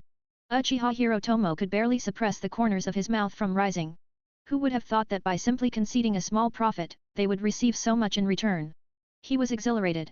The other clan leaders smiled faintly and turned their attention to Uchiha Ryan. His expression remained calm. Was he not happy? No, he was pleased, but a skilled negotiator never revealed their emotions. The Inoshikacho Alliance has been renowned since the Warring States period as one of the great clans. Now that we are all shinobi clans of Konoha, we hope you will guide and support the Uchiha clan in the future, Uchiha Ryan said with a faint smile. Naralaming chuckled. When it comes to great clans, the Uchiha clan is the true Warring States powerhouse. Now that the Uchiha clan has contributed so much to Konoha's safety, the Inoshikacho Alliance deeply admires you. We look forward to your guidance as well. After exchanging pleasantries, the two groups headed back to their respective clans. Uchiha Hirotomo couldn't help but ask, Ryan, did you predict they would reciprocate when you offered a 30% discount on weapons? Uchiha Ryan paused before replying, Clan leader, earlier, they were testing us. If we had accepted the 30% discount on medicinal herbs outright, we would have gained immediate benefits without losses. However, we would have severed any potential cooperation with the three clans. In their eyes, we would have been seen as short-sighted individuals, unworthy of partnership. Only thinking about taking without giving is the behavior of petty opportunists. We are the Uchiha, a noble shinobi clan. If our leaders lack vision, we will only be weakened again and again. Uchiha Hirotomo flushed slightly. When Naruto first made his offer, he had been tempted. Compared to Ryan, his intelligence and emotional intelligence were utterly outmatched. And clan leader, do you think we gained immense benefits today? Uchiha Ryan continued. Uchiha Hirotomo nodded. Although they had sacrificed 30% of their weapon profits, they had gained far more in return. Uchiha Ryan shook his head. The greatest benefit today isn't money, intelligence, or job opportunities, it's the friendship of the three clans. From now on, this will serve as a bond between the Uchiha and the Inoshikacho Alliance. We have gained allies. On the other side, Akimichi Torifo grinned. Lumming, you're quite generous. A 30% discount on herbs? Won't your wife skin you alive? Naruto Lumming waved his hand. Look who's talking. You offered a 30% discount on barbecue and even threw in job opportunities. Don't think I don't know what you're planning. Compared to you two, my intelligence sharing seems insignificant, Yamanaka Kumokai sighed. Naruto Lumming patted his shoulder. Kumokai, you're wrong. Among the three offers, yours is the most valuable. Money can solve trivial matters, but what money can't solve is what truly matters. His eyes gleamed with insight. Akimichi Torifo nodded. Exactly, Kumokai. Money is secondary, your intelligence is far more precious. Yamanaka Kumokai grinned before slinging his arms around Lumming and Torifo's shoulders. The three of them laughed heartily as they walked home. Uchiha Ryan, an interesting man. It seems the Uchiha clan's future will depend on him. Naruto Lumming thought to himself. Open book like the story? Read 120 chapters ahead. Link/Atom Electron Chapter 32, Meeting Chapter 32, Chapter 32, Meeting Uchiha Hirotomo dragged his slightly exhausted body and slowly pushed open the door to his home. The moment he stepped inside, he still felt as if he was in an unreal dream. Everything that happened today was hard for him to believe. Establishing friendly relations with the Sarutobi clan had been within expectations, but it was still a matter of great significance. As the Hokage, maintaining peace and stability in Konoha village and promoting unity and cooperation among the various shinobi clans was a top priority. However, what truly surprised Uchiha Hirotomo was reaching a cooperative agreement with the Inoshikacho trio. After all, the Inoshikacho had always been closely interdependent, never formally cooperating with any other clan. But now, the Uchiha clan had actually broken the norm and established cooperation with them. This was undoubtedly a groundbreaking move.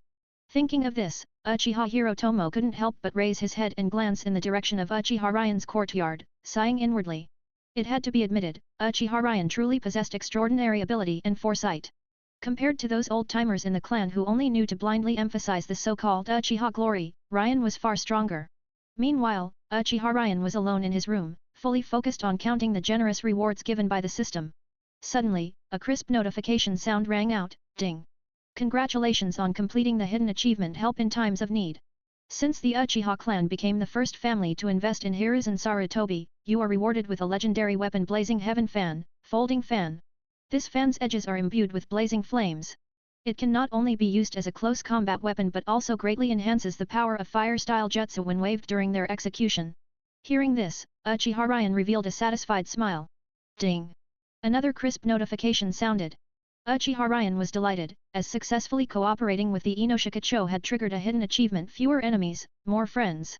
Along with this pleasant sound, the system generously rewarded him with 6,000 points. At this moment, his total points had accumulated to an astonishing number.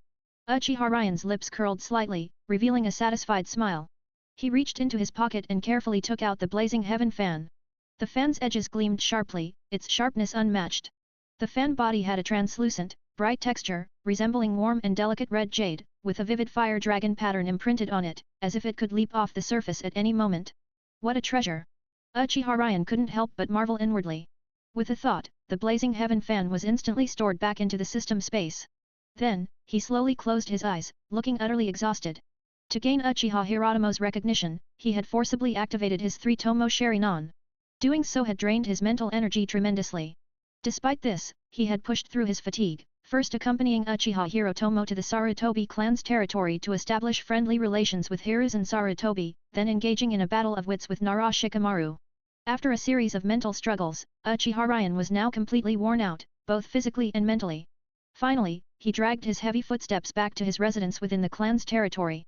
As soon as he entered, he didn't even bother to take off his clothes before collapsing onto the bed, quickly falling into a deep sleep. However, the sleeping Uchiha Ryan had no idea that the next morning, the villagers who had previously slandered the Uchiha clan suddenly vanished without a trace, as if they had evaporated from the world. No further news of them ever surfaced again. The members of the Uchiha Security Corps walked out of their homes in high spirits to carry out their duties. Along the way, they sensed an atmosphere completely different from before. The villagers they passed not only cast friendly and respectful glances their way but some even proactively approached, smiling as they handed each of them a cup of cool water. This unprecedented warmth left the members of the Uchiha Security Corps both surprised and delighted. These heartwarming scenes were quickly reported to the Uchiha clan's leader Uchiha Hirotomo. At this moment, Uchiha Hirotomo stood by the window, gazing at the bright sunlight outside, his lips unconsciously curling upward. He thought to himself, indeed, Ryan's approach was absolutely correct. Recalling last night's visit with Ryan to the Sarutobi clan's territory to make the investment, combined with today's report from the Security Corps, his mind was as clear as a mirror. Early this morning, an important post-war meeting was about to be held. Surprisingly, Hokage Hiruzen Sarutobi had specifically dispatched his Umbu personnel to the Uchiha clan's territory to personally notify Uchiha Hirotomo to attend the meeting.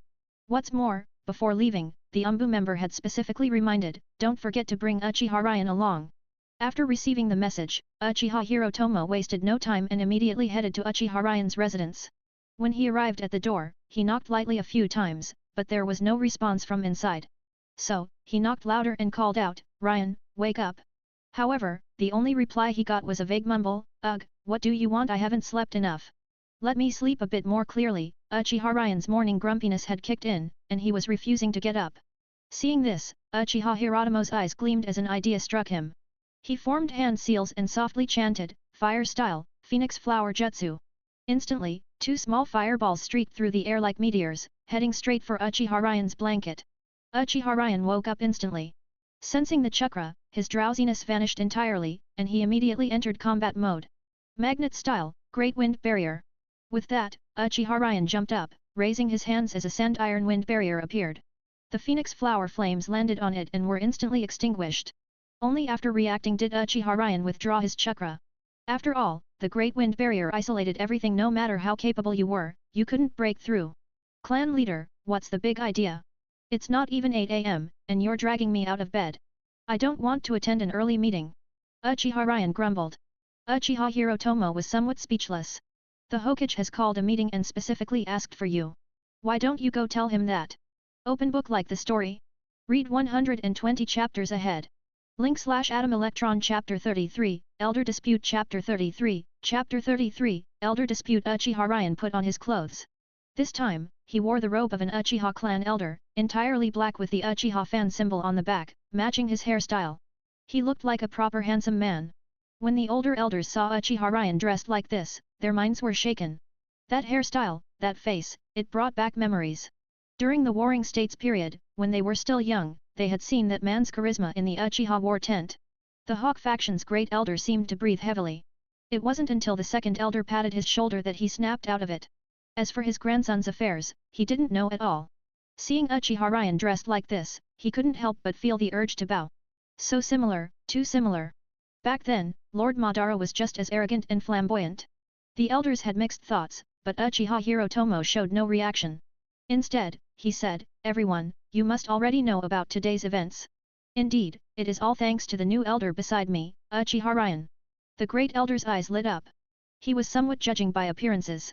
Because Ryan looked so much like Uchiha Madara, and he was the leader of the Uchiha Hawk faction, he felt great favor toward Uchiha Ryan. The second elder was neutral, neither joining the Hawk nor Do faction. Because of this personality, he and the Uchiha behind him were unpopular within the clan. The third elder and fifth elder were the great elder's biological younger brothers, so they naturally belonged to the Hawk faction. The fourth elder, however, sided with the village as part of the Do faction. His son was the deceased Kagami Uchiha. Clan leader, may I ask what qualifications this new elder has to hold the position at less than 20 years old? The one speaking was the fourth elder. He frowned, feeling that something was off and wanting to get to the bottom of it. The great elder, who didn't get along with the fourth elder, snorted coldly. Humph, fourth elder, do you doubt the clan leader's judgment? If Uchiha Ryan has been chosen as a new elder, he must have the ability. The third elder also sneered.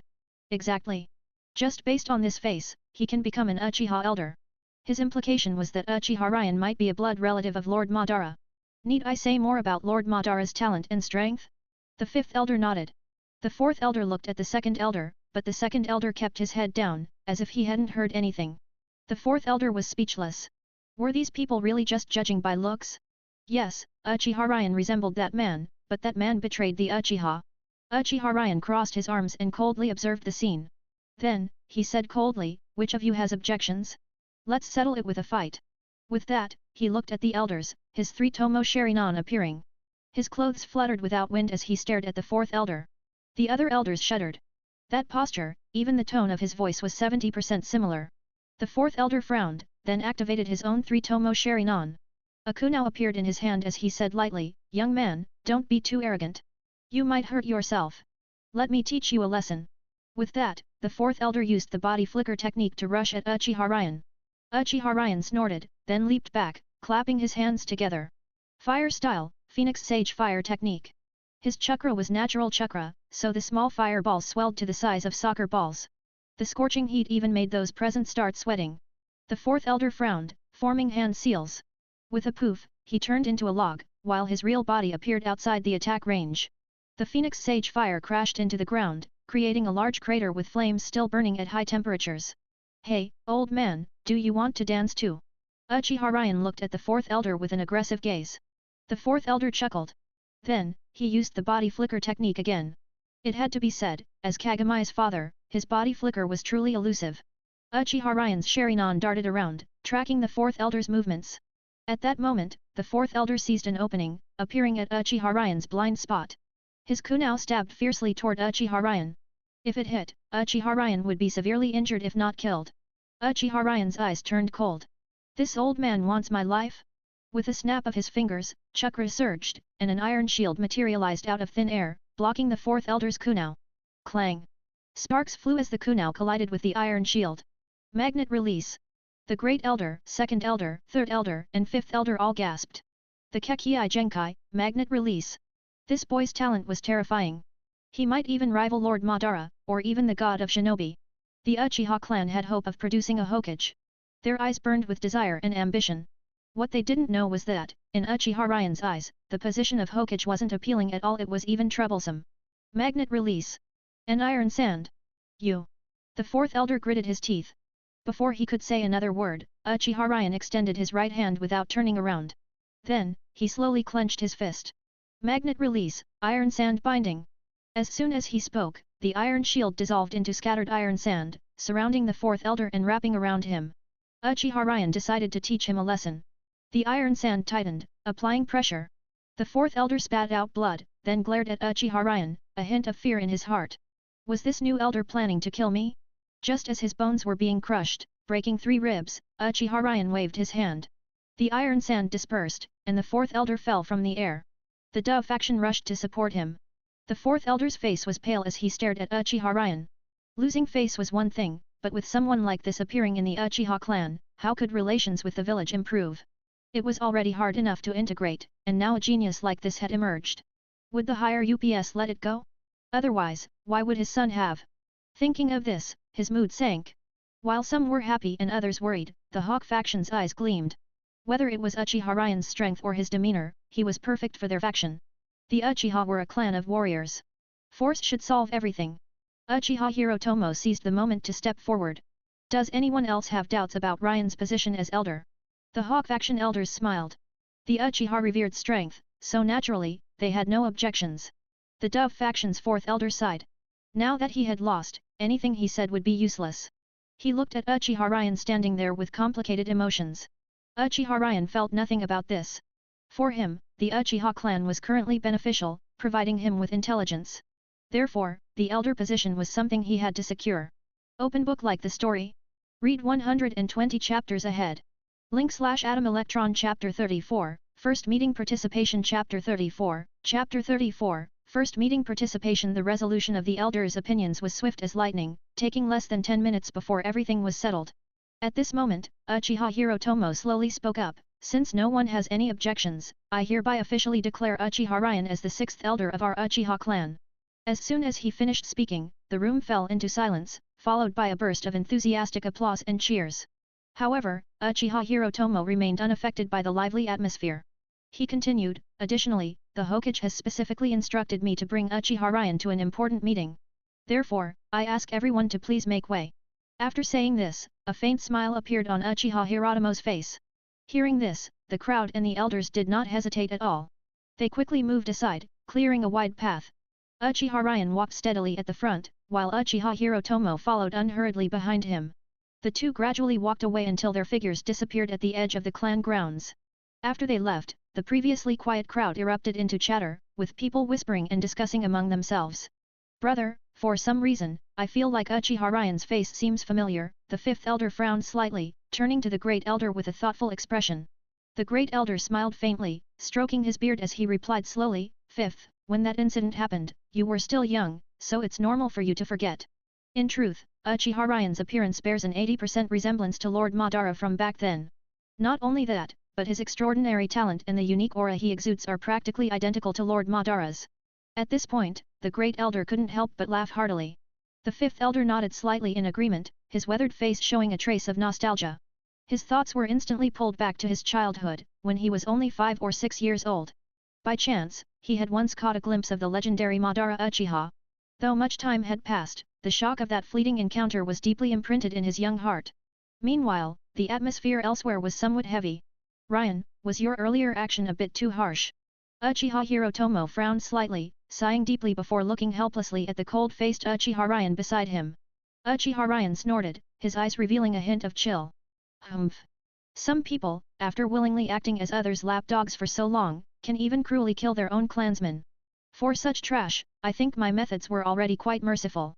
Hearing this, Uchiha Hirotomo could only nod helplessly, hesitating before saying, "Sigh." The 4th elder, he. However, before he could finish, Uchiha Ryan suddenly stopped walking, his lips curling slightly into a faint smirk. "What? Clan head, are you planning to use this opportunity to teach me a lesson?" Faced with Uchiha Ryan's question, Uchiha Hirotomo quickly waved his hands, shaking his head repeatedly. "No, no. Let's go. Right now, attending the meeting is more important."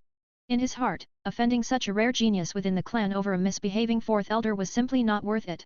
After receiving his answer, Uchiha Ryan gave a slight nod, and the two continued walking toward the Hokage building. Along the way, they passed by many other clan heads and elites, exchanging nods or brief greetings.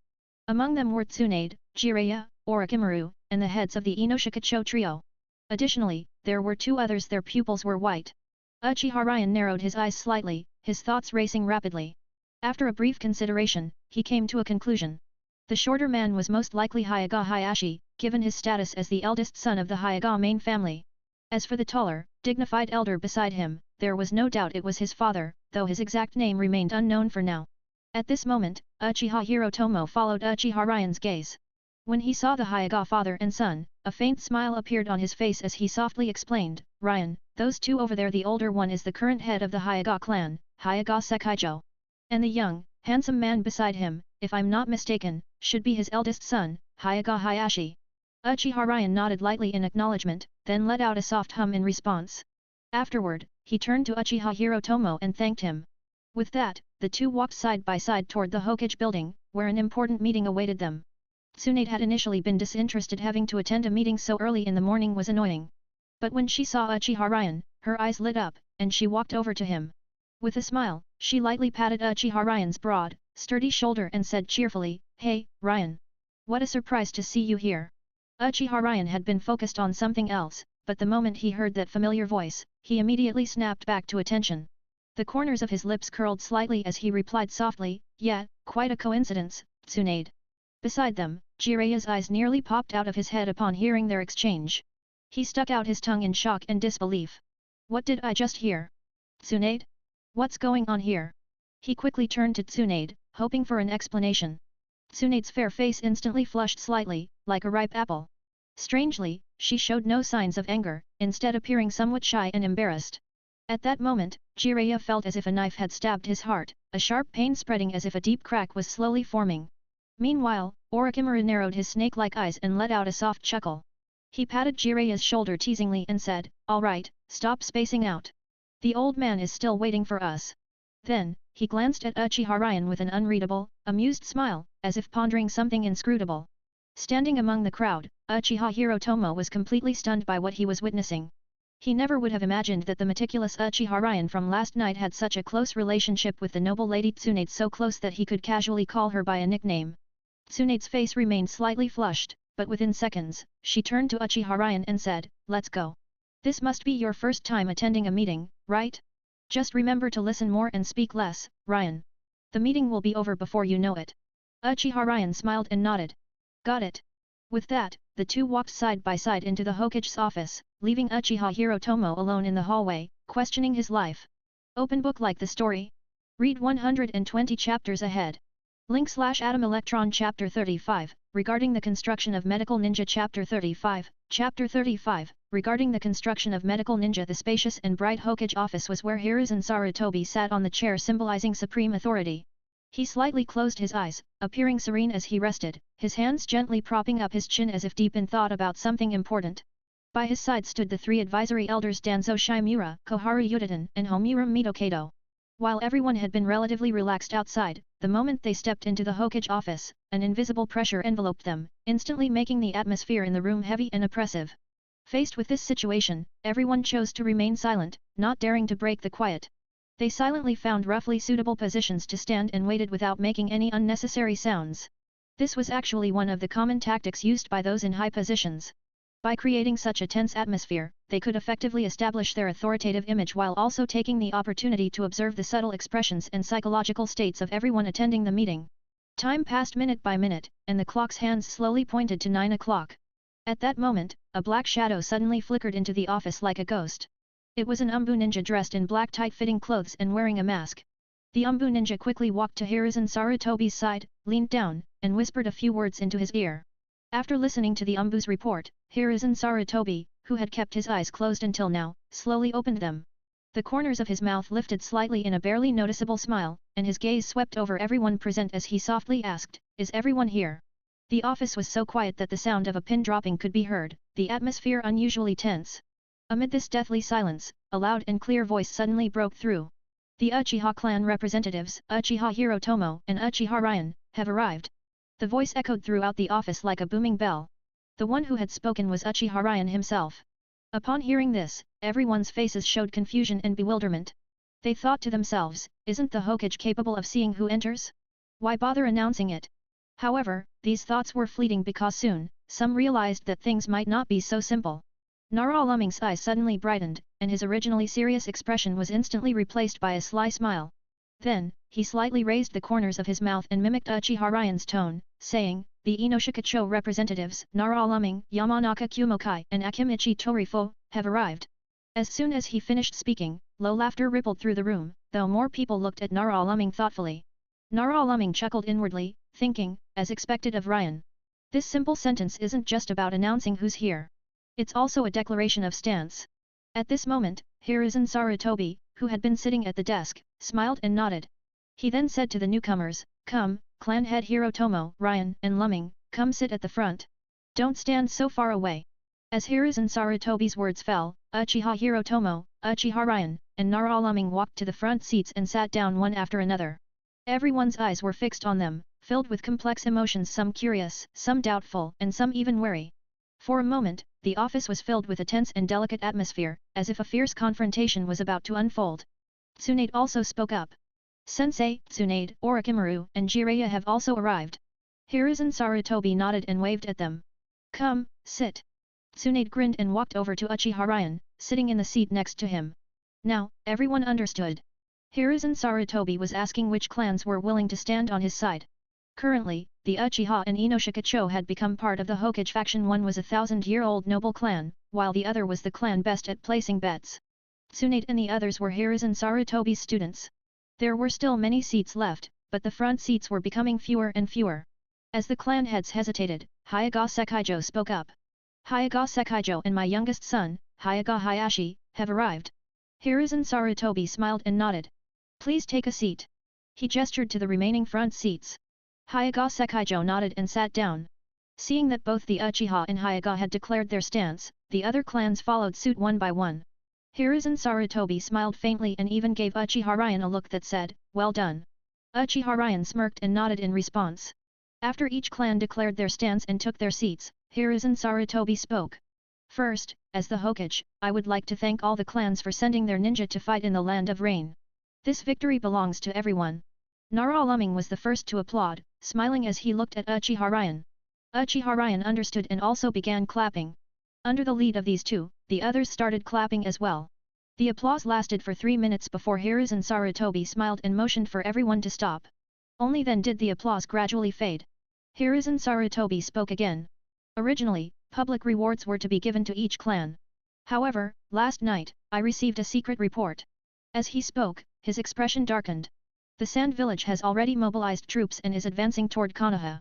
With war imminent, we must first record the previous merits and postpone the rewards until after this battle. Does anyone object? Everyone shook their heads. Who would object at a time like this?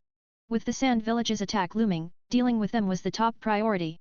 Hiruzen Sarutobi nodded slightly in acknowledgement before slowly saying, "Since no one has any objections, I now invite everyone to freely share their views on the current war situation." As soon as he finished speaking, Tsunade abruptly stood up.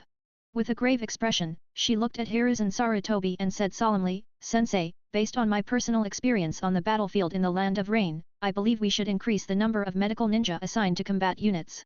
Every 3-man squad should have at least one medical ninja. This will greatly reduce casualties." Hearing this, Hiruzen Sarutobi frowned. It was well known that medical ninja were rare in all nations. If these precious medical ninja were assigned to squads and encountered strong enemies, they could easily be killed.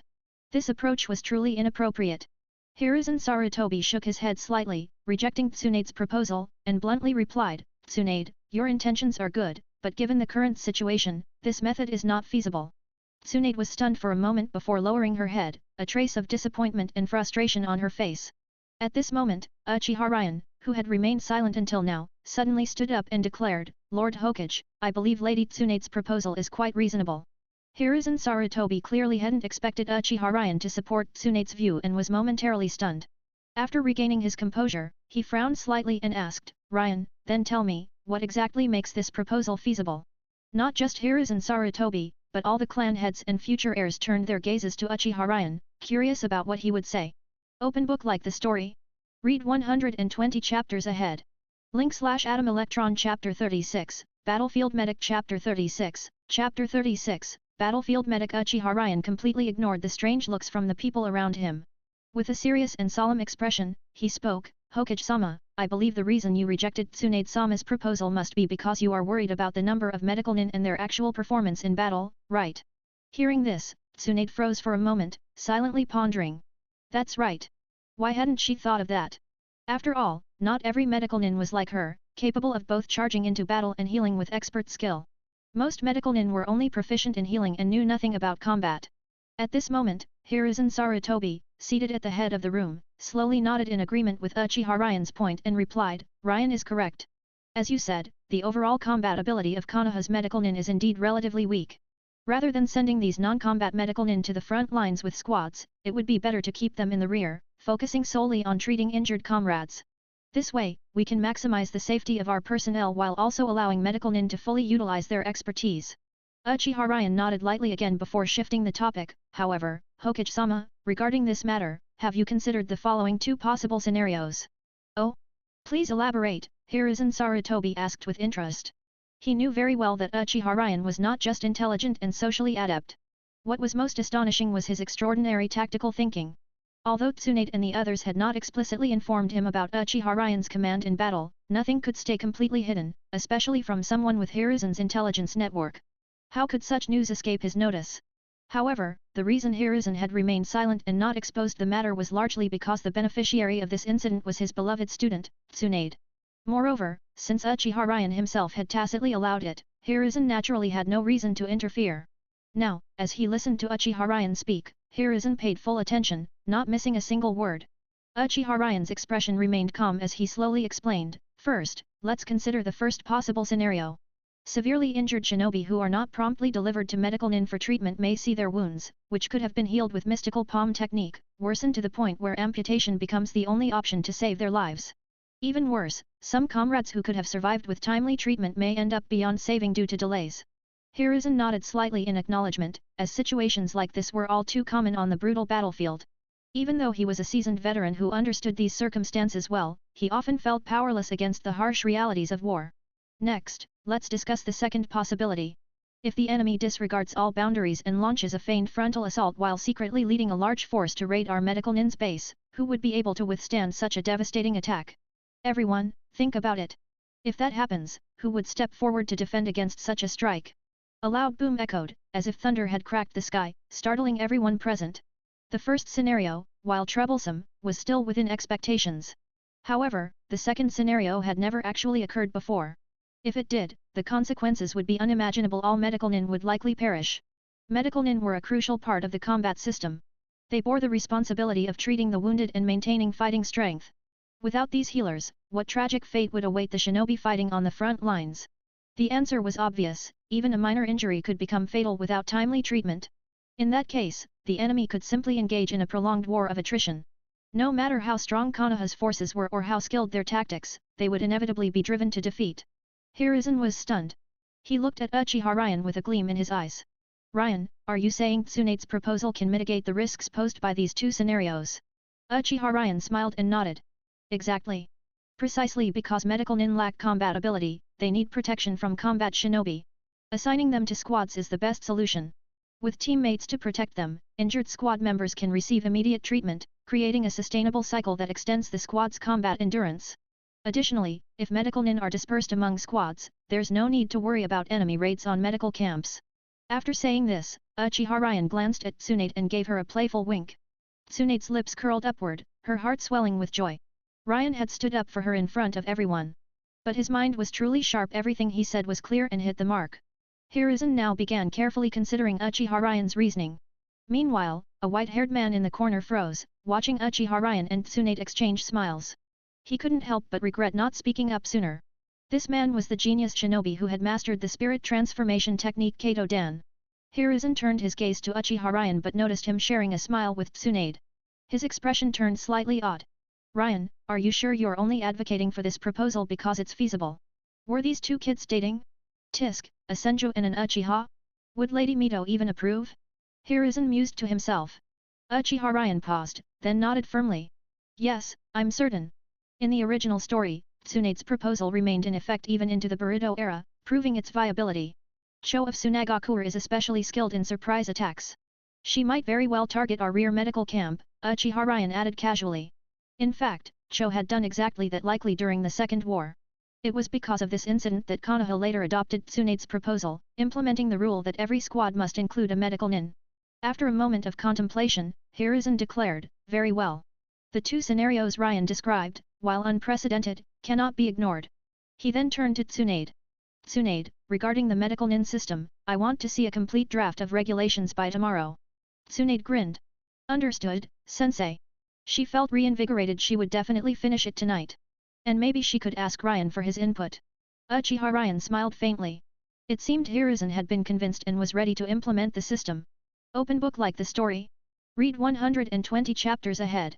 Link/Atom Electron Chapter 37, Konoha's Commander-in-Chief, Danzo Shimura Chapter 37, Chapter 37, Konoha's Commander-in-Chief, Danzo Shimura. Now, let's discuss how to defend against Tsunagakure's attack.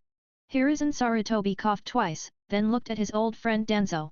Danzo Shimura understood his comrade's gaze and slowly stepped forward. Hiruzen, I am willing to lead the troops to repel the invading forces of Tsunagakure. Among those present, who wouldn't address Hiruzen Sarutobi respectfully as Hokage-sama? Only Danzo, the Hokage's teammate and closest companion. At this time, Danzo Shimura was in his prime, with his looks at their peak. His face was resolute, his bangs evenly parted on either side of his forehead protector. His handsome face was nearly flawless, with only a scar on his chin that didn't detract from his appearance but instead added a cold, stern aura. Hiruzen Sarutobi smiled. Among the current Hokage's advisors, the one he valued most was his good friend Danzo Shimura, loyal to Konoha and formidable in battle. The only downside was that he had inherited their teacher's prejudice against the Uchiha, often saying things like those inherently evil Uchiha brats in private. Now that the Uchiha had chosen to align with them, they were allies. Hiruzen needed to find a way to change his old friend's mindset. But for now, the priority was appointing a commander for the army, as Tsunade had already mobilized, and war was imminent. However, he couldn't directly propose Danzo for the position.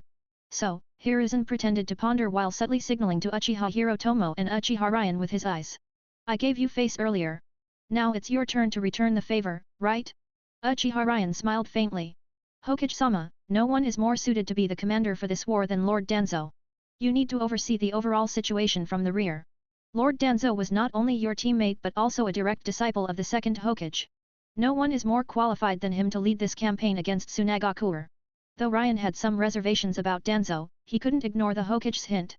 Uchiha Hirotomo nodded in agreement. That's right. I support Ryan's opinion. Following them were the Inoshikacho trio, and then the clans that had been close to the Uchiha and Inoshikacho since the Warring States period. The Kurama clan, Aberame clan, Inyazuka clan, Ui clan, Gecko clan. The Hyuga clan and their allied clans, seeing that more than half of the major clans present had voiced their support, naturally didn't remain silent. Thus, nearly all the prominent clans present endorsed Danzo as the military commander. Danzo Shimura gave Uchiha Ryan a deep look but then turned back to face Hiruzen Sarutobi. Hiruzen pretended to deliberate before smiling.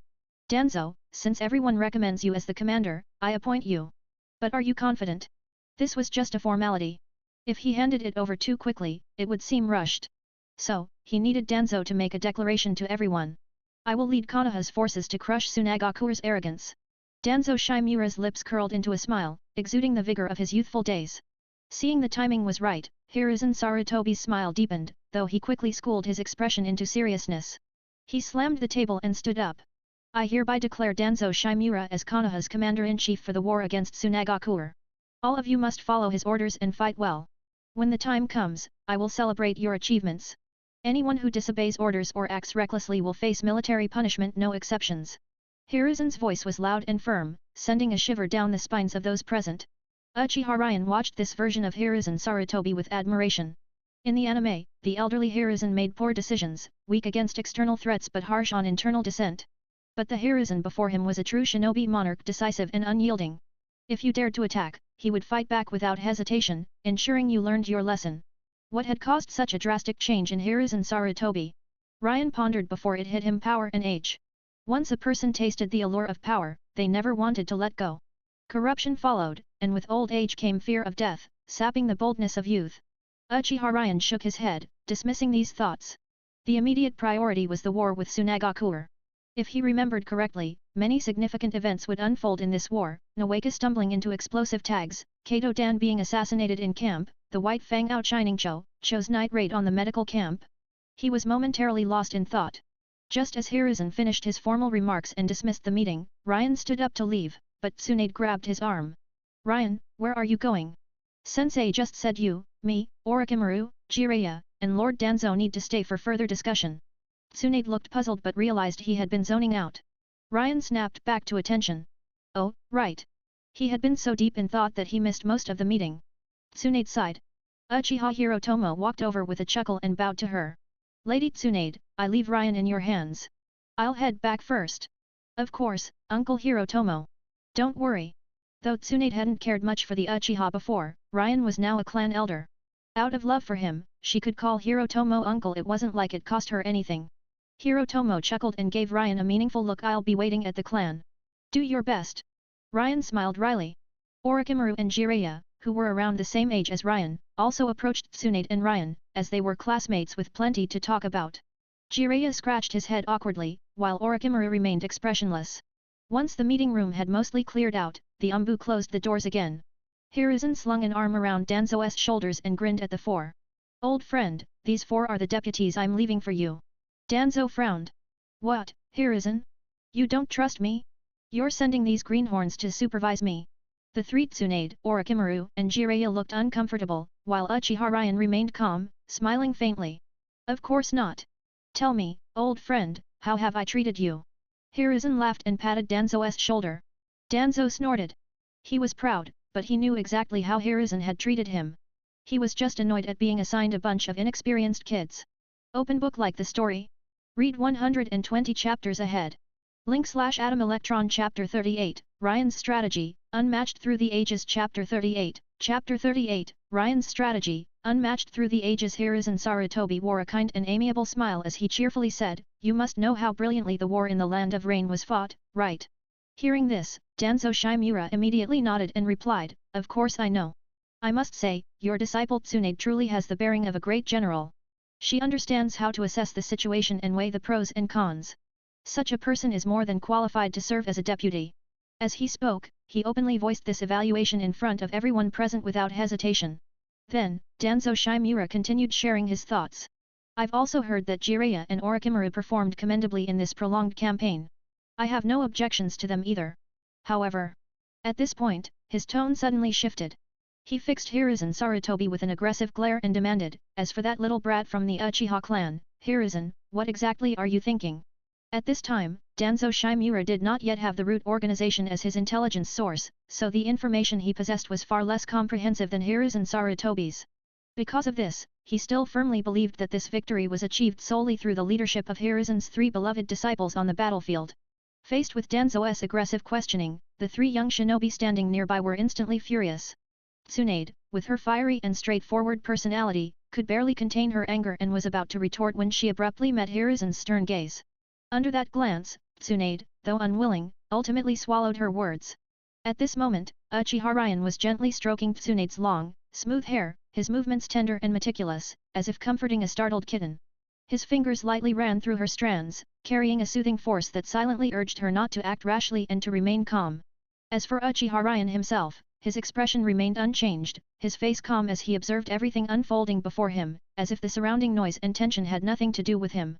His demeanor was composed, like an outsider quietly watching the situation develop. Hiruzen Sarutobi, seated nearby, took in this scene and nodded slightly in satisfaction. His admiration for Uchiha Ryan grew even stronger. This young man could remain so steady and methodical in such a complicated situation, truly a rare talent. With a smile, Hiruzen reached out and pulled Danzo down to sit beside him. Then, he waved at Uchiha Ryan and warmly called out, "Uchiha Ryan, come over here." Uchiha Ryan, hearing the Hokage's summons, nodded without hesitation and walked steadily toward Hiruzen.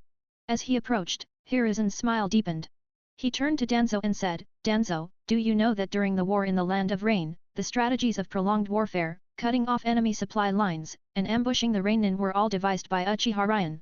Hearing this, Danzo, who had been somewhat indifferent, suddenly stiffened, sitting bolt upright. His eyes widened in disbelief as he stared at Uchiha Ryan, filled with doubt and shock. However, since these words came from Hiruzen's mouth, there was no way they could be false. With this in mind, Danzo scrutinized the seemingly ordinary yet deeply remarkable young man before him once more. What puzzled him was, if all this was Uchiha Ryan's doing, why didn't he claim credit and instead attributed the achievements to Tsunade, Jiraiya, and Orochimaru? Could he have some ulterior motive? Thinking this, Danzo's eyes turned cold again as he glanced at Uchiha Ryan. Noticing this, Uchiha Ryan smiled faintly and nodded in response, which only irritated Danzo further. Hiruzen, now intrigued, asked, "Ryan, why didn't you want to take credit?" Danzo also looked at Uchiha Ryan. His eyes were like a ruler, he could tell if someone was lying at a glance. "So, you inherently evil Uchiha brat, if you dare lie, I'll crush you to dust." His gaze turned icy, his lips curling as if he were facing not an ally but a criminal. "Danzo, control your expression." Hiruzen sighed inwardly. Why did his old friend always lose his composure when it came to the Uchiha clan? What did the Uchiha ever do to you? Uchiha Ryan smiled slightly.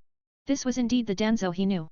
He sighed and said, "First, Lady Tsunade saved me when I had just awakened my Sharingan during the Hokage's pre-war speech. Later, Lady Mito also took good care of me.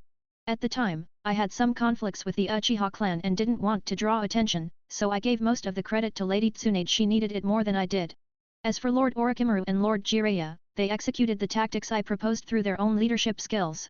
So the credit is theirs. I merely offered some suggestions." Uchiha Ryan spoke calmly. Hiruzen nodded. What a good kid. A pillar of Konoha. Most importantly, he knew when to advance and retreat, seeking not fame but only contribution. Danzo was startled. He realized Uchiha Ryan seemed to be telling the truth, his expression and tone were calm, as if discussing something trivial. He was certain Uchiha Ryan wasn't lying and truly didn't care about the credit, just as he said. This left Danzo puzzled. If it were him, he would never give up the credit but instead loudly proclaim it. Hiruzen laughed heartily. Ryan's strategies are unmatched through the ages. In the entire history of the ninja world, no one has surpassed him in leading troops and employing tactics. Hiruzen praised sincerely. I dare not accept such praise, Lord Hokage. Uchiha Ryan will always be Konoha's Uchiha Ryan, always your supporter. Uchiha Ryan seized the moment to declare his loyalty, which pleased Hiruzen even more. Danzo snorted coldly and turned away. He admitted this Uchiha brat had some skill. Hiruzen then said to Danzo, old friend, what do you think about Ryan serving as your deputy? His tone was teasing. Danzo choked. Humph, passable, I suppose. Hiruzen nodded and turned back to Uchiha Ryan.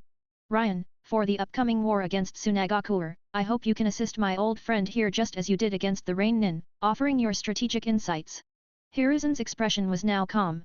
He had made his intentions clear. He wanted Uchiha Ryan to help his old friend gain military achievements. Danzo also looked over. He knew Uchiha Ryan was talented and that his old friend was helping him, which moved him slightly. Uchiha Ryan pondered the current situation before finally nodding. I will do my best to assist Lord Danzo. Open book like the story? Read 120 chapters ahead. Link/Atom Electron Chapter 39, Tsunade's Troops Chapter 39, Tsunade's Troops. Commander Cho, may I ask what we are doing here? A female shinobi asked.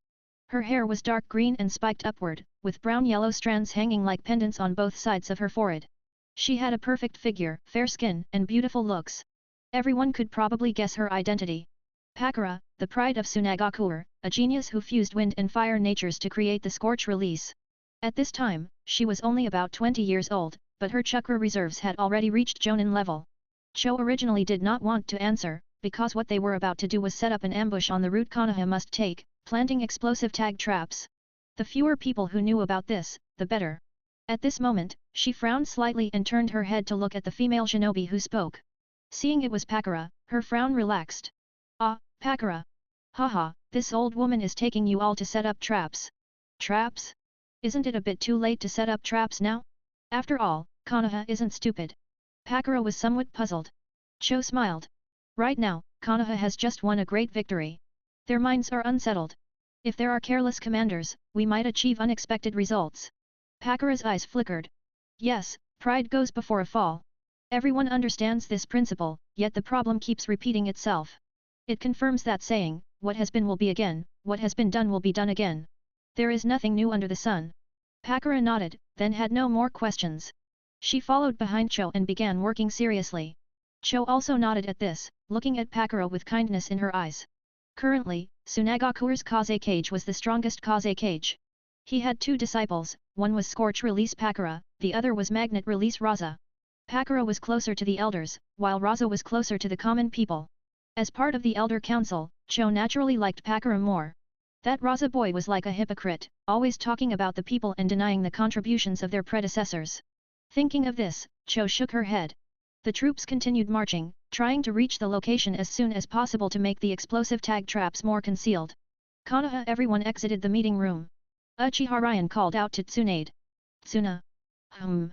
Tsunade turned her head, looking at Uchiha Ryan with happiness.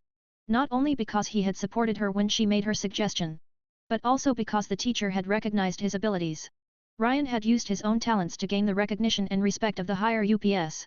This was the most valuable thing. It also meant Ryan had now entered Konoha's core circle. Whenever there was a war, people would think of Uchiha Ryan. His status had greatly increased. Ryan, is there something? Tsunade asked, her eyes curving into a charming smile. Uchiha Ryan smiled. Yes, there is something. Something very important. Is it okay to talk about it back at your place? Tsunade was startled, then smiled.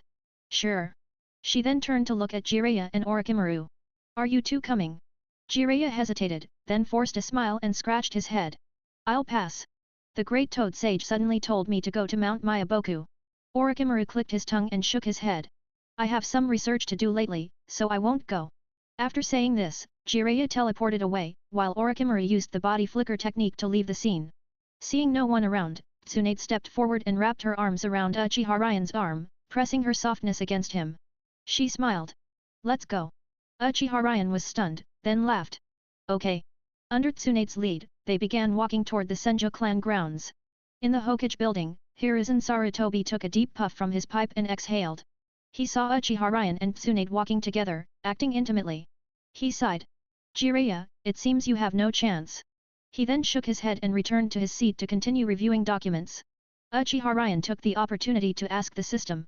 System, do you have any explosion-proof equipment? Ding. Host's request received. Searching the store. Ding. 2090 explosion-proof suit. Blocks all damage from explosions and has max defense, able to withstand 3 attacks from cage-level opponents. Cost, 10,000 points. Does the host wish to purchase?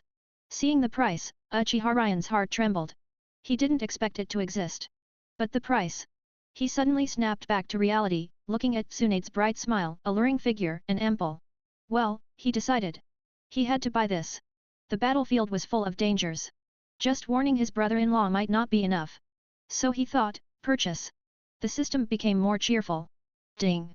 Congratulations, host, for obtaining the 2090 explosion-proof suit. It can be taken out and fitted perfectly to the size of the person in your mind. Remaining points. Ding. Congratulations, host, for spending over 10,000 points. Achievement unlocked, Spendthrift.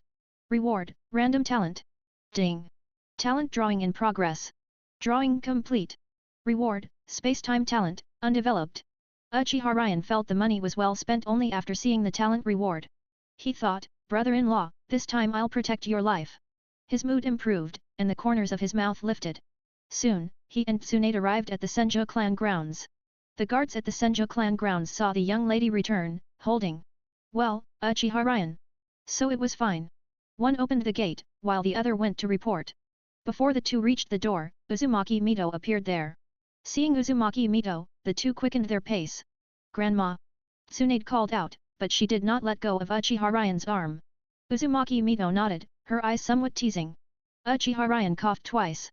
Tsunade then looked at Uchiha. What was wrong? Uchiha awkwardly said, arm. Arm? Tsunade saw her arms were still wrapped around Uchiha and quickly let go, looking at her grandmother. Grandma, I wasn't. It's because Ryan just spoke up for me. Before Tsunade could finish, Uzumaki Mito interrupted. Tsuna, you go in first. I have something to say to Ryan. Uzumaki Mito smiled.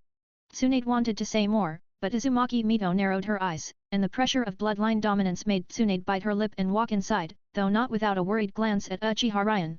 Uchiha smiled slightly. Grandma Mito. Uzumaki Mito nodded. Come with me. She then led Uchiha to the pavilion in the courtyard. Uzumaki Mito raised her right hand, and a ceiling barrier appeared. The surroundings transformed, with all flowers and trees disappearing. Everything turned golden. Uzumaki Mito and Uchiha sat on stone stools, neither speaking. After a while, Uzumaki Mito sighed. Ryan, tell me the truth. What are your feelings for Tsuna? Uchiha heart skipped a beat. Although he had expected Uzumaki Mito to ask this and had prepared many answers, when it came time to speak, he was very nervous. Open book like the story? Read 120 chapters ahead. Link/Atom Electron Chapter 40, Free Love Chapter 40, Chapter 40, Free Love. Uchiha had originally constructed countless clever responses in his mind, ones he had seen online. But when faced with reality, those words seemed stuck in his throat, impossible to voice. The reason was simple.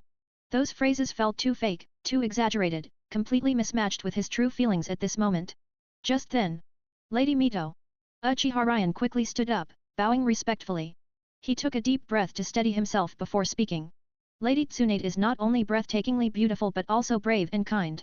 I doubt there's anyone in this world who wouldn't adore such a wonderful woman. Naturally, I am no exception. However, the person standing before him was no ordinary individual. She was Uzumaki Mito, the wielder of the Divine Mind's Eye. Under the scrutiny of this ability, not even the slightest lie or the tiniest shift in expression could escape her sharp gaze. Faced with such an overwhelming presence, Uchiha knew that honesty was his only option. Hearing his words, Uzumaki Mito smiled faintly and said softly, I didn't ask whether others like her. I only want to know about you, Uchiha. Beating around the bush like this is rather impolite, don't you think? Uchiha felt a wave of embarrassment, his face flushing slightly. He forced a chuckle and replied, Ah, you're right, Lady Mito. Of course, I also like Lady Tsunade very much. Then when do you plan to propose? Uzumaki Mito's lips curved slightly as she spoke, her words landing like a thunderclap, leaving no room for preparation. Uchiha eyes widened instantly, his entire body freezing in place. He wondered if his ears were playing tricks on him. Pose? He shook his head vigorously, trying to clear his mind, but Uzumaki Mito's words kept echoing in his head. Wait, Lady Mito, isn't this a bit too soon? He stammered, a thin layer of sweat forming on his forehead. He thought he must have misheard, or perhaps Uzumaki Mito was joking. After all, he and Tsunade weren't at the stage of marriage yet. However, Uzumaki Mito looked at him with complete seriousness, her eyes gleaming with resolve. It's not too early. When Hashirama and I married, we were barely in our 20s. Besides, as Tsunade's elder, if the two of you are truly fond of each other, I can arrange for her to be betrothed to you. She spoke as if it were the most natural thing in the world, as though everything had already been decided. Uchiha Ryan frowned inwardly, groaning to himself. As a man from the 21st century, deeply influenced by modern values, he simply couldn't accept an arranged marriage without emotional foundation. Even if this was the fastest way to marry Tsunade, it was not the love or marriage he desired. Lady Mito, with all due respect, while I do have feelings for Tsunade, I truly cannot accept this method. I sincerely hope Tsunade chooses to be with me because she genuinely likes me, not because of external factors. If we marry just for the sake of marriage, without deep affection between us, it would be a great injustice to her. Uchiha Ryan took a deep breath and mustered the courage to voice his true thoughts. As he spoke, he looked directly at Uzumaki Mito, his gaze unwavering, neither timid nor guilty, only firm and sincere. Uzumaki Mito's heart trembled slightly. She hadn't expected this young man to hold such unique views. A ripple of emotion passed through her, surprising even someone as experienced as her. With the powerful perception, she could clearly sense that every word Uchiha Ryan spoke came from the heart. Because of this, the corners of her mouth lifted unconsciously, and a trace of approval flashed in her eyes. She snapped her fingers lightly and said with a smile, "Ryan, I must admit, you've impressed me greatly." As soon as she finished speaking, the mysterious barriers surrounding them dissipated, and the two reappeared in their original positions. Then, Uzumaki Mito narrowed her eyes slightly and chuckled. "As for matters between you and Tsunade, I won't interfere too much. However, I do hope you will treat her sincerely. That girl, though sometimes a bit slow and stubborn, has a very kind heart. So, if any conflicts arise in the future, I hope you will be more patient and understanding." She laughed softly again. Hearing this, Uchiha Ryan nodded solemnly. He quickly raised his right arm, pressing a clenched fist to his chest, and responded seriously, "Rest assured, Lady Mito. I will take good care of Lady Tsunade. I swear this on the Uchiha clan's unshakable honor." His gaze was unwavering, as if he had already made an unbreakable vow. Seeing Uchiha Ryan's solemn gesture and resolute attitude, Uzumaki Mito's smile deepened. She nodded slowly, acknowledging his promise. After all, for an ancient and prestigious clan like the Uchiha, their vows carried immense weight and binding force. "All right, come inside with me. Otherwise, Tsuna will start worrying. That child." Uzumaki Mito began recounting amusing stories from Tsunade's childhood as they walked, making Uchiha Ryan tremble with suppressed laughter. Inside the house, Tsunade was fretting. "Did I cause trouble for Ryan? Did Grandma misunderstand something? Whatever. If Grandma gets angry, I'll just say it was my own choice." With this thought, her expression grew determined. Clenching her fists, she prepared to go out and find her grandmother and Uchiha Ryan. Just then, the two of them walked in, chatting and laughing, which surprised Tsunade. "Why is Grandma in such a good mood today?" She shook her head. "Never mind. As long as Ryan is fine." Then, her eyes landed on the handsome Uchiha Ryan, and her lips curled into a smile. Chapter 41, Madara Uchiha Chapter 41, Chapter 41, Madara Uchiha. As the door was gently pushed open, the two slowly entered the room. Tsunade's originally restless heart gradually calmed down, like a stone sinking into a lake. She did not ask what had happened, but obediently walked to the table and began skillfully preparing tea. At this time, Uzumaki Mito was chatting with Uchiha Ryan about trivial daily matters. Uchiha Ryan wore a smile, responding fluently to every sentence, never letting the conversation break. Not only that, his humorous words often made Uzumaki Mito laugh heartily, filling the entire room with a joyful and harmonious atmosphere. Meanwhile, Tsunade stood quietly by the side, focusing on brewing the tea. The corners of her lips curled slightly into a faint smile, and her gentle gaze rested on Uzumaki Mito and Uchiha Ryan, who were chatting happily, as if she was completely immersed in this warmth. However, just as this peaceful moment settled in, a sudden shout shattered the tranquility. With a bang, the door was pushed open violently, and a figure rushed in excitedly, shouting, "Grandma! Sister!" This time, Master finally agreed to let me go to the front lines to fight. As this shout rang out, the expressions of those present instantly changed. Uchiha Ryan raised his eyebrows with interest, a faint smile on his lips. Tsunade, however, frowned, her face showing clear worry. Uzumaki Mito's expression darkened immediately, clearly displeased with this news. At the same time, Uchiha Ryan turned his gaze to the child Senju Noeke. He had once met Senju Noeke briefly at the camp in the Land of Rain, but he hadn't taken a close look at him then. Now, upon closer inspection, he couldn't help but silently praise, he really is a lively and spirited young boy. Tsunade tightly furrowed her brows, her heart filled with anxiety. Although her younger brother Noeke was already 12 years old and had become a genin, in her eyes, Noeke was still just a child. Even though Noeke had now become a disciple of Orochimaru, Tsunade still deeply worried whether he could survive the brutal battlefield. Meanwhile, Uzumaki Mito's face was as dark as storm clouds. After all, their family's descendants only consisted of Tsunade and Noeke. Now that Tsunade was heading to the battlefield, as a disciple of the Hokage, this was her duty, and Uzumaki Mito wouldn't say much about it. But her precious grandson, the grandson of the first Hokage, Senju Hashirama, was only 12 years old. At such a young age, he was being sent to the chaotic front lines. What kind of reasoning was this? If something were to happen to him, who would take responsibility? Would it be Orochimaru? The answer was obviously no.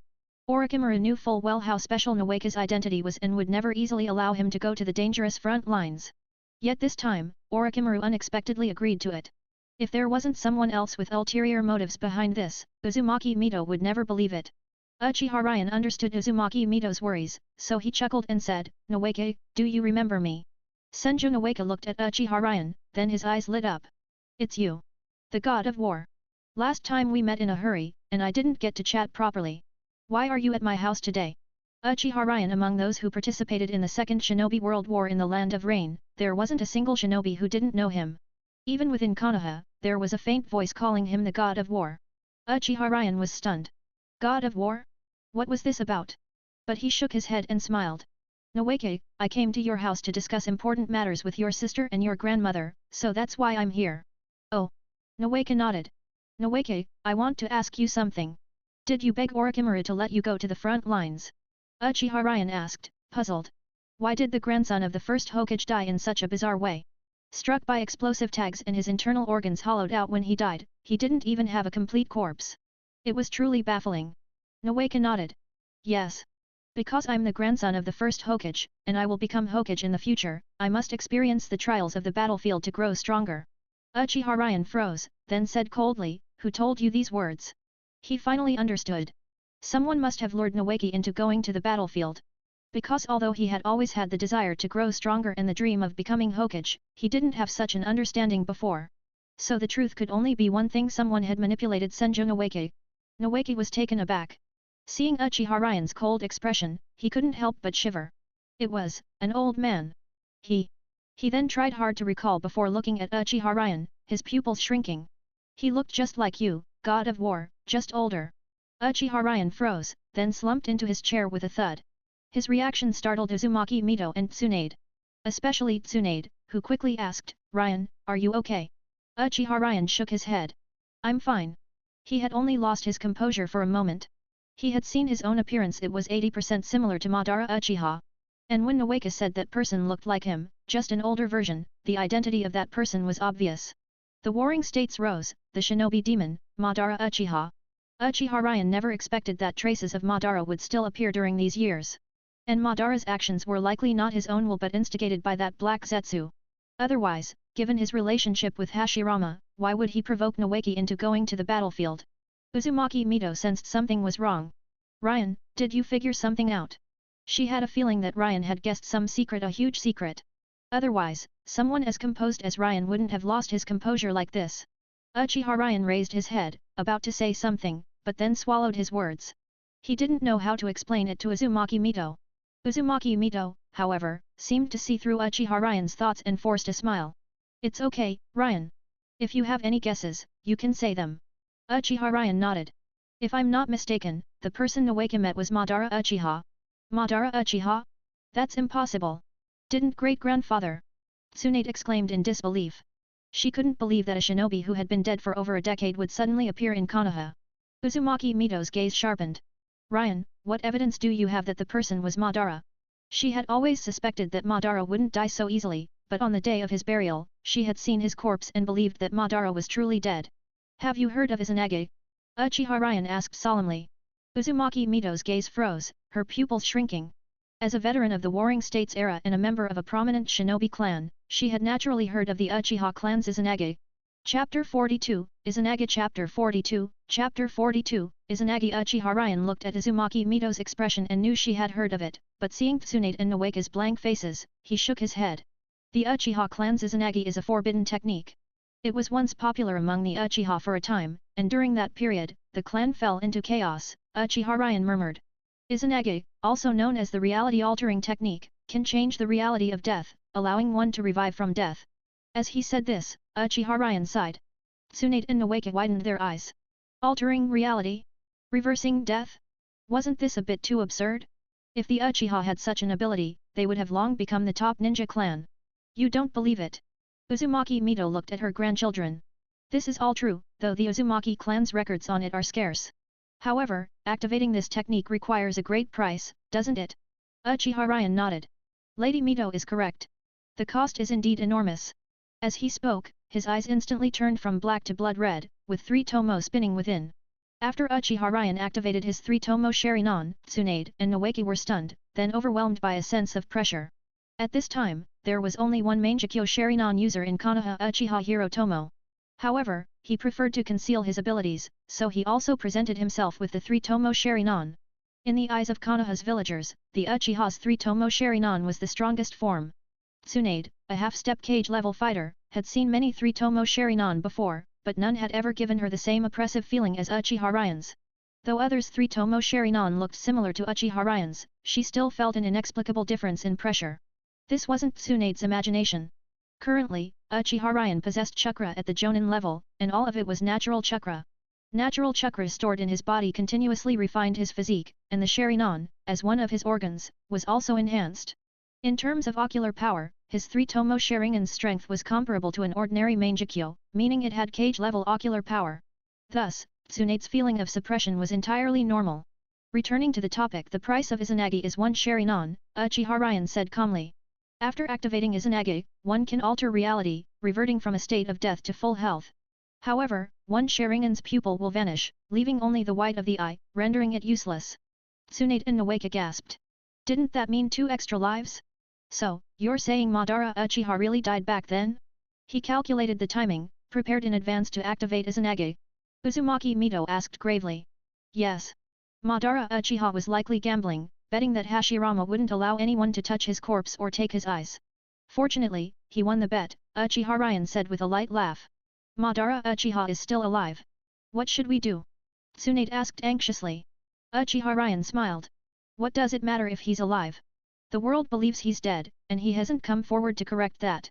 That means, though he's alive, his strength has greatly diminished.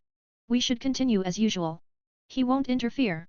Uzumaki Mito nodded slightly, agreeing with Uchiha Ryan's words. After all, Madara Uchiha, the ghost of the Uchiha, was renowned throughout the ninja world. Unlike the kind and naive Hashirama Senju, who was often called naive, Madara was decisive and ruthless, a man of absolute conviction.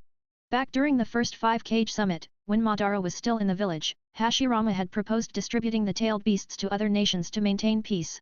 Upon hearing this, Madara had bluntly retorted, "Give them away? Hashirama, are you joking?" Surprisingly, even Tobirama Senju, who usually disagreed with Madara, had sided with him this time. Unfortunately, Hashirama was stubborn and insisted on his plan. In the end, he even went so far as to kneel and beg the other nations to listen to his proposal. If it had been the hot-tempered Madara handling the situation, he would have roared, "You kneel to me, and this matter ends here." He would never have humbled himself like Hashirama. Returning to the topic, Uzumaki Mito sighed softly and shook her head. It seems Madara understood Hashirama's temperament perfectly. Uchiha Ryan nodded thoughtfully and added, "This time, Madara lured Noeka to the front lines because there must be something he desperately wants from Noeka." Tsunade shook her head vigorously, disbelief written all over her face. Noeki is just a lowly genin. How could someone like Madara possibly take an interest in him? Clearly, she couldn't accept this reasoning. However, Uchiha Ryan simply replied, "Don't forget, he carries Hashirama's bloodline. In other words, Hashirama's cells." At these words, Uzumaki Mito's face instantly paled. It was true. Though Noeki hadn't awakened wood release, his bloodline was the closest to Hashirama's, even surpassing Tsunade's in that regard. Seeing everyone fall silent, Uchiha Ryan continued, "If that time comes, and Noeki encounters an accident while Madara's subordinates lie in wait nearby, then, what happens next shouldn't need further explanation, right? These words struck Tsunade like a thunderbolt. Her mind involuntarily conjured up a horrifying image: Noeka being brutally killed. Instantly, Tsunade felt dizzy, her vision darkening, her body swaying unsteadily. She staggered back, her steps unsteady. In her panic, she reached out to steady herself against a nearby table. But her arms, weakened by terror, barely obeyed her. Only after great effort did she manage to keep herself from collapsing. Tsunade's eyes reddened as she looked at Noeka. "You brat, can't you just not go to the battlefield this time? Go tell Orikimori you're not going, okay?" Her voice trembled as she pleaded. Chapter 43, Bomb Suit. Chapter 43, Bomb Suit. Looking at his sister Tsunade before him, Noeka couldn't help but feel slightly dazed, a trace of hesitation rising in his heart. The sudden appearance of Madara Uchiha had indeed caught him off guard, but the words spoken by Madara were like a bolt of lightning flashing through his mind, deeply imprinted in his heart. That was right. Only by personally experiencing the trials and baptism of war could one truly grow stronger. And for Noeka, who aspired to become the great Hokage of Konoha village, this opportunity to go to the front lines and fight was undoubtedly a rare chance he absolutely did not want to miss. Therefore, Noeka fixed his gaze steadily on Tsunade's concerned and worried face, speaking with determination, "Sis, even though it's clear the enemy is targeting me this time, I still insist on going to the front lines to fight." At this point, he paused slightly, his eyes growing even more resolute, as if burning with a blazing fire, then continued firmly, "Let's not talk about whether Madara Uchiha is good or evil. Just based on his last sentence you must experience the baptism of the battlefield to grow. I've made up my mind to go no matter what." At this moment, Noeka's eyes were filled with unwavering determination, without the slightest hint of retreat. Faced with such a resolute younger brother, Tsunade was momentarily at a loss, unsure how to respond. Just then, Uchiha Ryan, who was standing nearby, slowly reached out and gently patted Tsunade's shoulder, trying to soothe her slightly agitated emotions. Uzumaki Mito felt somewhat dazed as she looked at Noeka.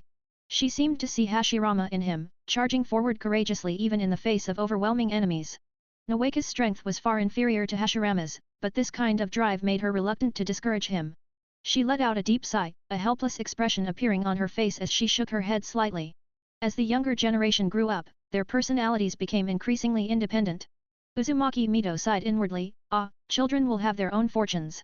However, at this moment, what she worried about most was Noeka, sincerely hoping he would return safely. Uzumaki Mito shook her head and returned to her room.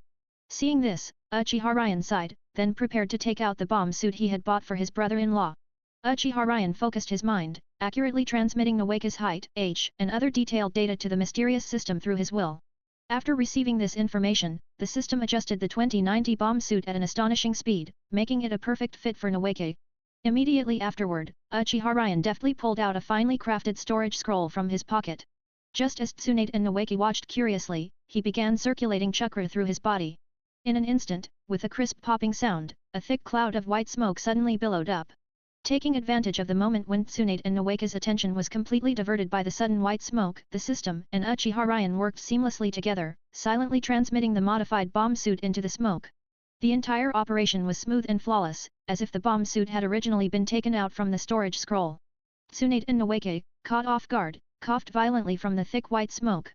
Tsunade, in particular, had her ample bosom heaving with each cough, the undulating waves nearly causing Uchiha Ryan's Sharingan to stare outright. Realizing his lapse in composure, Uchiha Ryan quickly snapped back to attention and averted his gaze. He rubbed his eyes somewhat flusteredly, thinking to himself, "Thank goodness Tsunade and Noeka both had their eyes closed from the smoke just now. Otherwise, my embarrassing reaction would have been exposed, leading to social death." As the white smoke and mysterious scroll completely dissipated, Uchiha Ryan, who had kept his eyes tightly shut, finally slowly opened them. The corners of his lips curled slightly, forming a gentle, jade-like smile. This charming sight was just caught by Tsunade, who was gradually regaining her composure from the shock. Looking at the man's captivating smile, Tsunade felt her cheeks grow warm, and her heartbeat seemed to skip a beat. She instinctively wanted to look away but found her gaze inexplicably locked in place, unable to move. Meanwhile, Noeka, unlike his sister, wasn't paying attention to Uchiha Ryan. Instead, he focused entirely on what was in the man's hands. Resting quietly in Uchiha Ryan's palm was what appeared to be an ordinary piece of clothing. "Ryan, what kind of clothing is that in your hand?" Noeka asked curiously, pointing at the garment. Hearing his brother's question, Tsunade snapped out of her daze and shifted her gaze to Uchiha Ryan's hands. Only then did she notice that Ryan was now holding a black, jacket-like piece of clothing. Seeing everyone's attention now fixed on the garment, Uchiha Ryan secretly rejoiced, knowing he had successfully piqued their interest. He quickly smiled and explained, Tsunade, don't underestimate this piece of clothing. It's not ordinary at all. It's a special ninja tool prepared specifically for Noeke. You might think it looks plain and no different from regular clothing, but in reality, it has incredibly strong defensive capabilities. Not only can it completely nullify all damage from explosions, but its defensive power is also astonishing. Even against a full-force attack from a cage-level opponent, it can withstand 3 hits. Hearing this, Tsunade's face first showed a hint of delight, but then she frowned, full of skepticism. Ryan, are you really sure that such a small leather jacket can withstand such a fierce attack from a cage-level opponent? It was no wonder Tsunade was doubtful. At first glance, the garment appeared utterly unremarkable, with nothing outstanding about it. Its color was dull, its design plain, without any eye-catching unique features or decorations. Tsunade even felt that a single slash from a blade would easily tear the garment apart like fragile paper. However, in response to Tsunade's doubts, Uchiha Ryan didn't offer much explanation. He simply smiled and beckoned to Noeke, who was standing nearby. Seeing this, Noeke felt a flicker of confusion, but trusting Uchiha Ryan, he walked over without hesitation. Chapter 44, I'm fine. Chapter 44, Chapter 44, I'm fine. Uchiha Ryan saw Noeke walking over. He smiled slightly, patted Noeke's head, then turned to look at Tsunade. Tsunade was puzzled, but at that moment, Uchiha Ryan explained the reason to her. Experimentation is the only standard for testing the truth. Since Tsunade doesn't believe it, then try it yourself. Uchiha Ryan's confident smile, paired with his looks, seemed very convincing. Tsunade thought for a moment and nodded. Indeed, we should test it. If it really worked, then Noeke would have some protection when going to the battlefield. Test? How? Have sis hit this outfit? Noeke scratched his head. At that moment, Uchiha Ryan's lips curled up, then turned serious. Noeke, let me ask you, do you want to go to the front lines to train and fight? Seeing Uchiha Ryan's expression, Noeke also became serious. Yes, Ryan and I want to go. Looking at Noeke's determined face, Uchiha Ryan felt a little guilty in his heart. Tricking this naive kid made his conscience sting a bit. But it only lasted for a moment. Uchiha Ryan said, then, Noeke, put on this outfit. Later, your sis will test its defensive power. Only if the defense is strong enough will your sis agree to let you go to the battlefield. After saying this, Uchiha Ryan patted Noeke's shoulder. Okay. Noeke was about to put it on when he suddenly froze. Wait, test the defensive power? Have sis hit him? Recalling all the times his sis had beaten him up since childhood, his face instantly turned pale. Uchiha Ryan naturally noticed this. His eyes flickered, looks like he needed to push further. Noeke, you know your sis's personality. If she can't guarantee your safety, she definitely won't sit back and let you go to the front lines. Uchiha Ryan smiled and glanced at Tsunade. Right, Tsuna. He even asked, since his conversation with Noeke wasn't hidden from Tsunade, who could hear everything. Tsunade nodded. That's right, Noeke. Nothing is more important than your safety. If we can't ensure your safety, I will never agree to you going to the front lines, no matter what. Hearing Uchiha Ryan and Tsunade's words, Noeke took a deep breath and looked at Tsunade. I understand, sis. With that, he took the bulletproof vest from Uchiha Ryan and put it on directly. Uchiha Ryan nodded at Tsunade, then jumped back, putting distance between himself and Noeke. Tsunade had inherited Hashirama's monstrous strength. Even though she was only at the Jonin level, her punches could reach near cage level power. If he got hit by one of those punches while standing nearby, yikes. Uchiha Ryan shook his head and stopped thinking about it. Otherwise, he might not be able to sleep at night. Noeke watched as Uchiha Ryan moved away and his sis stood there seriously. He couldn't help but gulp. I'm coming. Brat, get ready. With that, Tsunade stepped forward with her right foot, cracking the ground of the Senjo clan's estate. Then, she shot toward Noeke like a streak of light. Noeke also had talent in monstrous strength, but since he was 6 years younger than his sis, his strength was nothing compared to hers. Monstrous strength, mountain-crushing strike. Tsunade appeared in front of Noeke. Her right arm pulled back, her waist twisted, and then she threw a punch. Boom! The punch landed on Noeke's bulletproof vest with a loud noise. Noeke was sent flying, only stopping after smashing into a wall. His body was embedded 3 inches into the wall. And this was with Tsunade holding back, using only Chunin-level strength. Noeke! Tsunade called out. Noeke quickly responded, Sis, I'm fine. I'm not hurt at all. Hearing Noeke's energetic reply, Tsunade sighed in relief. Noeke struggled free and jumped out of the wall. Tsunade had felt something strange earlier before her fist even touched Noeke, a faint yellow light barrier appeared. Her punch had landed on the barrier, sending Noeke flying. Noeke had the clearest experience of this. Indeed, a pale yellow light barrier had appeared. If you didn't look closely, you wouldn't notice it. His sis's punch hadn't actually hit him, it had struck the barrier. Inside the barrier, he hadn't been hurt at all. He grinned, realizing that all of this was thanks to the bulletproof vest. Sis. Before he could share his realization, Tsunade instantly flashed in front of him, her expression icy. Heavenly kick of pain. This was the most brutal move in her taijutsu arsenal.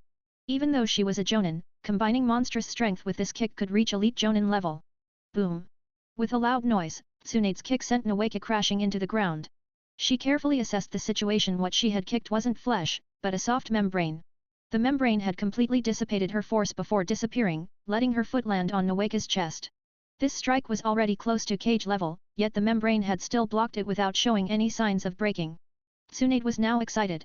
With this piece of equipment, as long as Noeke didn't run into a cage on the battlefield, he would basically be safe.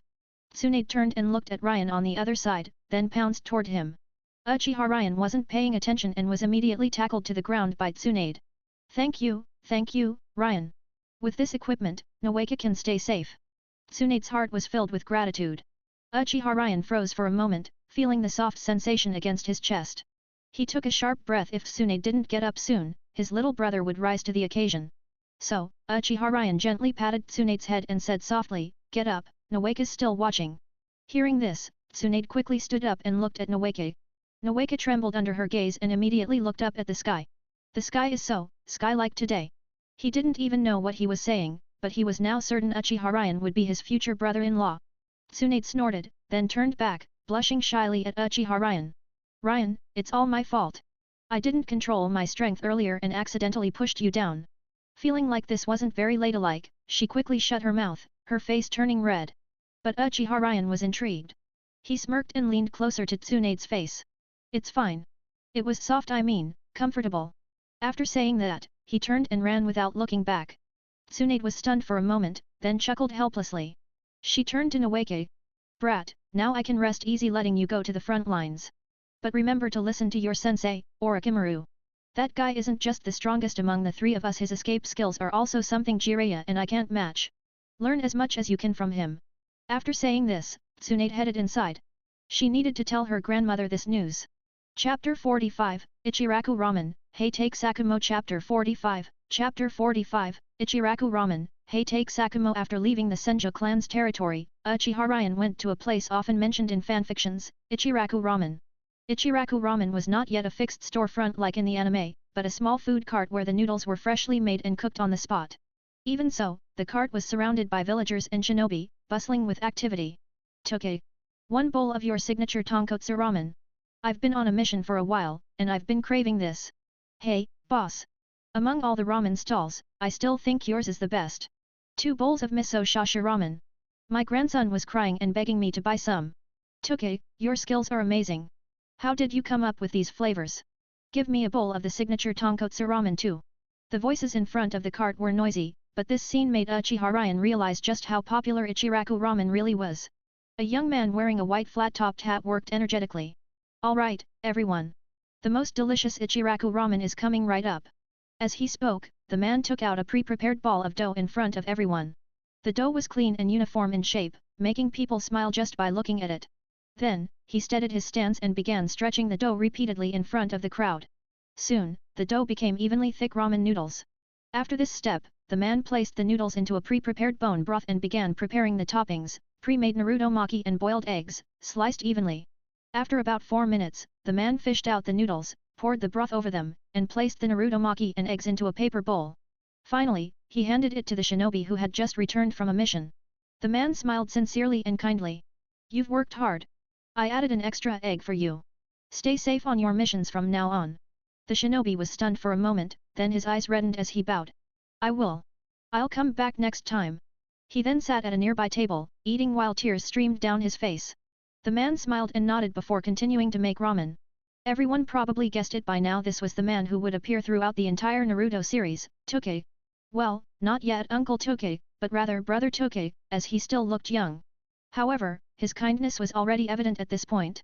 He was just a small street vendor, not particularly wealthy, yet he was willing to give an extra egg to a shinobi who had worked hard for the village. This showed his love for the village and his respect for the shinobi who risked their lives for its safety. This scene was noticed by all the customers in front of the cart, and they couldn't help but smile. This boss was a good person. Next. Your miso shashi ramen. I added extra noodles since your grandson loves to eat. Toki's voice was bright and full of energy. Watching this, Uchihara nodded. No wonder he was successful. No wonder he was so popular. In this world, bosses like him were rare. Uchihara looked up at the sky. The setting sun was like fire, dyeing the entire Konoha village in shades of orange. Looking at Toki and the villagers' smiles, his lips also curled upward. Peace is truly wonderful, Uchihara thought. Ah, peace is truly wonderful. A voice came from beside him. Uchihara turned to look. A shinobi with rare white hair appeared. Under the glow of the setting sun, his expression looked incredibly gentle. He wore a green Jonin combat uniform and walked toward Uchihara. You are Lord Sakumo. Uchihara recognized the man's hair and features immediately. His first thought was of Kakashi, but at this point in time, Kakashi was probably still a child. So this man must be Heitake Sakumo. Although Heitake Sakumo was a Jonin, his strength was undeniably at the cage level. His mastery of the Heitake sword style was unparalleled, and even the third Hokage would not be able to defeat him easily in a fight. His fame began during the Second Shinobi World War against Tsunade. In order to obtain intelligence, he single-handedly killed Cho's son and daughter-in-law, only to discover that they were protecting their child, Sasori, rather than any intelligence. He earned his title, Konoha's White Fang, and his strength as a cage-level shinobi was widely recognized. This event caused Sasori's personality to shift from innocent and kind to gloomy and cruel. Cho's hair turned white overnight, and she hated Konoha's White Fang with a burning passion. Oh? You've heard of me? Heitake Sakumo scratched his head. Although he was strong, he didn't recall ever meeting this kid before. Uchihara nodded. Lord Sakumo, your swordsmanship has reached perfection.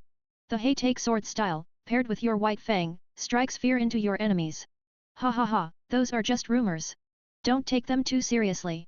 Heitake Sakumo had just returned from the Hokage's office. Passing by Ichiraku Ramen, he saw Uchihara and, moved by the scene, decided to talk to this junior. Lord Sakumo, Uchihara was about to say something when his stomach growled. Gurgle. Uchihara's face turned red.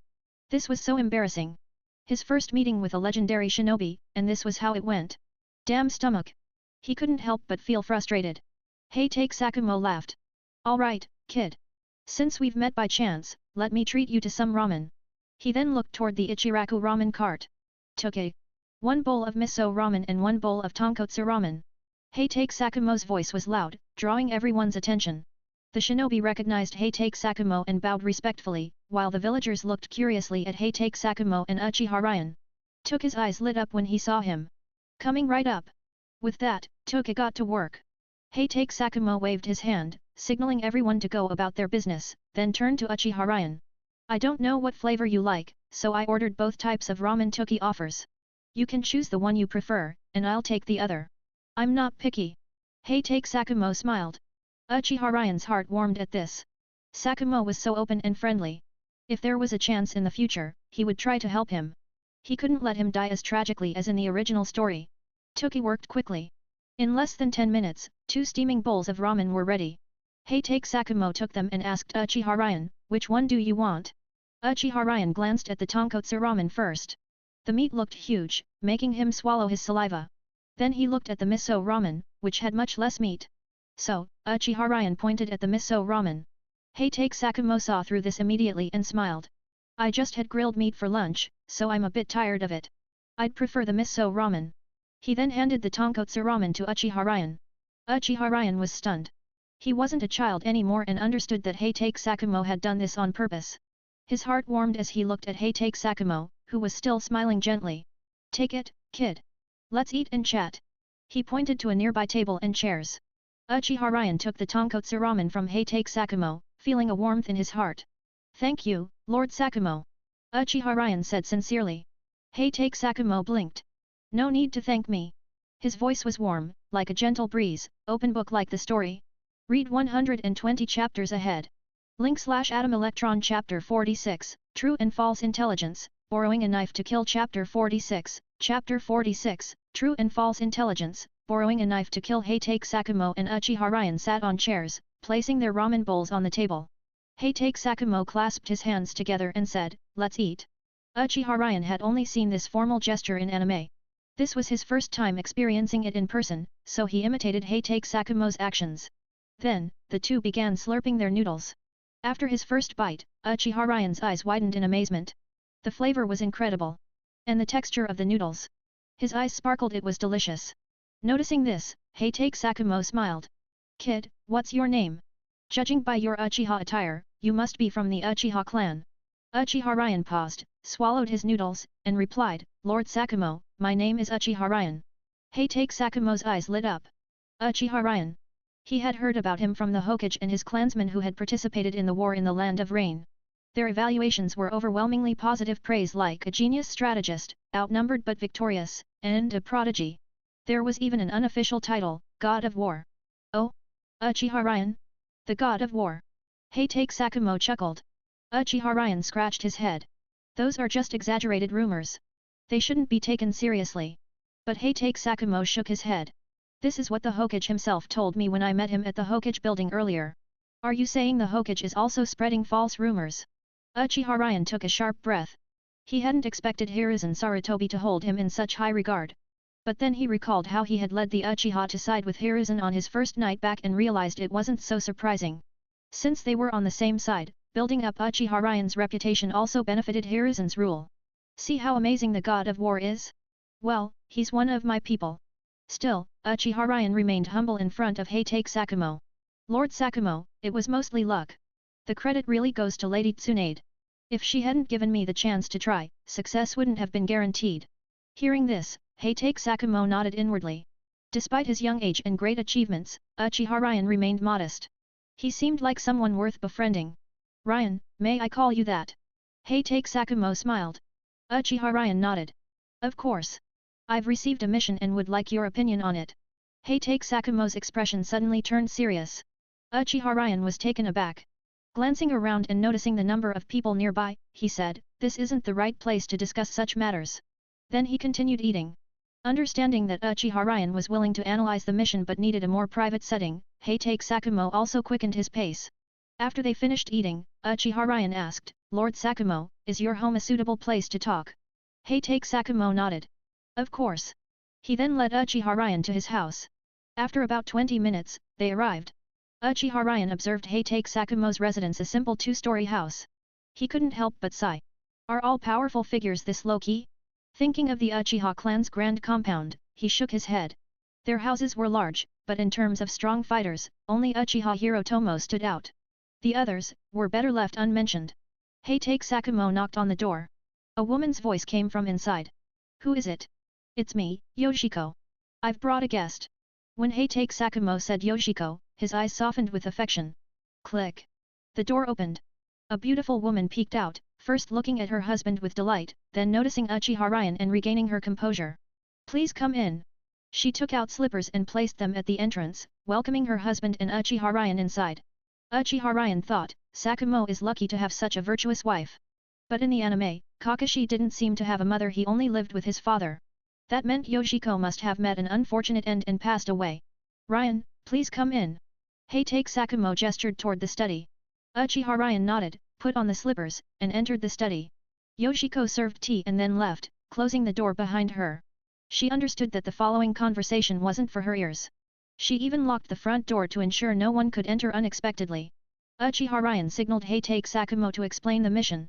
Without holding back, Heitake Sakumo said, according to intelligence from our spies in Tsunade, a certain household in the village possesses military deployment plans and strategies. The Hokage has ordered me to set out tonight, capture that household, and extract the information. If interrogation fails, eliminate them. He then handed over the map and secret letter provided by the spy.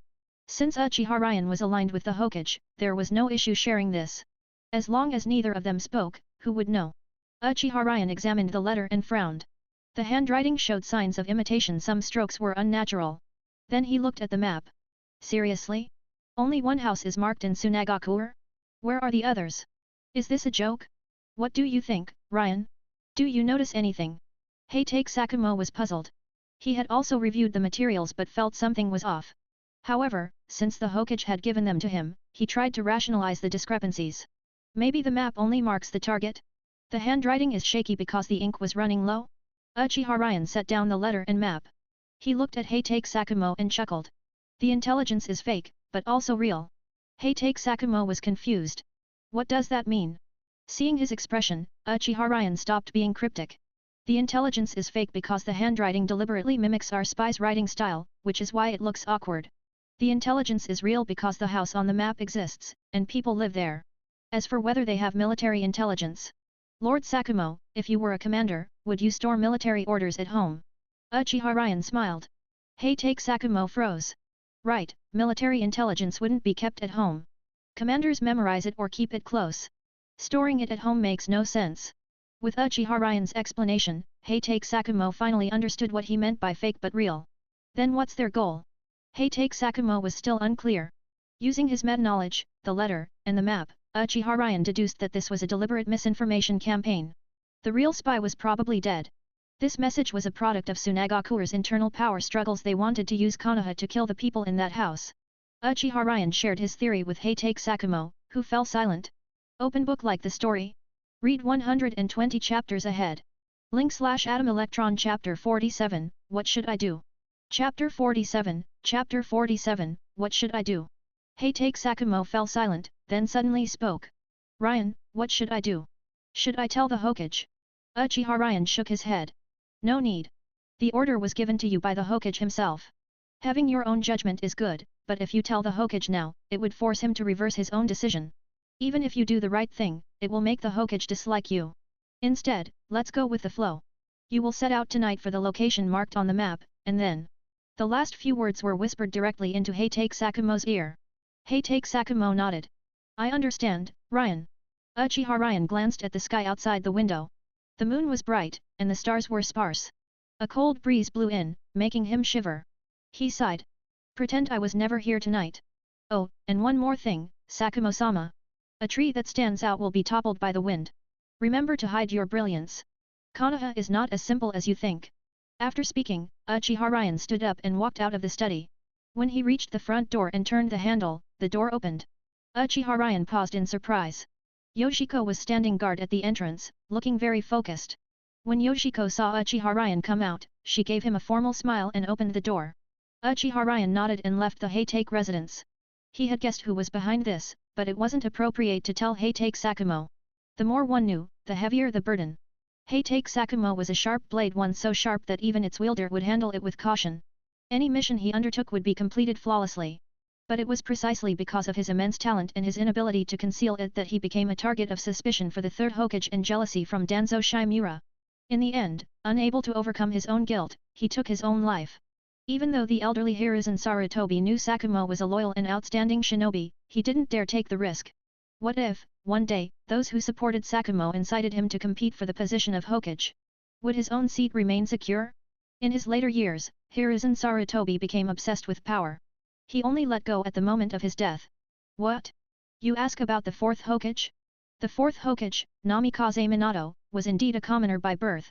He was a student of Jiraiya and the grand disciple of Hiruzen Sarutobi. After becoming Hokage, he didn't form his own faction, instead deferring to his grand teacher's authority. He consulted Hiruzen Sarutobi on every matter, which greatly satisfied the third Hokage's desire for control. In other words, the fourth Hokage was Hiruzen Sarutobi's puppet. At the time, Fugaku had approached Minato, hinting and even outright suggesting cooperation multiple times. But Minato only engaged in small talk, avoiding political discussions, which left Uchiha Fugaku deeply troubled. Other clans also watched from the sidelines. Compared to Hiruzen Sarutobi, they preferred this politically inexperienced and amiable Minato. However, the Uchiha's failed approach led other clans to abandon their ideas and stop visiting Minato. But let's return to the main topic. This time, Uchiha Ryan advised Heitake Sakumo to deliberately fail the mission and even prepared various explanations for him. The rest was up to Sakumo. He had said all he needed to say. Whether Sakumo listened or not was his choice. A general who always won, undefeated in 100 battles, it sounded impressive, but it also invited suspicion from the ruler. Meritorious service that overshadows the lord was not just a saying.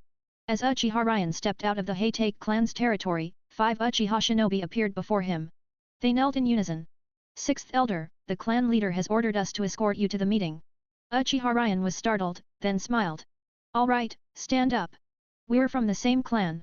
There's no need to kneel. A man's knees are as precious as gold. From now on, you don't need to kneel when you see me. Lead the way. His words, a man's knees are as precious as gold, stunned the 5 Uchiha shinobi. A strange feeling stirred in their hearts. None of the other elders had ever said such things.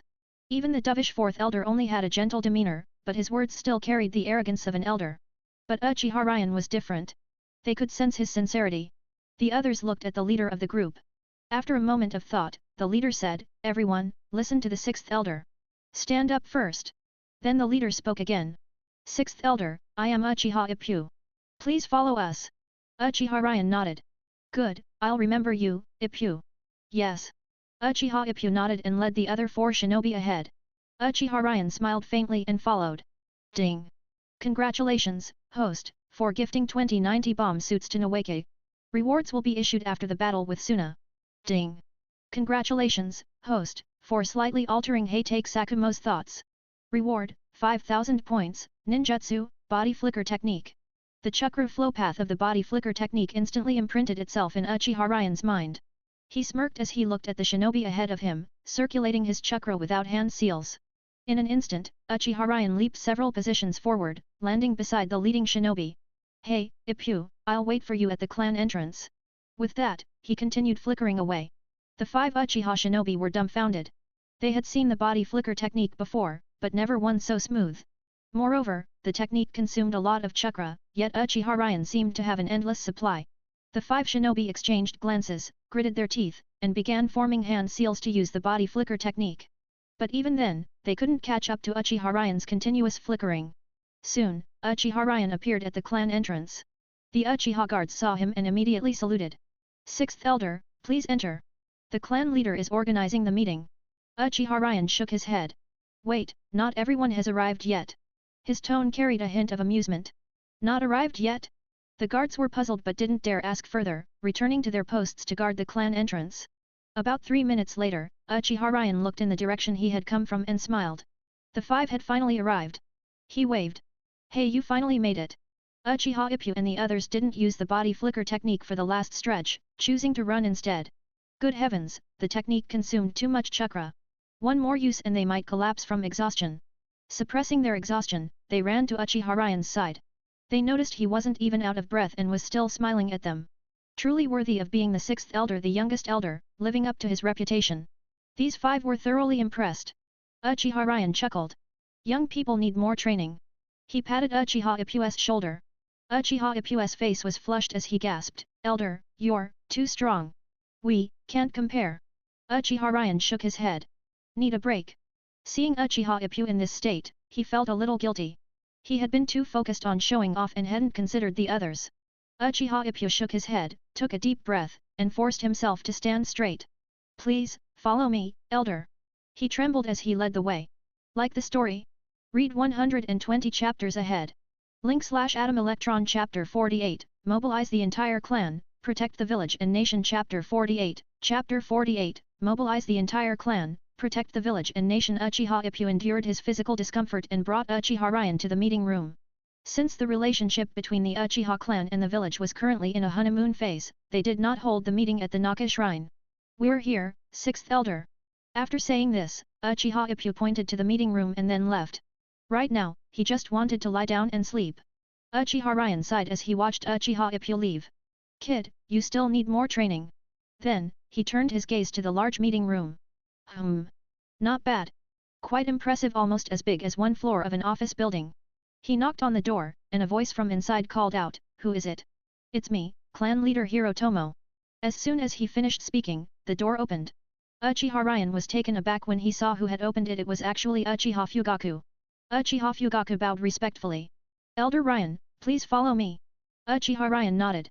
Uchiha Fugaku was still young but always wore a stern expression. Tisk. He wasn't very approachable. However, since the meeting was already in progress, he still needed Fugaku to guide him. Soon, under young Fugaku's lead, Uchiha Ryan entered the meeting room. Uchiha Hirotomo immediately stood up with a warm smile. "Ah, the 6th elder is here. Come, come." Seeing this, a group of red-eyed individuals turned their gazes toward him, their eyes filled with fervor and joy. They had heard that Tsunade had declared war, and Konoha would be sending shinobi to respond tomorrow. The Uchiha clan members were all battle enthusiasts. They were not good with words, well, except for Uchiha Ryan. They might not be eloquent, but that didn't mean they didn't love the village. Compared to talking, they preferred to prove their devotion to the village through action, no less than anyone else. And Uchiha Ryan, their sixth elder, was one of the top figures in Konoha in terms of both strength and military strategy. The outcome of the battle in the Land of Rain was an unspoken truth among them, but everyone knew Uchiha Ryan's capabilities. Everyone's staring at me. I'm a little nervous. Uchiha Ryan scratched his head. Damn, so many red-eyed people staring at me must be over 200 pairs. Wait, no, aren't I a red-eyed person too? And I even have the 3 Tomo Sharingan. Who should I be afraid of? Aside from clan leader Hirotomo, who could overpower me? Thinking this, Uchiha Ryan's eyes turned red, and the oppressive aura of his 3 Tomo Sharingan radiated outward. He followed Uchiha Hirotomo to the front, then swept his gaze over everyone present. Uchiha Hirotomo smiled approvingly at this scene. He thought to himself, as expected of the god of war. It only took him a moment to adapt to the gaze of over 200 Sharingan users much faster than I did back then. His mental fortitude is truly exceptional. After adjusting to the pressure of the Sharingan stares, Uchiha Ryan took the seat Uchiha Hirotomo had prepared for him. It was the third seat to the right of the main seat. After all, he was the sixth elder, and his seniority was still relatively young. In the Uchiha clan, seniority mattered greatly. Among the other 5 elders, the Hawk faction showed goodwill toward Uchiha Ryan, while the Dove faction's 4th elder snorted coldly. This youngster has no respect, bullying an old man like me with a sneak attack. Uchiha Ryan returned the Hawk faction elder's smiles. As for the 4th elder? Sorry, didn't see him. The 4th elder's face turned livid at being ignored, while the other elders secretly gloated. The 2nd elder, however, remained neutral. He was still observing Uchiha Ryan. He had a feeling that following Uchiha Ryan would be the right choice. Admittedly, the 2nd elder was a shrewd old fox who had a keen eye for people, but he still needed more observation. Uchiha Hirotomo coughed twice and sat in the clan leader's seat. His expression turned serious, completely different from his earlier warmth. Everyone, I'm sure you already know the purpose of this meeting. Tsunade has invaded our Konoha village. The Hokage has appointed Elder Shimura Danzo as the chief commander to oversee the overall strategy. Our Uchiha clan must actively cooperate. Therefore, I have decided that the Uchiha clan will dispatch 200 Jonin, 300 Chunin, and 500 Genin, all to be commanded by our 6th elder, the god of war of Konoha, Uchiha Ryan. As soon as these words were spoken, the 200 Jonin below all paled. They wanted to make contributions, protect the village, and defend their nation, but 1,000 Uchiha shinobi? That was practically the entire clan's fighting force. If something went wrong in this battle, they would lose almost all of their clan's combat strength. For the clan, this was absolutely unacceptable. The Hawk faction elders all turned pale, looking at Hirotomo with disbelief, as if to say, have you lost your mind? Mobilizing the entire clan's strength for the sake of the village. Uchiha Hirotomo, however, remained expressionless. He believed that since they had sided with Sarutobi Hiruzen, as Konoha's largest clan, they should contribute their full strength to protect the village and nation. Once this war ended, Konoha would forever remember the Uchiha clan's sacrifice. Uchiha Ryan looked at Uchiha Hirotomo, his eyes filled with shock. He had expected Hirotomo to send a large force, but he never imagined he would go all in like this, betting everything. Uchiha Hirotomo turned to Uchiha Ryan. 6th elder, do you have any objections? His trust in Uchiha Ryan was immense. He believed that a man of his reputation would not be undeserving of it. Uchiha Ryan snapped out of his daze. He felt an overwhelming sense of trust, this unconditional faith. He looked at Uchiha Hirotomo and opened his mouth. Finally, he clenched his fist. Uchiha Ryan accepts the clan leader's orders. This time, we will make the Uchiha clan's might known to all. I will also do everything in my power to minimize casualties among our clansmen. At this moment, Uchiha Ryan's heart burned with passion. This was the first time he had been trusted so completely, and with such a large-scale shinobi force. Honestly, you could almost say it was enough to wipe out the Land of Wind. Uchiha Ryan would definitely give his all to lead this army well. Uchiha Hirotomo nodded, then continued, I know some of you may doubt Ryan, but do you know that in the previous battle in the Land of Rain, under his command, the Senju forces suffered fewer than 30 deaths. No Jonin were seriously injured, almost no Chunin died, and only a few Genin were killed due to failed reactions against sneak attacks. Have you ever heard of such a casualty rate? In the history of the Warring States period, who else has achieved this? As Uchiha Hirotomo's words fell, the 200 Jonin below were all stunned. They had only heard of the title God of War of Konoha, Uchiha Ryan, but they had never heard the actual statistics. Now that they had, all traces of worry and fear vanished from their eyes, replaced by excitement, their eyes practically blazing with fire. Uchiha Ryan knew he couldn't stay silent any longer. I swear upon the name of Uchiha, I will do everything in my power to ensure everyone's safety. The 200 Uchiha Jonin shouted in unison, the shinobi of Uchiha obey the clan leader's orders and follow the sixth elder's command. Protect the village and nation, annihilate the enemy. The elders looked at each other. No one dared to speak up now, because at this moment, the hearts of the Uchiha clan lay with the clan leader and the sixth elder. Moreover, this expedition represented both the clan and the village. Anyone who tried to stop it now would be undermining morale. So, they all turned their gazes to Uchiha Ryan, praying that he would command well in this great battle and minimize the clan's casualties. I'm quite excited. Mobilizing the entire clan's strength, this is something worthy of being written into textbooks and recorded in history. No matter the outcome, the Uchiha clan has earned itself an unshakable safeguard. Chapter 49, The entire Uchiha clan joins the war? Chapter 49, The entire Uchiha clan joins the war? The next day, Hiruzen Sarutobi, Danzo Shimura, Koharu Yudatan, and Homura Mitokado arrived early at the village entrance. The decision had been made in yesterday's meeting. Danzo Shimura would lead the troops. Each clan was required to contribute no fewer than 30 jonin, 50 chunin, and 100 genin. In other words, each clan had to provide at least 180 shinobi. Including all the major and minor clans, Konoha's army would consist of at least 6,000 shinobi. Hiruzen Sarutobi stood calmly waiting, while Danzo Shimura looked somewhat worried. Hiruzen, do you think we can really gather 6,000 shinobi this time? Danzo Shimura's eyes were dark and unreadable. He didn't trust the clans to send their true strength to the battlefield. We will. Hiruzen Sarutobi said slowly. There might not be enough jonin, but there's never a shortage of chunin and genin. Even if there is, many civilian shinobi can fill the gaps. Danzo Shimura nodded. These major clans all cherish their feathers and preserve their strength. Expecting them to contribute jonin is unrealistic. After saying this, he sighed. The Sarutobi and Shimura clans had been close allies since the Warring States period. Both of them were elders/leaders of their own clans, so they understood the mindset of the shinobi clans well. However, unlike the other high-ranking officials, Danzo Shimura and Hiruzen Sarutobi were also the village's leaders. They had to consider the village in the war. Thinking carefully, there was never true reconciliation between the major clans. Which clans didn't have grudges against each other? Hashirama Senjo's idea of building a village, forgetting past hatred, and allowing people to coexist peacefully was too idealistic. Of course, when Hashirama Senjo was alive, when one person could suppress everything, his words became the will of the ninja world. But not long after his death, the First Shinobi World War broke out. Though he believed in peace, the shinobi of the world believed in strength. Monkey, look over there. It seems a clan has arrived. Koharu Yudatan patted Hiruzen Sarutobi's shoulder. Hiruzen Sarutobi snapped out of his thoughts and looked into the distance. The Hyaga shinobi, dressed in plain clothes with long hair, slowly approached. Leading them was Hyaga Sekaijo, who walked toward the village entrance with a warm smile. 30 Hyaga jonin, 50 chunin, and 100 genin have all arrived. Hokage-sama, please inspect them. His voice was full of confidence, his face showing a trace of pride. The Hyaga clan truly lived up to its reputation as one of the great clans alongside the Senju and Uchiha. They provided these shinobi without hesitation, though they were all from the branch family. Even so, this was a formidable force on the battlefield. Hiruzen Sarutobi nodded and smiled at Hyaga Sekaijo. The Hyaga clan truly lives up to its reputation as a great clan. To gather so many shinobi in just one day. No inspection is needed. I trust the Hyaga clan, and I trust clan head Sekaijo. Hiruzen Sarutobi smiled. Hyaga Sekaijo nodded. Understood. He then stood to the side with his hands behind his back. Soon after, the leaders of the other clans arrived with their shinobi. As expected, Hiruzen Sarutobi's prediction was correct. Most clans couldn't provide enough jonin, so they made up for it with genin. They all complained about their lack of strength and numbers.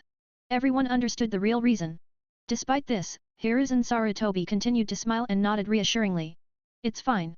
I know everyone has done their best. Danzo Shimura's expression remained unchanged, but inwardly, he was furious. Every clan was hiding their true strength. Hiruzen Sarutobi frowned as he surveyed the gathered shinobi. Where was the Uchiha clan?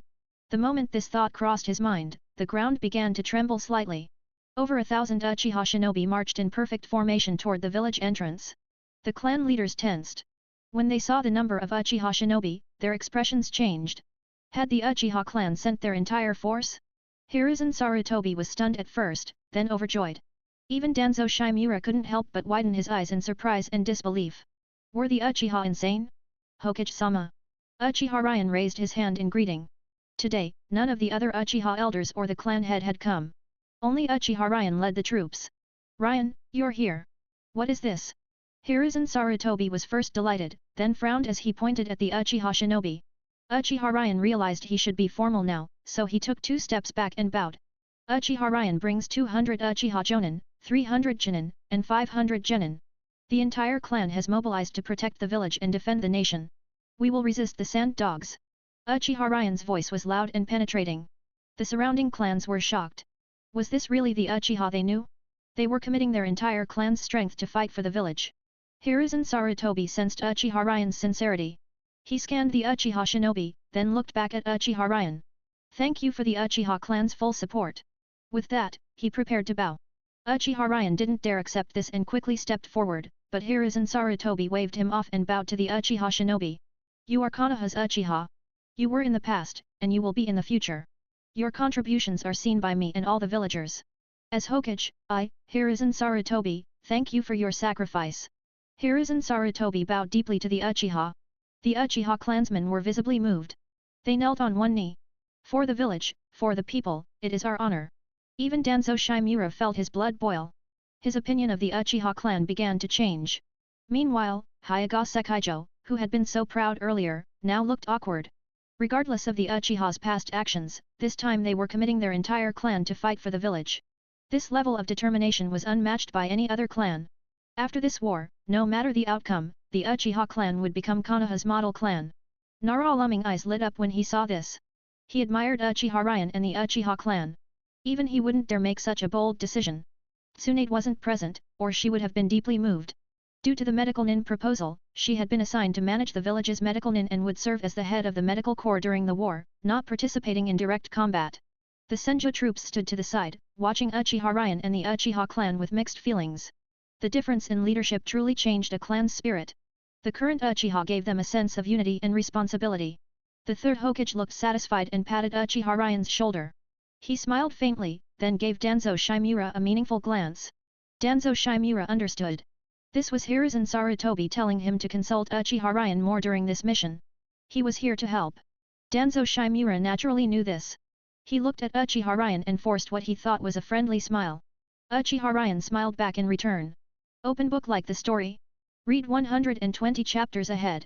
Link/Atom Electron Chapter 50, Open Battle, Secret Crossing Chapter 50, Chapter 50, Open Battle, Secret Crossing. After all the ninja clans had gathered, Hiruzen Sarutobi delivered a pre-battle speech, passionate and stirring, filling everyone with fervor. When he finished, he called Danzo Shimura to step forward and speak. Danzo Shimura was not skilled in public speaking, so he only said a few formal words before ending. Everyone understood his personality and still showed their support with applause. Finally, something unexpected happened. Hiruzen Sarutobi suddenly announced, "Everyone, with nearly 8,000 shinobi gathered, this is no small force. Therefore, I have decided to temporarily appoint 2 deputy commanders, Uchiha Ryan and Naralaming." Uchiha Ryan was stunned. Previously, it had been agreed that he would help Danzo Shimura gain achievements, so why was he now being put in the spotlight? Danzo Shimura remained silent, but he had no objections. The entire Uchiha clan was joining the battle with their full strength. How could he possibly object? Moreover, as the overall commander, no matter how the battle turned out, he would reap the greatest benefits. Uchiha Ryan/Naralaming, we obey. The two immediately knelt on one knee to accept the orders. The other clans reacted differently. The Hyaga clan frowned. As fellow ocular jutsu users, why did the Uchiha have a deputy commander while they did not? They refused to believe that Uchiha Ryan had been the commander in the previous Land of Rain campaign. The Senju forces, however, sighed in relief, exchanging glances with their clansmen, smiles on their faces. This battle would be much easier to fight now. The Inoshikacho trio was also excited. Since Naralaming was one of their own, this meant they could also benefit from his position. Now, set out. Warriors of Konoha, repel Tsunade and crush their ambitions. Danzo Shimura raised his hand and shouted. The troops then marched out of the village in an orderly manner, heading southwest. The battlefield this time was in the Land of Rivers, also called the Land of Streams. Tsunade had likely already occupied parts of the Land of Rivers. After all, Tsunade was one of the 5 great shinobi villages, while the Land of Rivers was merely a small country. No matter how weak Tsunade was among the 5 great nations, their strength still far surpassed that of a minor country. Now, the question was whether they had already entered Konoha's territory. If they had, Where would they set up ambushes? Where would they strike? At night, Danzo was deep in thought when Uchiha Ryan approached. Danzo-sama. Danzo Shimura turned in surprise and saw Uchiha Ryan. He nodded. Ryan, speak freely. No need for formalities. These words were merely politeness. Only a fool would take them seriously. Danzo-sama, I believe the enemy has already entered our borders. He pointed to the areas of Kikyozan, Tamayama, Hakuki, and Choga on the map. Oh? What makes you say that? Danzo Shimura grew interested and looked at Uchiha Ryan. Uchiha Ryan wasted no time. He pointed at the map. Kikyozan and Tamayama ambush troops could be stationed on these two mountains. Once our army passes, falling rocks and shuriken could rain down from above. That's one possibility. Hakuki and Choga are still within our borders technically, they're inside our territory. Tsunade planned this invasion in advance, while we are 2 to 3 days behind. In those 2 or 3 days, they had enough time to enter our borders from the Land of Wind. The messenger who reported earlier came from the capital of the Land of Fire, not from Hakuki or Choga. This means these areas have already been occupied, or Tsunade has cut off their communication channels, preventing information from getting out. Therefore, it can be concluded that Tsunade has already entered our borders. Moreover, they have set up traps in Hakuki and Choga. Uchiha Ryan's reasoning was clear and logical. He had analyzed the situation thoroughly, and even Danzo couldn't help but admire him. Good. Continue. If it were you, how would you fight?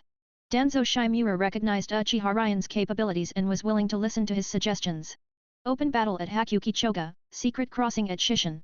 Uchiha Ryan smiled and pointed at Shishin, a location. Explain in detail. Danzo Shimura's eyes gleamed as he waited for the rest. On the surface, we will send troops to fight at Hakuki and Choga, led by Danzo-sama. We will only defend, not attack. Given our superior resources and terrain advantage, our supplies will be endless, while the enemy's mountain paths are treacherous and their supply lines long. Before long, they will run out of resources. That's our first victory. Secretly, I will lead the Uchiha clan to detour through Shishin and climb Mount Daigu, cutting off their supply lines. Once successful, I will fire a signal flare, then launch a surprise attack from the rear on the Tsunade forces stationed at Kikyozan and Tamayama. At that point, Danzo-sama will lead the entire army to join the battle simultaneously on both mountains. This way, we can annihilate the sand dogs completely. The casualties will be minimal. The shinobi under Danzo-sama's command will suffer almost 0 losses. As for us Uchiha, it will depend on Danzo-sama's speed. Uchiha Ryan grinned. Danzo Shimura gave Uchiha Ryan a deep look. This guy was handing him such a great achievement while also entrusting his life to him. He never expected Uchiha Ryan to trust him so much. Perhaps the Uchiha clan wasn't as his teacher had described? As his thoughts churned, he spoke. Don't worry, Ryan. We'll proceed as you've suggested. The moment the signal flare goes up, our army will charge. At most, we'll arrive within 10 minutes. Danzo Shimura said seriously. Right now, he needed this achievement, and the strategy Uchiha Ryan proposed would result in minimal casualties and the greatest gains. How could he refuse? If this were the older Danzo, Uchiha Ryan wouldn't have trusted him. But the current Danzo, who had just taken over Konoha's leadership from Tobirama Senju, was still a passionate young man. Though somewhat radical, he was an ambitious youth. Oh, one more thing, Danzo-sama. The entrances to Hakuki and Choga might be rigged with explosive tags. Have the troops send shadow clones ahead first. It'll be safer. With that, Uchiha Ryan gathered the Uchiha shinobi and left with them. Nara-Luming wanted to follow, but Uchiha Ryan shook his head. We need a smart person to hold the fort here, Luming. Understand. Then, Uchiha Ryan and the Uchiha shinobi, clad in black, took advantage of the night to detour toward Shishin. Danzo Shimura ordered the main force to set up camp and wait until dawn to advance. At the same time, he glanced toward Shishin, thinking, Ryan, if this succeeds, when we return to the village, I'll drink 3 cups with you. Uchiha Ryan yawned, and a shinobi nearby quickly said, 6th Elder, stay warm. The night is cold, you mustn't catch a cold. Ippu, I'm fine. Probably someone's thinking about me, Uchiha Ryan chuckled. He suddenly turned to face the Uchiha shinobi. This operation is the most dangerous, but if successful, the rewards will be the greatest. The village will remember our contributions. From now on, the Uchiha will be a clan of honor. I will do my best to ensure everyone's safety, but I can't guarantee no losses. If anyone is afraid of death, you may return to Danzo-sama's forces now. There's almost no danger there. His words reached every Uchiha shinobi's ears. The Uchiha shinobi activated their Sharingan. 6th Elder, we are not afraid of death. We only fear dying without meaning. Now that we know how important this mission is, what is there to fear? Everyone nodded. Under the moonlight, Uchiha Ryan looked at the 1,000 Uchiha shinobi and smiled. Good. Then I, Uchiha Ryan, promise you this: when the time comes, I will charge at the front. If death comes, I will die before any of you. With that, the group entered Shishin.